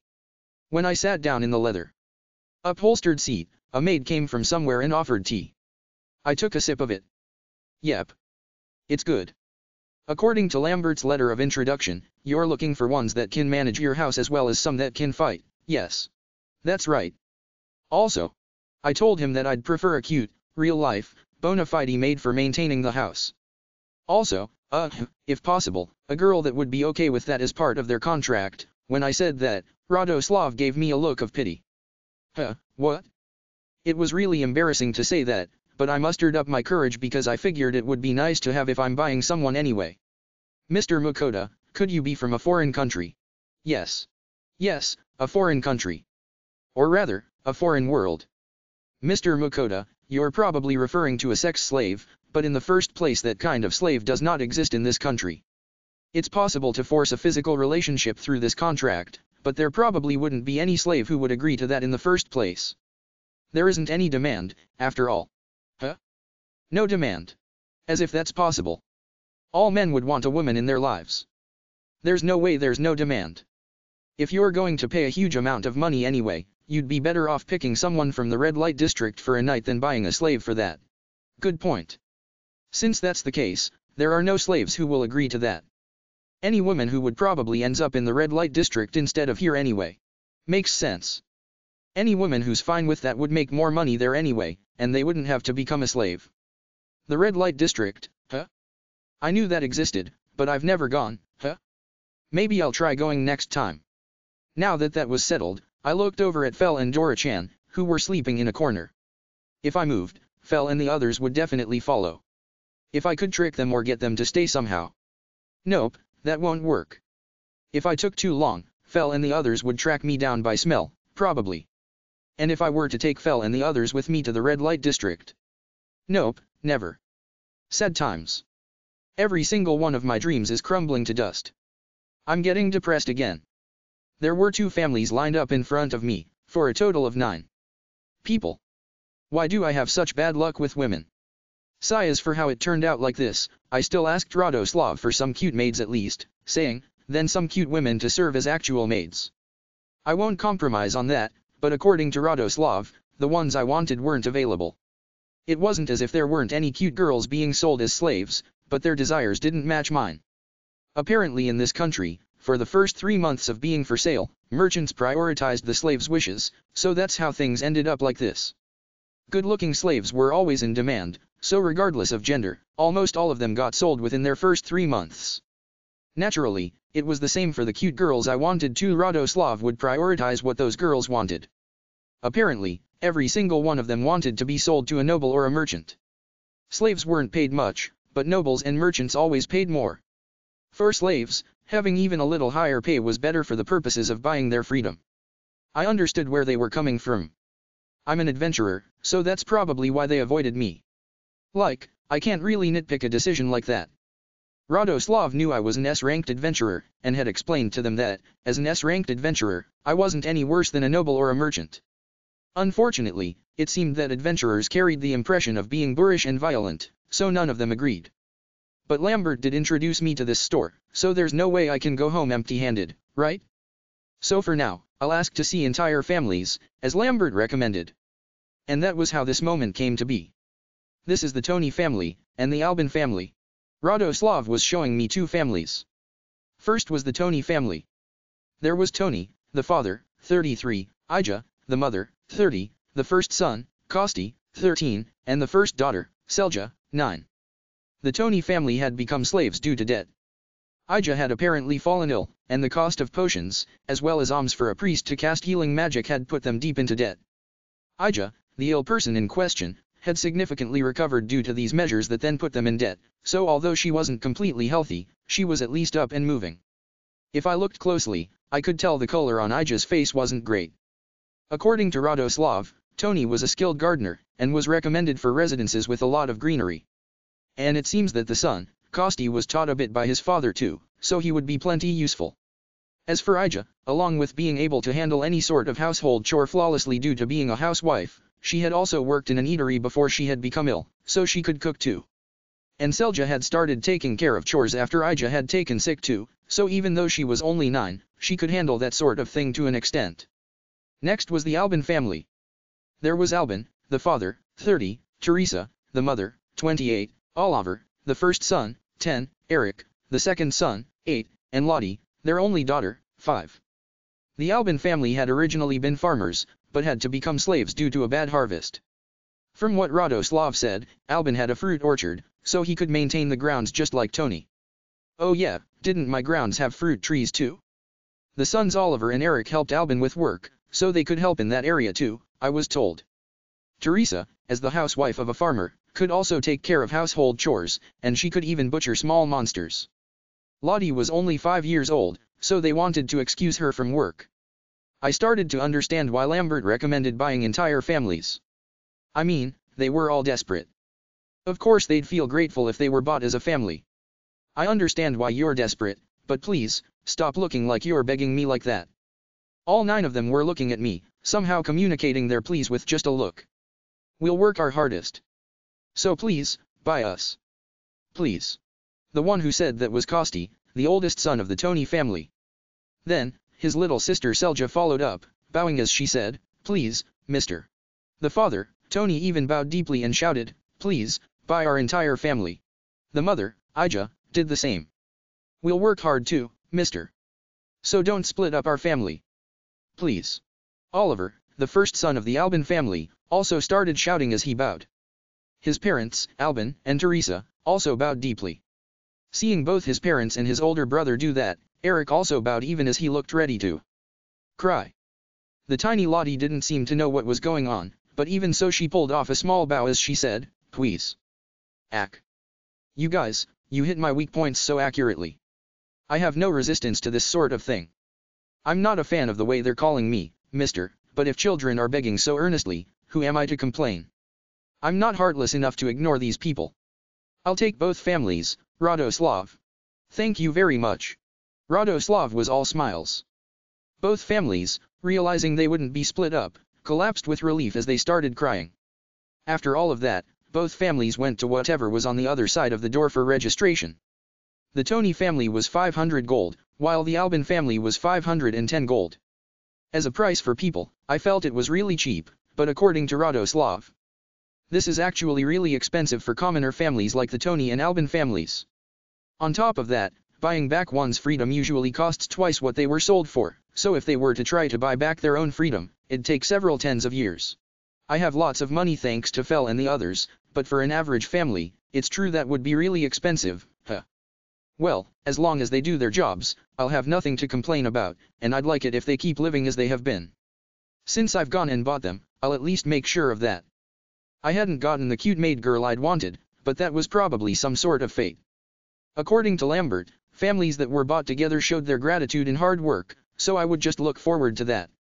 If I don't think of it this way, I won't be able to stand it. Sob. So, will we be looking at battle-capable slaves, as we had discussed before? Yes, please. Getting back on track, next up were the combat-capable slaves. After a while, a bunch of ripped men who looked distinctly battle-hardened came out in succession, along with a couple of women in the mix as well. According to Radoslav, all of them had become slaves due to debt. The first one was a former C-ranked adventurer. He looked to be in his early 30s, he was on the slender side, and not much taller than me. But unlike me, he was more of a thin macho man, and he was still totally ripped by comparison. His eyes were also sharp, and it seemed that he had been a scout back in his adventurer days. However, the reason for his debt was gambling. They say it's easy to get addicted to gambling, so I think I'll pass on this guy. The next person was a former mercenary who had drifted in from the alliance of small countries. That area was constantly fraught with small skirmishes, so a lot of mercenaries plied their trade there. He was an old man in his 40s with a stern look, and he had a lot of scars on his arms, as well as a black eye patch. He looked crazy strong, and exactly like a certain soldier from a famous action game. However, he was in debt because he had gotten drunk and gone on a rampage, destroying a store to create his debt. I'm not sure about hiring a bad drunk. I guess I'll pass on him too. The third one, a previously D-ranked adventurer, was also in debt due to gambling, and the fourth one was a macho ex-C-ranked female adventurer that once again, was in debt for gambling. I really can't accept ones that fall into debt because of gambling or booze. Just as I started to assume the next one would also be the same, a decent candidate finally appeared. The fifth person used to be a D-ranked adventurer, and was still in his early 20s. It seemed that one of his ancestors was a giant. Those genes must have been dominant in him, because he was a huge, buff, tough-looking dude who could have been over 2 meters tall. He kind of resembled a gorilla. Even though he was so huge, his eyes were tiny, giving him kind of a simple and honest vibe. The reason for his debt was his mother's illness. Apparently, he had gotten pretty deep in debt to pay for potions and healing magic to treat his mother's illness. In the end, his mother died anyways, but his debt still remained, and he had to become a slave. From what Radoslav said, he was just on the cusp of promoting to C rank, so he should be pretty helpful. Isn't that great? He's a keeper. The sixth one was. Oh, wow, that's a really nice six-pack. It was on a tiger beastman macho lady who was in her late 20s though.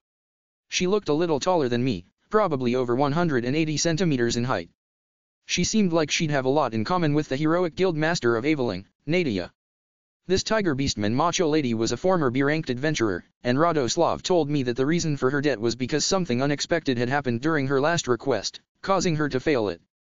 Thanks to that, she had been shackled with a hefty fine as a penalty, and with her paltry savings, she had been unable to pay it, hence her present circumstances. Surprisingly, the seventh and eighth slaves were the tiger beastman macho lady's younger twin brothers, a pair of formerly C-ranked adventurers who were also in her party. Of course, their reason for being in debt was the same, and thus they had all become slaves together. Just like their macho older sister, the younger brothers were both over 190 centimeters tall and absolutely ripped. Radoslav really seemed to be pushing the three of them. I also thought they were hireable. They were right at the top of my list. The ninth slave used to be an F-ranked adventurer, and he was saying that the reason for his debt was because he was tricked, but I didn't believe it. And more importantly, an F-ranked adventurer was kind of too low in rank for me to leave the house to him. After seeing the macho lady, I could only see him as inadequate.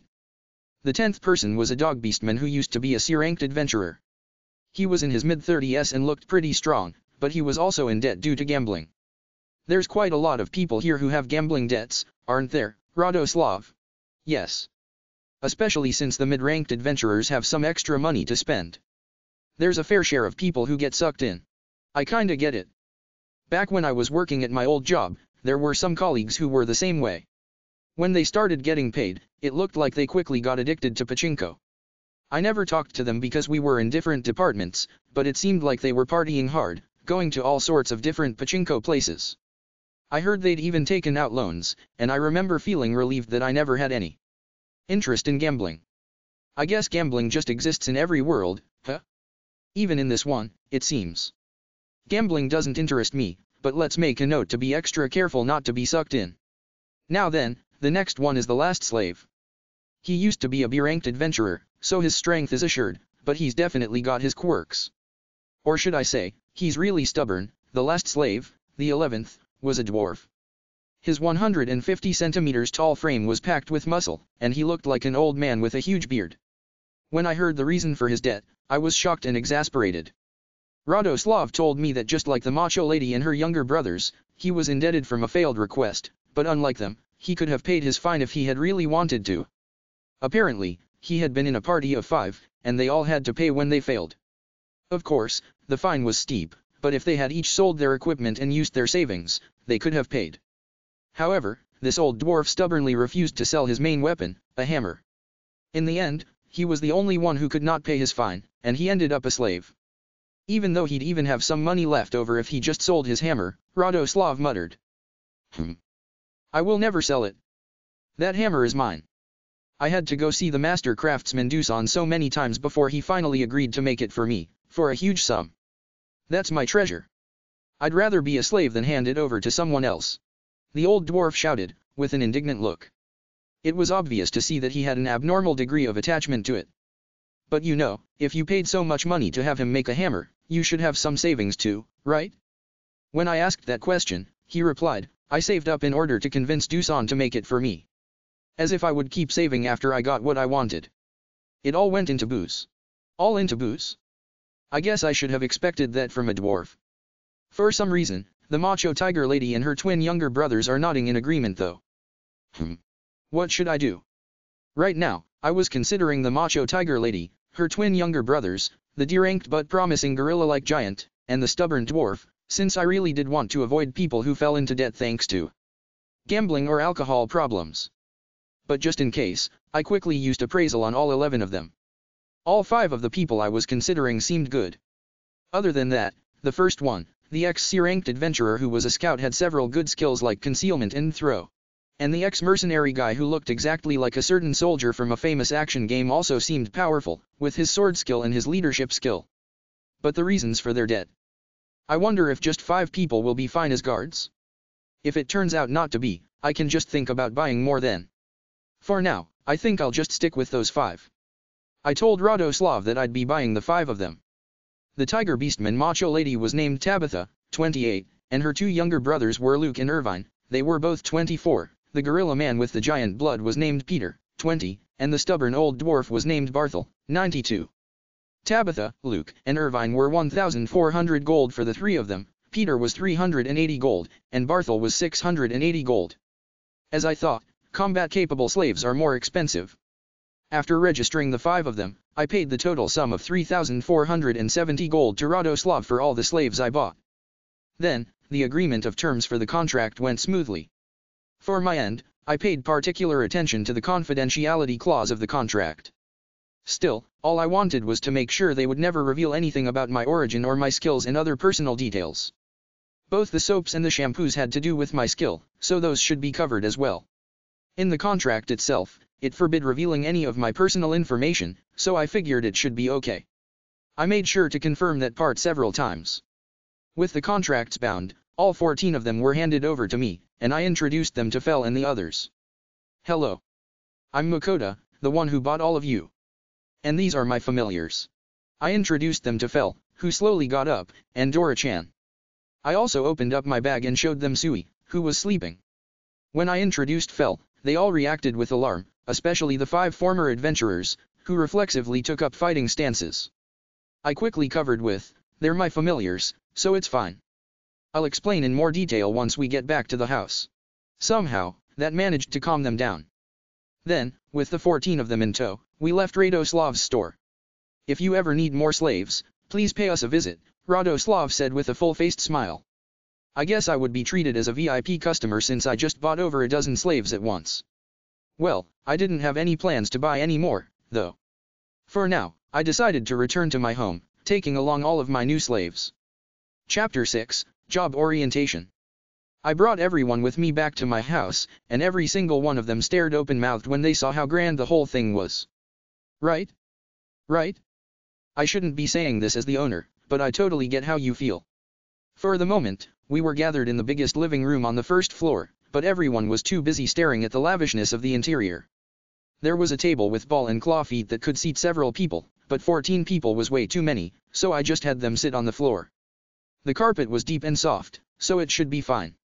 The last time I've had to speak in front of so many people was back when I was still working my job, I'm a little nervous. I already introduced myself earlier, but I am Makoto, the one that bought all of you. I'll be in your care from now on, I squeezed out through my nervousness. Both families returned a, pleased to meet you, and the 5 adventurers just silently bowed their heads. I am an S-ranked adventurer, and I also play at being a merchant in my spare time. And, these are my familiars that I introduced you to earlier as well. Fel. Indeed. I am kin to the goddess of wind, Ninrir, and of Fenrir. My name is Fel. You are all his slaves, so you will obey me, too. Understood. Sai, what do you mean obey you? Wait. Ack. Both the Tony and Albin families are frozen after seeing Fel talk. It looks like all the ex-adventurers kinda figured it out, but actually seeing him talk is still a shocking sight. So, this is Fel, a Fenrir.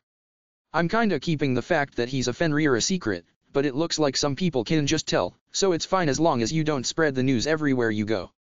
It looks like you 5 adventurers knew, right? He's acting all high and mighty, saying he's a legendary magic beast and stuff, but he's basically fine if you leave him alone. So just keep in mind that he's here. Hey, what do you mean, leave him alone? I am proud kin to the goddess of wind. Sure, right. I get it. Okay, next is Dora-chan. Growling. So the next one here is a pixie dragon. His name is Dora-chan. He's a dragon, and this is his adult size. He won't become any bigger than this, so please don't be afraid. This one is also fine if you just basically leave him alone. Dora-chan flew around me and waved his right hand, as if to say, yo. And the last one is. Come out, Sui, I said, and Sui popped out from inside my bag. This is Sui, a slime. You can just leave this one alone too. Sui bounced around me. Then, Teresa, the mother of the Albin family, showed a bit of her gutsy, motherly spirit and slowly raised her hand. Master, may I ask a question? Master, I mean, I guess from their perspective I am their master, but it kinda doesn't feel right. In the first place it's making me cringe hearing people address me with such formal language. Teresa, you can just call me Makoto.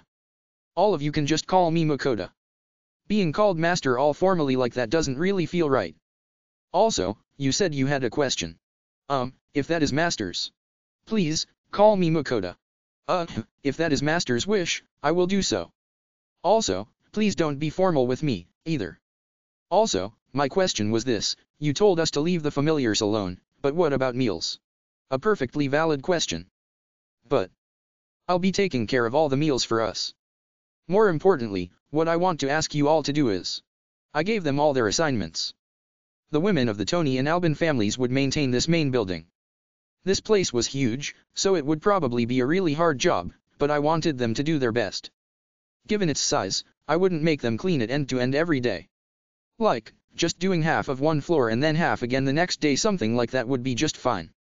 Basically, as long as they didn't let it get obviously dirty, and kept some semblance of order and cleanliness, it would be fine. Then, for the guys, I would have them help maintain the grounds. They'd mow the lawn and tend to the flower beds and trees and stuff. There was a lot to do there too, so I wouldn't require them to keep the entire place free of weeds all the time or anything like that. As long as it was fairly well maintained, it should be fine. Basically, as long as there was no place that was just clearly full of weeds and hadn't been maintained at all, I felt it would be okay. Also, there's something else I would like you all to do. I checked this when we formed the contract, and this has to do with my skills, so please don't reveal this to anyone. Of course, that goes for you 5 too, although you won't have anything to do with this job. I waited to make sure they understood, they all nodded in response. Do you all know of the soaps and shampoos and stuff that are being sold at Lambert's store? I asked, and Tabitha raised her hand. It's a little expensive, but it's that soap with the really good smell, right? I have one too. Huh. You have one, sis. When did you buy something like that? Oh, shut up. I'm a girl too, you know. So even super adventurer like macho ladies are interested in soap and shampoo and stuff. Oh, yes, Miss Tabitha, Makoto, Teresa just said the same, but please, don't be so formal with us. We're all your slaves, after all, Tabitha said, and everyone nodded in agreement. Are really? Then, I'll do that. Tabitha's right. They are in fact all my slaves. I guess I don't really have to be formal with them at all. I guess I just need to get used to this, a little at a time. We got derailed, but yes, that good-smelling soap. I'm the one selling that to Lambert. I was considering telling them all about my skill, just in case. That way, I wouldn't have to bother with being all secretive. We'd be together a long time, so they'd probably find out eventually, and, if I made it clear right from the start, it should be less shocking and they'd get used to it faster.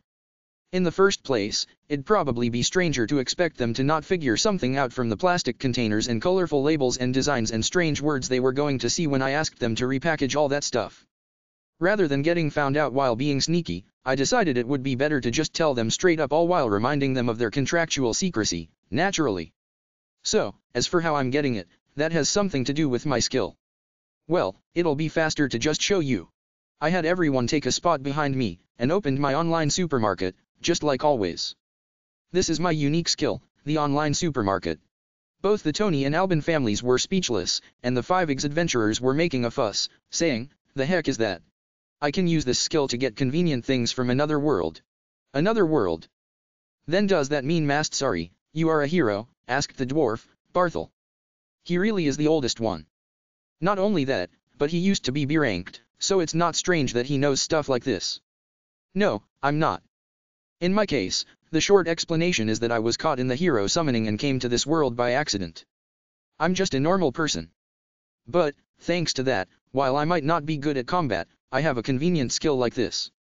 Well, anyway, it's much faster to show you all than to explain it. Just watch this in action. I decided to just give them a demonstration. I manipulated the menu, adding soap and shampoo to the cart. I was planning to give them to everyone as supplies. Surprisingly, all the servants' houses came with baths, even though the houses were pretty small.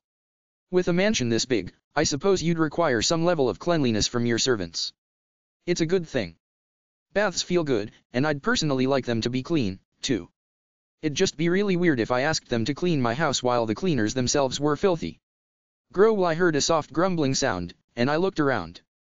Selja from the Tony family was looking down with her face beet red. Well, we did take a long time doing this, so I guess they would get hungry. I do want to get all this explanation done beforehand, but this is perfect timing. Let's just get them something to fill their bellies with from my online supermarket.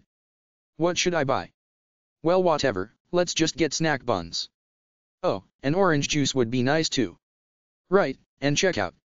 When I pressed the checkout button, a cardboard box appeared in front of me. I heard oohs and ahs sound from behind me. It's just the usual thing to me, but I guess that kind of reaction is natural. I peeled open the cardboard box and took out what was inside. You guys are probably hungry, so for now listen to me while you eat this, I told them, handing out snack buns. Then, I opened up the 1.5-liter plastic bottle of orange juice and took out enough cups for everyone. As for drinks, everyone, just serve yourselves, I said, and Ija, who had experience in an eatery, immediately got to pouring everybody's share before handing them out. Looks like Ija's going to have no trouble with handling daily life at least, although it's hard to say she's fully recovered from her illness. Of course, I've already thought of a way to get her working from now on, too. Once everyone had their share of food and orange juice, I returned to talking.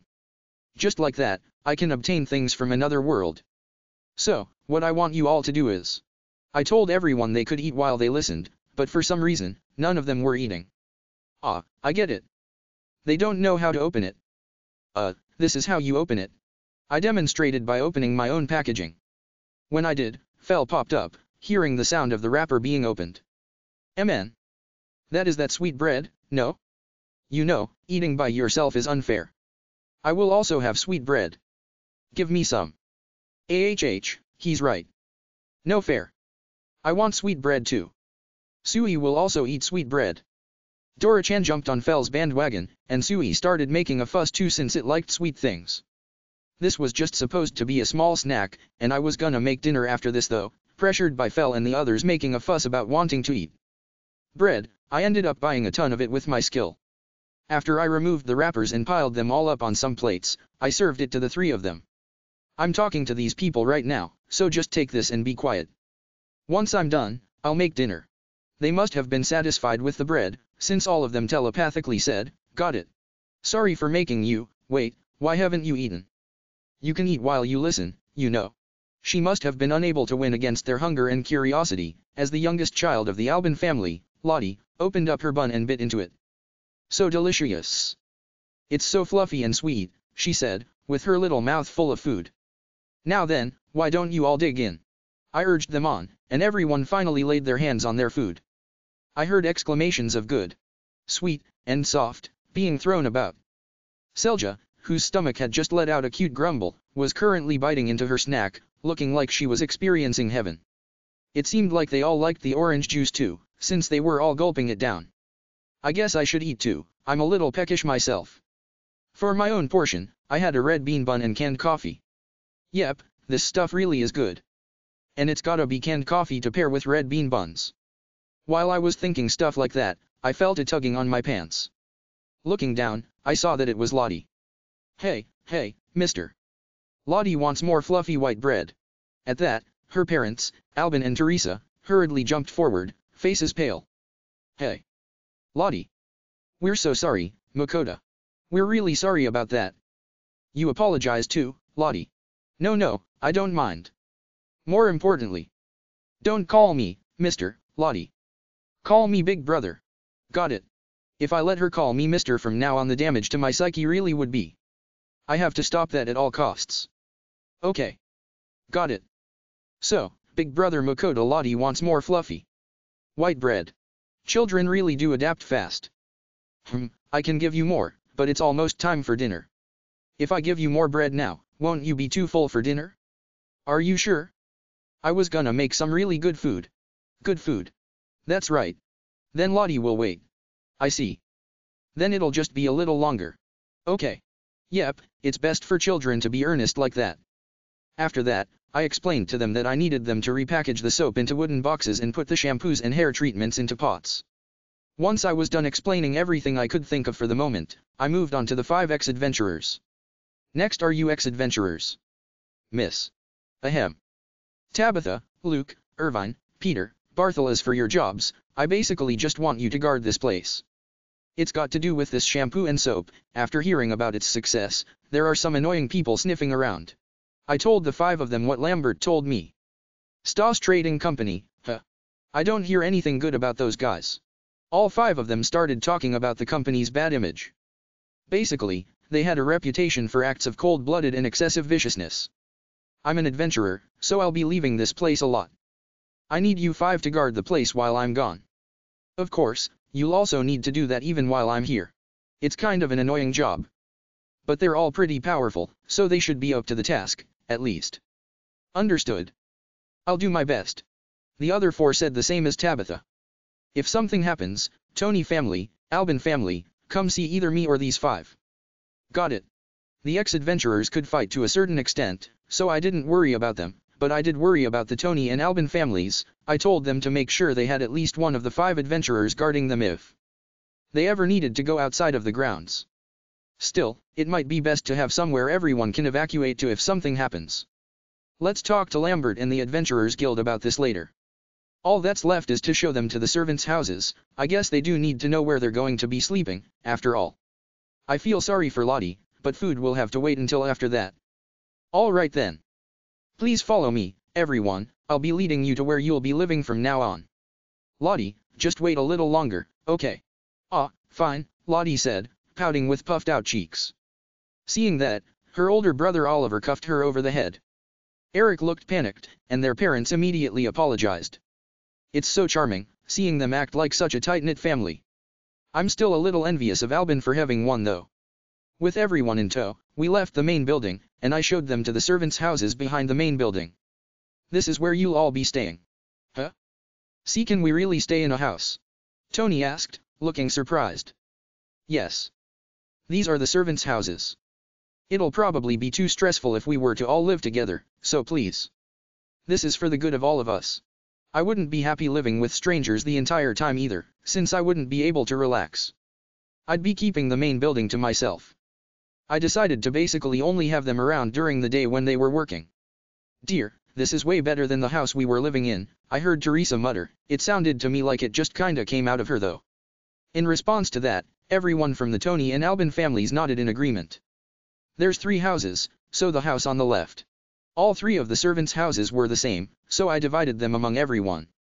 The one on the left went to the Tony family, the one in the middle went to the Albin family, and the one on the right went to the adventurers. Sorry for sticking you alone in a house full of men, Tabitha, but please use room assignments or something to deal with it. No, it's no problem at all. I never even thought I'd be able to live in a place as nice as this. I'll probably be able to live way better than when I was an adventurer, Tabitha said with earnest happiness as she looked at the house.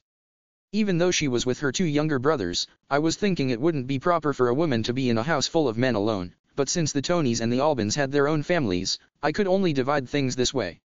There was no way I could split the families apart to better even things out, after all. No need to worry, Makoto.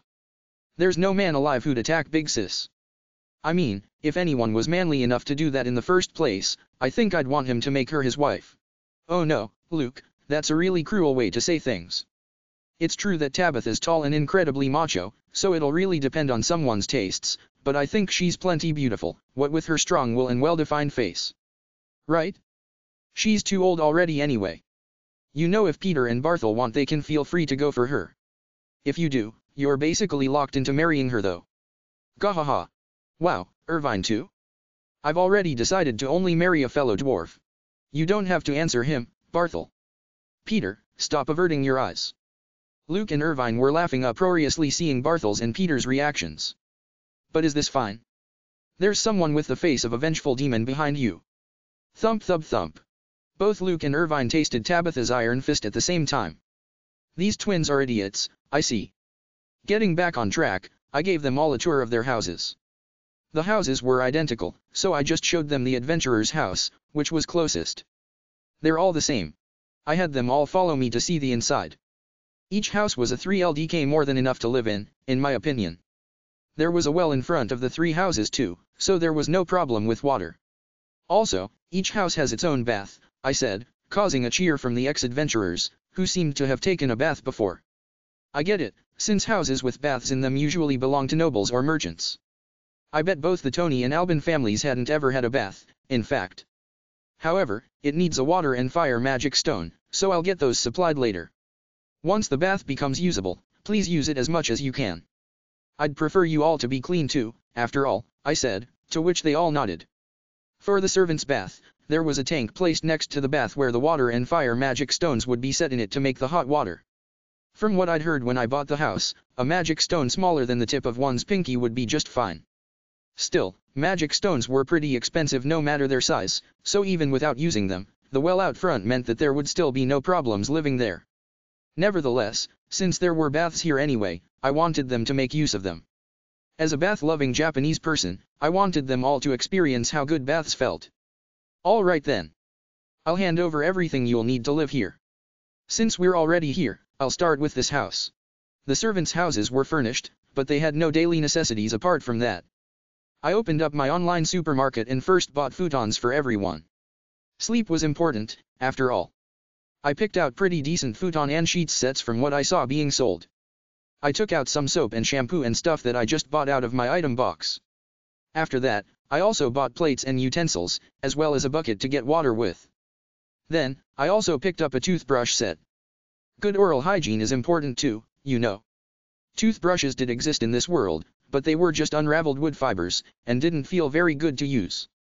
Since that was the case, there was no one who seriously took care of their teeth, and it seemed that there were many people suffering from cavities. Every once in a while, I had come across somebody with really bad breath, too. I taught them all how to use the brushes, telling them to brush their teeth every morning and evening. I heard one of the idiot twins, Irvine, mutter, "Ugh, way too troublesome," so I replied, "If you really want to get cavities, I won't stop you. But nobody likes a guy with bad breath." Irvine checked his own breath and groaned. Seeing that, Luke also checked his breath, and groaned the same way. I couldn't stop myself from laughing. These two really are idiots. By the way, I couldn't get cavities due to my blessings, apparently, but I still brushed every day anyway since it felt bad if I didn't, and I wanted to prevent bad breath. After that, I did the same for both the Tony's house and the Albans house, and told everyone to just tell me if they needed anything else. Now that I've supplied all their houses, all that's left is food at the main house, right? I planned to cook for everyone until life calmed down. Once it did, I'd hand over ingredients and seasonings and have them cook for themselves. Today was the first day, so I was planning to go a little fancy to help energize them. Let's have Ija and Teresa help. But, before that, the first thing I need to do when we return to the main house is to heal up Ija. Once we were back in a living room in the main house, I called out to Ija. "Excuse me, is Ija still not feeling well?" I asked, and the husband, Tony, immediately bowed his head with vigor. "We'll get her healed somehow. Please, please don't let us go." The son, Kosti, and the daughter, Selja, both looked uneasy, and Ija was gripping onto her own clothes. Looks like they're misunderstanding me in a bad way. That's way off the mark, you know? I bought all of you, so I'm not letting you all go so quickly. No, not that. Oh, this is too troublesome. It'll be faster to just use appraisal. When I appraised Ija, her status showed that she wasn't fully healed from a lung disease. In her current state, it was looking like all the treatments that put them into debt were working and her illness had settled down, but it wasn't completely gone yet. If that's the case, then I've got to use this, huh? I took out one of Sui's special elixirs, lesser version, from my item box. I hadn't used any since giving one to Daryl and Iris, who I had met in Dolan, so the rest were still stowed in my item box. I had 2 bottles left, sitting completely untouched. I handed them a small bottle containing Sui's special elixir. Please drink this. It'll cure your illness. Ija took the elixir, but hesitated. Excuse me, is this a potion? The color is a little different from what I've seen before, Tony cautiously asked, sounding worried. Well, it's his wife, so I get where he's coming from. That's an elixir. It'll heal any illness in one shot, I said, and all 5 of the former adventurers did spit takes. Gross. No, Makoto an elixir. You can't give that to her. Tabitha jumped forward and said. I thought you'd have one, Makoto, since you're an S-ranked adventurer and I heard you conquered Dolan's dungeon, but Big Sis is right. You can't use it here for this. Why are you just using it willy-nilly on a slave? Luke followed up on Tabitha's exclamation. Wait, they know I conquered Dolan's dungeon? That's right. Just how much do you think you can get for just that one bottle? It'd be enough to buy all of us here and still have some left. You can't just let go of a treasure worth that much for this. Irvine shouted passionately. Yes, that's right. There are lots of people who'd pay any amount of money if they hear about an elixir. Barthel said, sounding really flustered. Peter was just repeatedly nodding in agreement to what everyone else was saying. No, even I wouldn't just be throwing around things I got in a dungeon like that. But this is. No, even though this is an elixir, it's just a lesser version. It'll heal illnesses and wounds, but it won't extend one's life. Also, I had this made myself, so I didn't get it from a dungeon, I explained. The 5 of them stared in shock. Why yourself? Hey, are elixirs something someone can just make? I remember I heard this from an elf I met a long time ago. There's a recipe for it, but with the ingredients it requires, it's said to be probably impossible, Barthel, the oldest, said, and the other ex-adventurers all gulped. So, what are the ingredients? Like a dragon's liver and blood and stuff, it seems. The elf told me it uses a bunch of other really rare ingredients, too. I kinda wish you 5 wouldn't stay so silent. Well, how I made it aside, the point is this isn't something irreplaceable to me. So I'm having Ija use it. Now, put it all down in one go. Now, while the 5 of them are still stunned, drink it. Everybody in the Tony family was giving me their thanks while crying. I get it already, stop bowing like you're worshipping me. Kosti and Selja, both in tears, shouted, we'll work our entire lives. Guys, you're children, you can just help out a little. Ija, could you hurry up and drink it? I urged. Ija bowed deeply before drinking Sui's special elixir. As soon as she finished, Ija's body began to glow white. Everyone was surprised at the sudden glow, but it settled down quickly. The Alban family, who had quietly watched it all happen, looked shocked. The 5 adventurers were also wide-eyed in surprise. This was the first time I'd ever seen someone drink the elixir, so it was a surprise to me too. Even I felt a little worried. "Hey, are you okay?" I asked Ija quickly, and she laughed while crying. "I'm fine. It's always been so painful, and I always felt so sluggish, but right now, I'm completely fine." Hearing what Ija said, the Tony family all hugged each other and celebrated. "That's so nice. But I'm not rude enough to get in the middle of this." Ija was looking healthy now. The color of her face had gotten better, too. When I used appraisal on her to check, I saw that her illness was gone. Great. Just what I expected from Sui's special elixir. It works perfectly. Now then, it looks like the Tony family has calmed down, so next is the meal Lottie's been looking forward to. Meanwhile, the idiot twins were whispering to each other, "He really used an elixir on a slave. He'd be able to play around for his entire life for one of those. What an idiot. You guys really shouldn't be calling your owner an idiot." They were probably trying to keep that a secret, but I can hear everything. Actually, shouldn't whispering secrets like that fundamentally be done in a quieter voice? Those idiot twins are so stupid, I can't even work up the will to be mad. Sigh. As soon as I thought that, Tabitha once again brought her fist down on the two of them, since they could be heard by everyone. Naturally, she made an earnest apology. "Those twins are, stereotypical muscle brains, or something. Although I can't seem to bring myself to hate them. Well then, I'll go cook dinner. Teresa, can you and Ija help?" I asked. "Of course," Ija said. It seemed like she was overflowing with energy now that she'd recovered. "Oh, Selja, can you help too?" "Yes. I'd heard that Selja could hold her own with house chores. Now then, let's get cooking." I took the 3 women to the kitchen. Clearly, we would be making hot pot. Hot pot is perfect for bonding over. It's easy to make and delicious, perfect for big parties like this. This time I was planning on making a hot pot out of the various kinds of seafood I got from Berlin, as well as salted chicken hot pot using rock bird meat.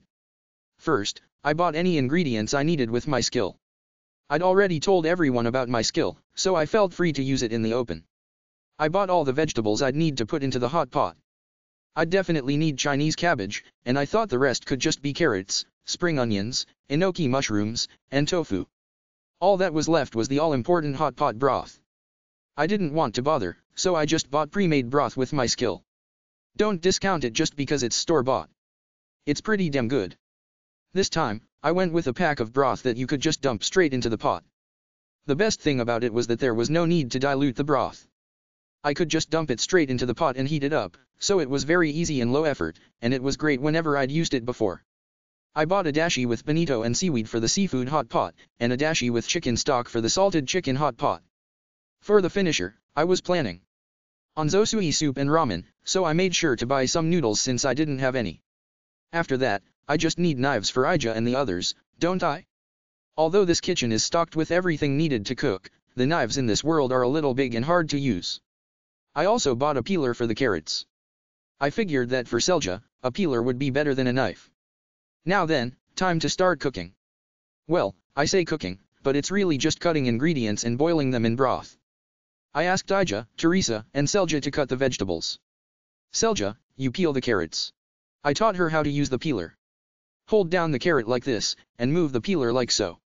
And just like that, the peel is off. "You try it." Selja took the peeler, and timidly started to move like I taught her. Wow! Amazing! It came right off. Selja was excited that the carrot was perfectly peeled. "That's great. Okay then, there's kind of a lot, but can you peel everything here?" "Okay." Selja replied, smiling, and full of energy. "Ija, Teresa, I'd like you two to cut the vegetables, so this is how you handle Chinese cabbage." I scored the root of the cabbage's stem before peeling off the leaves and washing them. Then, I cut the leaves into chunks. As for the white stem, since it was so thick, I cut it into thin pieces along the fibers. And cut the carrots that Selja peels about this size. I cut the carrots into strips at around the size where it would be easy to boil.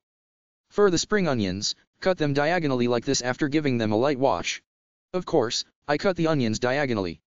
For these enoki mushrooms, cut off this bottom part, then just untangle them like this so that they're about this big. After cutting off the base of the enoki mushroom, I untangled them just enough that they wouldn't be completely undone and become too small. For this tofu, cut it horizontally like this, then cross it like this. I cut the tofu into 8 even pieces. Just what one would expect out of professional housewives, even when dealing with an ingredient like tofu for the first time, they cut it well. Both Ija and Teresa were amazed by how thin the knives were. From what they told me, in normal households, using a single-edged knife was a matter of course, so a lot of the time, the softer ingredients would just be squished rather than cut under the thicker and blunter knives of this world. They really liked the fact that the knives I bought with my skill practically slid through the ingredients, and they were really happy when I said that they could take back the knives, cutting boards, and peeler. Since I only bought the one peeler for Selja, I'll have to get another one later, too huh? I bought a T-shaped peeler, so I should get I-shaped peelers as well for potatoes and the like.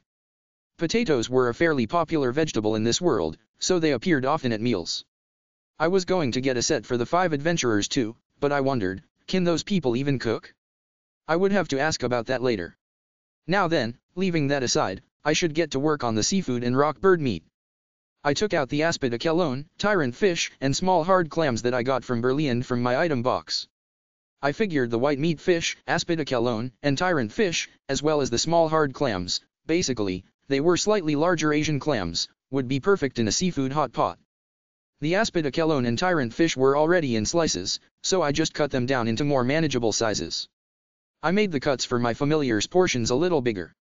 As for the small hard clams, I just washed them a little after cleaning out any sand and dirt. I also simply cut the rock bird meat into bite-sized pieces. I could form the rock bird into chicken meatballs, but right now everyone was waiting, so I didn't have enough time. Rock bird meat itself was already delicious, so it'd probably be fine as is. After that, all I had to do was warm up the pot with the broth in it, add in all the ingredients, and boil it all to finish. Using the 2 4-burner stoves in the kitchen as well as the one I had on me, I turned all of them on at once and started making hot pots. Once the broth was hot, I had Ija and Teresa help me add in the ingredients. So once all the ingredients are cooked, it's finished. The broth was bubbling, so they seemed to be cooking well. I think it's pretty much done. It smells good. It really does. It smells so nice. Now then, they're all probably hungry, so let's hurry and eat. First, I had Ija and the others help me to serve Fel and my other familiars. If I left them for later, Fel would never shut up about it, after all. This is a seafood hot pot, and this one is a rock bird hot pot. Amen. I am fine with just the meat one. Now, this one's good too, so try it. Fine. It's really hot, so be careful. There's going to be something special afterwards with the soup, so leave some. Dora-chan would probably be full once he ate the finisher, but Fel and Sui would probably still want to eat more and more. I'll just have to deal with that with whatever I already have made in my item box, huh? After serving Fel and the other familiars, I moved on to the others. I hurriedly bought some heat-resistant mats to lay on a huge table in the dining room that I then laid the hot pots on. The Tony and Albin families got one each of the 2 kinds of hot pots. The former adventurers had fewer people, but they seemed to be able to eat a lot, so I readied a seafood hot pot and 2 salted chicken hot pots. For myself, I picked a seafood hot pot. Wow, it smells so good. Lottie, who'd been waiting all this time for food, looked with sparkling eyes at the sight. I promised you good food, so here it is. Now, sit over there, I said, and Lottie sat down where I pointed with a little grunt. Everyone else, sit anywhere there's room. Great. Everyone's seated now. This is a dish from my home, so I don't know if you'll all like it, but give it a try. This one is a seafood hot pot, and this one is rock bird, I said, and once again the 5 former adventurers did a spit take. Are rock birds a really expensive ingredient? Big Sis is right. Even us B and C rankers who earn a decent amount of money can only eat it enough times to count on one hand. Tabitha and Irvine shouted, sounding worked up. Don't worry. It's not rare to me. Just eat. All 3 of my familiars were gourmands, so it can't be helped that I always end up with stuff like this, right?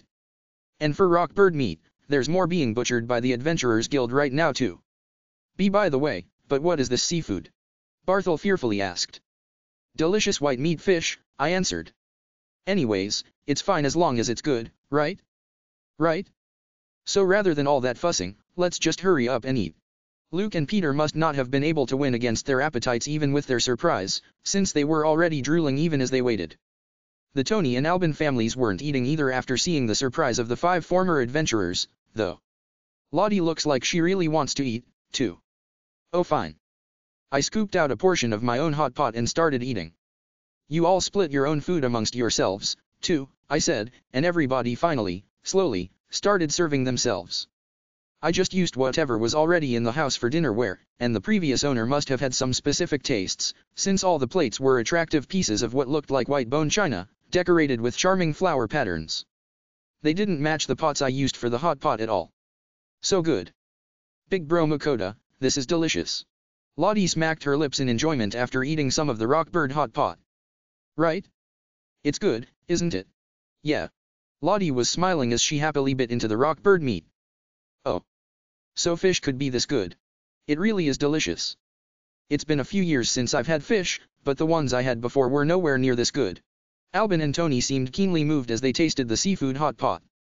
Right? Right?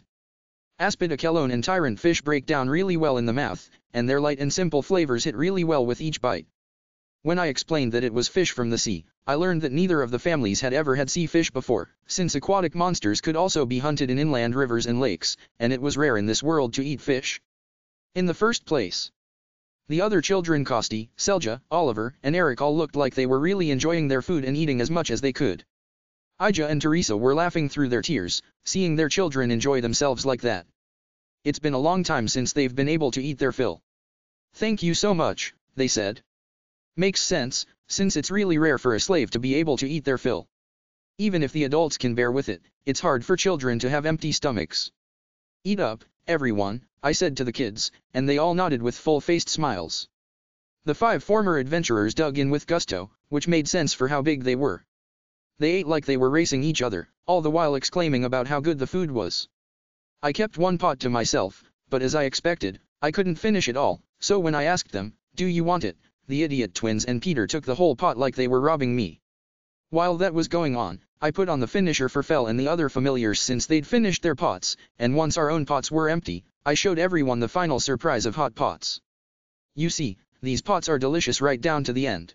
I took the pots, which only had soup left, and heated them up a little on a portable stove.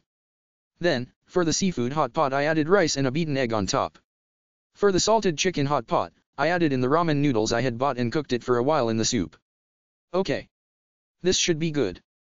The finisher is zosui soup and ramen. Apparently, this was a really impressive thing to do since eggs were rare, so the Tony and Albin families looked like they were really enjoying the zosui soup. The ramen didn't seem to be popular with them, but I wanted some for myself, so I went with that. After scooping up some noodles with the soup, I added a little bit of butter on top. Slurp. Salted butter ramen is so good. Right after I started enjoying my salted butter ramen finisher, I felt everyone's gazes. I guess they're really surprised that I'm loudly slurping my ramen. This tastes better if you slurp it like this, I said, which led to all 5 of the former adventurers trying the ramen. Only Peter was able to slurp properly. But it looked like they all liked the taste, so it was finished quickly. Yeah, I sure ate. I'm completely satisfied. The finishing touches of a hot pot really are great. All of them, the Tony and Albin families, and the 5 former adventurers, looked satisfied as well. Hey. I still want to eat. Sui too. Haha. Fel and Sui really eat a lot. I'm already full. So there were some who weren't satisfied. I served Fel and Sui some karaage and Hamburg steaks that I had pre-made in my item box. For today, I had the Tony family, the Albin family, and the 5 former adventurers go back to their houses to rest. We were taking a rest in the living room to digest. I was drinking coffee, while my 3 familiars were laying on their sides on the fluffy carpet. Oh, that's right. It's about time for me to make an offering to Demiurge. Let's see, I'll take a look. While continuing to sip on my coffee, I opened up my online supermarket.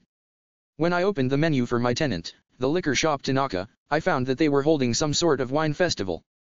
During this event, one of the owner's employees who had a sommelier's license would carefully pick out wines to advertise specially. Wine huh? Wine is popular, oh yeah, my boss back in my former world really liked wine, and every time all of us in the company went out to drink, he'd talk endlessly about it. I leaned back in my chair and looked at the wine specials. When I did, Sui popped up onto the chair. Master, what are you looking at? This?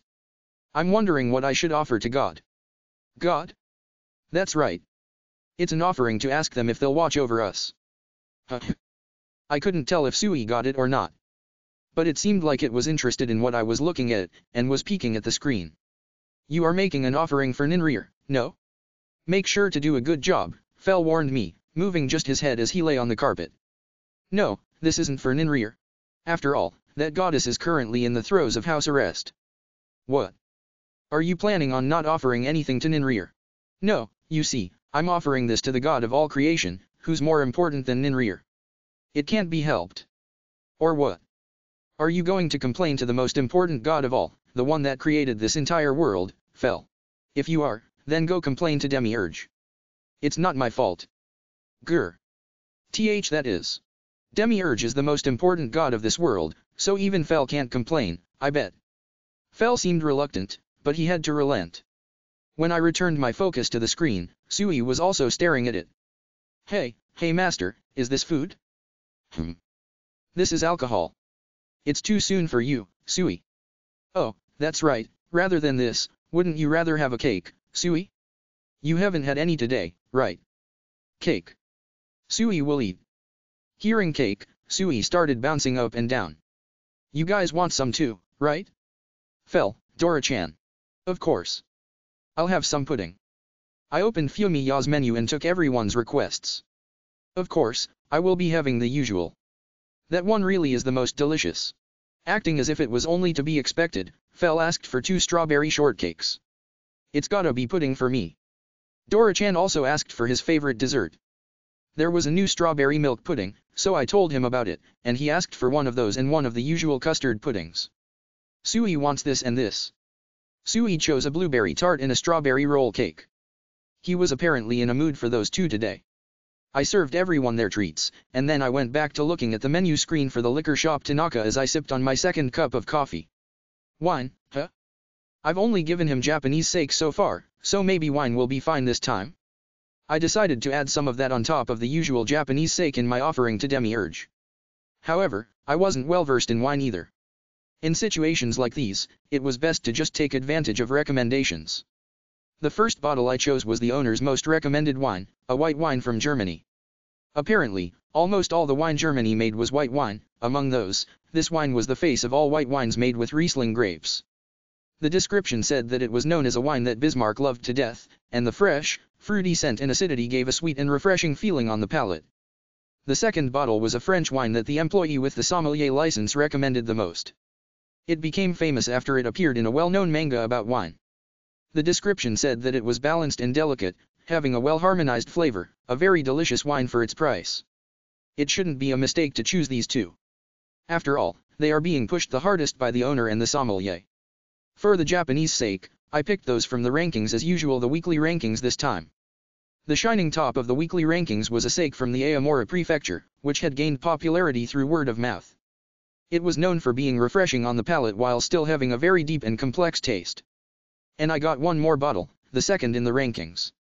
It was a Junmei Daiginjo from the Fukushima Prefecture that had a label made of traditional Japanese paper. There were a lot of reviews really singing its praises, saying things like, "It's seriously good," and "I'm definitely getting this again, so it should definitely be a good choice." With 2 bottles of wine and 2 bottles of Japanese sake in the cart, I also added in a premium Katsuma gift set, as usual. I also bought some camembert cheese and smoked cheese to pair with the wine this time. Right. This should do it. After checking out my purchase and getting the delivery, I placed the items on top of the cardboard altar. Please accept this, Demiurge. Oh, it's you. Sorry for troubling you every time. This time I included alcohol made with a fruit called grapes, please try them. Of course, there is still Japanese sake. I also have the usual Katsuma snacks, and some cheese to pair with the wine. Oh, I'm looking forward to that. Ho. Ho. Ho. The wine, Japanese sake, Katsuma gift set, and cheese all disappeared in a glow of faint light. Alright. Today was pretty busy, so let's hurry up and take a bath and go right to sleep. Bath? That's right. You'll take one too, right Sui? Yeah. What about you, Dora-chan? Of course I'll get in. I enjoyed the spacious bath along with Sui and Dora-chan. Oh man, a huge bath where I can stretch my legs and relax is just the best. Dora-chan and Sui also immediately took a liking to this house's huge bath. They looked like they were feeling really good when they swam for a while, before they started to just float. After relieving our exhaustion in the bath, we all fell asleep quickly in the similarly huge bed. But for some reason, I was once again with all of my familiars. It was so natural when they said, "Good night," that I thought nothing of it, since it was as usual. Come to think of it, with this many rooms, it's not like we have to sleep together at all. Well, I guess it's fine for today. Extra, the Phantom Liquor Store. In a certain smithy in a certain town. A dwarf who usually spoke loudly was taking care to bring his face closer and whisper. "Hey, Radim, is it true?" "Yeah. I confirmed it at the Merchants Guild. Even though you showed me the letter from your apprentice Jorn, I thought it was just a hoax. But to think it was really true. Didn't I let you try some of the real thing? Well, even so, I still only half believe it's real myself, honestly." Jorn, my former apprentice, had gone on to set up his own smithy in a different town. Half a year ago, he sent a letter, the first for a long while, as well as a wooden box. In the letter, Jorn wrote about a phantom liquor store. There were a lot of rules you had to follow to visit said liquor store, but no one seemed to mind, since the alcohol you could buy there was so unbelievably exquisite that it was hard to believe it was of this world. It had so many delicious alcohols that no one had ever seen before, and the letter declared it as a dream store for dwarves, nay, heaven itself. And in the box was the treasured alcohol sold at the Phantom Liquor Store. At first, I thought of the claim as the ramblings of a fool, but I wasn't about to blame the alcohol for that, so I happily drank it. And the instant it touched my lips, the feeling couldn't be just described as surprise. It was strong enough that for a moment, I forgot who I was. It was stronger than anything I'd ever had, but it also had an indescribably deep fragrance and complex taste. It was delicious. Aggressively so. Delicious enough that I, as a dwarf, a member of the race that is said to be suckled on alcohol since birth, can easily declare it to be the best booze I've ever tasted in my life. After that, I once again read over Jorn's letter carefully, so as to gain as much information about the Phantom Liquor Store as possible. First point, the Phantom Liquor Store was elusive. If you wanted to find it, you would have to be amazingly lucky. Second point, only a very small number of people were allowed in the store. Third point, in order to enter, you must follow a multitude of rules. Those rules were, 1. For those who heard of this store from someone in another town, they may only bring themselves and up to 10 other people that they trusted to obey the rules with them. 2. Those 10 who were told about the store must never speak about the store to anyone else.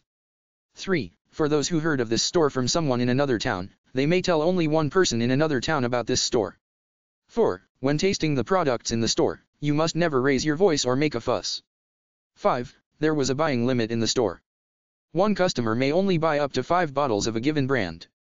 6. Never ask about the source of the alcohol sold in the store. 7. Never ask about the identity of the store's owner. 8. If you somehow found out about the owner's identity by chance, you must never spread that information. 9. The store could close even during sale hours if the rules were broken or if the owner judged that the business could not continue operating. It seemed that that was it for the important rules. Apparently, there were other minor rules too, but the letter said that it would be fine as long as you obeyed the owner. In a nutshell, all you had to do was not question the owner's identity or sources, and to be quiet and well behaved while enjoying the booze. I really wanted to brag about the fact that he had a bunch of really good alcohol, but it was important to hold back. From Jorn's letter, I could tell that Jorn himself was probably the one who had heard about the store from someone else out of town. And the rules said, those who have heard about the store from someone else in another town may tell only one person in a different town about this store. For him to send a letter to me means he trusts me that much. I can't call myself a man if I waste my apprentice's feelings and efforts. So, I carefully picked out who I could trust with the information about this Phantom Liquor Store. I was pretty damn careful, if I say so myself. And the people I picked were 2 of my closest friends, Latimer and Germain. I felt like I could trust the 2 of them, and that they would properly follow the rules. I showed the 2 of them Jorn's letter and explained what had happened, but they didn't believe it at first. Of course, that was only natural. Even I had thought it was a dumb stunt or something at first. However, once I let them taste the alcohol Jorn sent me, their eyes blew up wide and round, and after their surprise they instantly believed me. After that, all 3 of us prayed every day for the store to come to our town. According to Jorn's letter, when the Phantom Liquor Store opened shop, the Merchants Guild would have a notice with certain words posted up on their notice board. Those words were, "A berry call by." I didn't understand the meaning, but at any rate, the letter said that once those words appeared on the board, I should go to the desk at the guild and ask, please tell me how to get to the store, and they would hand over a paper that detailed where the store was and its hours. Those who saw the words and asked, "What does a berry call by mean?" would obviously not receive the paper, they would simply have the words, "a berry call by," returned to them as is. It was set up so that those who knew what the words signified, if not their actual meaning, would see them there and know why, and only they would be able to find the store. It was a really troublesome process, but it had to be done to get into the Phantom Liquor store. So, in the half year since I had received Jorn's letter, I had my apprentices go check the Merchant's Guild every day. And today, the apprentice I sent informed me that there was a paper that said, "A berry call by," posted up on the notice board. I immediately told Latimer and Germain, and the two of them ditched their work to come meet me. "So, do you know where it is?" "No, not yet. I'm going to go to the Merchant's Guild now to get the paper with the location on it myself." "All right. I'm going to." "Of course."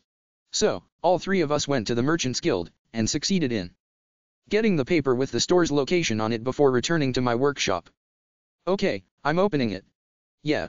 Go for it." The three of us held our breath as we looked at the paper. "I see, so it's there. It's open a little afternoon, huh? Then there's still time." "Indeed. I just can't wait. By the way, Radim, have you decided on anyone else to go see this Phantom Liquor store other than us?" "That's... I know we all are unequaled in our love of alcohol, and of course we'd want to brag about the fact that we got some delicious booze. Like where we got it, and stuff, right? But there's a lot of rules you need to follow to visit this Phantom Liquor store. When I thought of that, you guys were the only ones I was sure would be fine. It's an honor to know you trust us that much. Well, if any of us was going to brag about booze, it'd be to one of the other two of us, anyway. So that's how it is. The people I want to brag to most are you two, Latimer, Germain. And for Latimer it's Germain and me. And for Germain it's Latimer and I. We normally go drink together, us three. So, if it's just us, we'll be able to keep a secret. It's been a while, I guess I'll open up a liquor store again. I was currently staying in a certain town because of a request from the Adventurers Guild. Said request had ended, so all that was left was to stay out the days I'd already paid for at the inn where I was staying. I decided to use this free time to open up the liquor store I ran as a hobby for the first time in a while. The reason I had first started this store was extremely simple. Even though I was registered to the Merchant's Guild, I never did anything merchant-like. The only actions that would qualify would be selling some shampoo and stuff to Lambert's store. I figured that should be fixed, and I felt like I wanted to try running my own store.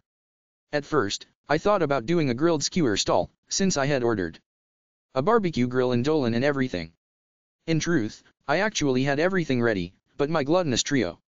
While I was preparing the food, all three of them were fidgeting like they wanted to eat and kept glancing my way. I already told them that this was for my stall, and even though I already fed them, they still did that. And Sui even started wheedling, saying, "Sui wants to try a taste." When it did, of course Fel and Dora-chan had to be included too. So, I had concluded that a food stall would be no good, and I had given up on the idea. Pretty much all the meat I'd prepared went into their stomachs. I had gone all out and cooked quite a bit of meat, but once I said that I was giving up on the stall, all three of my familiars, the gluttonous trio, had gleefully put it all down. I figured that anything to do with food wouldn't work, so I had to go back to the drawing board for ideas. If I was to sell something from my online supermarket, pretty much everything would be like OOP arts to this world, so I rejected the idea. Then, I had considered the tropes of Isekai light novels and stuff. That is, salt and sugar and pepper and stuff. I'd probably earn quite a lot. In fact, I had sold some salt and pepper when I had just arrived here to make some funds, and it had come out to quite a bit, but it was clear that selling too much would cause a ruckus, so I rejected the idea. If a whole bunch of expensive pepper started circulating around, there'd be no doubt someone would try to find out what was up. So after a lot of thought, I had landed on alcohol. After all, I was able to get so many more different kinds of liquor now that I had my tenant, the liquor shop Tanaka. This world already had alcohol, so it wasn't going to be too expensive. The reactions I got from eateries I'd given the alcohol to had been really good, so I figured it would work. I mean, this world has so many alcoholics.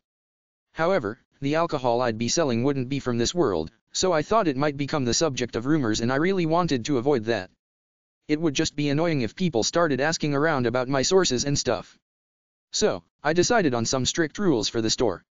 Anyway, although I felt a compulsion to try running a store, I was pretty at ease about the whole thing since I felt like it would be fine to stop if it didn't work out well. When I had first opened up shop, it had been Under circumstances like this, that is, when I had free time in a town I happened to be staying in. And the person I chose as my first customer was a dwarven adventurer I'd gotten friendly with during my stay in town by the name of Jerome. I figured for alcohol, it would be best to go with a dwarf. At first, he was full of complaints about the rules being too strict, saying, as if I'd bother with an annoying store like that. However, his attitude changed quickly once I had him try some whiskey I bought from my tenant and I told him that's what I'd be selling. When I told him that the rules must be strictly adhered to, Jerome said, I really want to brag about it if I ever have some good stuff, but it's different if I have to follow some strict rules to get it in the first place. It's impossible for a dwarf to break a promise when it has to do with alcohol. So, the people that Jerome brought with him were the members of his adventuring party. I'd thought he was a solo adventurer, but it turned out that one of his party members had been injured, so they had just happened to be on break. And all 4 of the other members of his party were dwarves. Jerome probably was very insistent on impressing the rules upon them, but at first, they looked at me like I was really shady. But you know, as soon as I showed them all the whiskey, brandy, vodka, rum, wine, beer, and Japanese sake I had in stock, the colors of their eyes changed immediately. On top of that, each one was very affordable, so depending on the type it was possible to stock up on several brands. They really latched on once I told all of them that all the different kinds of alcohol tasted different. They'd never tried any of my liquors before, so they were quickly charmed by all the alcohol I showed them, and the dwarves all quickly quieted down in order to properly obey my rules. So, since my first time running the store had gone well, I would occasionally open up shop again whenever I had a chance. And now, I'd decided to open up shop in this town. I rented a warehouse and opened my doors. My familiars were with me just in case, but it seemed like they had absolutely no interest in alcohol, so they quickly fell asleep in a corner of the building. As for me, I took a wooden table I had bought in this world from my item box and lined up samples of whiskey and brandy and stuff on it. I had all my stock in my item box, so whenever anyone bought something, I could just take it out and hand it over. With all my preparations complete, I waited for customers, and immediately I heard banging on the door and voices. Password. They would have to say the phrase that was posted to the notice board of the Merchants Guild. A berry call by. It was a low voice that replied. The intonation was so weird that I really wanted to laugh, but I fought hard not to. I was the one who thought it would be fun to choose a little tongue twister for the password, though, since the Japanese for braised beef ribs would be difficult to pronounce. I bit back laughter that had already half escaped. Ahem, come in. I opened the door, and my customers entered. All 3 of them were dwarves. Or rather, all of my customers had been dwarves ever since I had started this store. When I asked a dwarf who had come to my last opening about that, I found out that it was apparently because the only ones dwarves felt they could trust with matters pertaining to alcohol were other dwarves, and only ones who were friends, at that. So, these 3 dwarves, who were probably completely aware of the rules, were acting calm and quiet. However, all 3 of them had their eyes fixed on the alcohol on the table. I believe all of you are fully aware of the rules, but I will ask you to please make sure you follow them anyway, I said, and the 3 dwarves nodded with meek expressions. I know that they all are really bursting with things they want to say though, like how the bottles of alcohol on the table are far too clear, or how the labels on the bottles are far too vivid and colorful. These are the types I have in stock. If you ask, you can sample any you like. At my words, I could see the dwarves' eyes give off a glint. So that means we can try drinking it. Yes. All of it. Yes. That is fine if you think you can actually down them all, that is. A lot of these are strong. You're not lying, right? Of course not. Once I said that, the 3 dwarves looked towards each other, a grin creeping up on their faces. Huh? Was that a mistake? I had readied a lot of types of liquor with high alcohol percentages, like whiskey, brandy, vodka, and gin, among others though. Then if that's the case, please. The 3 of them jumped right into asking for samples, so I retrieved some glasses from my item box. Well then, first is this alcohol that has been especially favored among you dwarves. It's called whiskey. Each whiskey differs a lot in flavor depending on who brews it, so please try them yourselves. Oh, and also, it's very strong, so be careful. Don't worry, it'll take more than any normal amount of alcohol to down us dwarves, the dwarf in the middle boasted, full of confidence. I returned a strained smile. Getting back on track, I first poured them a Japanese whiskey for the common people that was very affordable and came in a square bottle. Here you go. The 3 of them, after smelling the whiskey, downed it all in one gulp. I know I didn't pour any of you a full glass, but you didn't have to throw it back like a shot. The strong stuff is always so good. Yeah. And it smells pretty great, too. The flavor is so complex, it's indescribable. The three of them looked like they wanted to keep drinking, but that ended the tasting for this one. On to the next. The next whiskey is this. The next one I poured for them was one that had been developed to be marketed towards Japan, labeled with a white horse. The signature smokiness of whiskey was well balanced in this one, and since it was developed for Japanese palates, it was also easy to drink. This is quite different from the last one. So they can be this different, even though they're both whiskeys. The bouquet on this one is more brilliant than the last. The last one had a deep taste, but it left the mouth really quickly. But this one, it really reverberates, I feel. The taste just keeps going, even after I swallow. As expected of alcohol lovers. Even though it looks like they're just chugging it down, they're actually properly tasting it. After that, I continued having them taste the whiskeys before moving on to brandy. Next is an alcohol called brandy.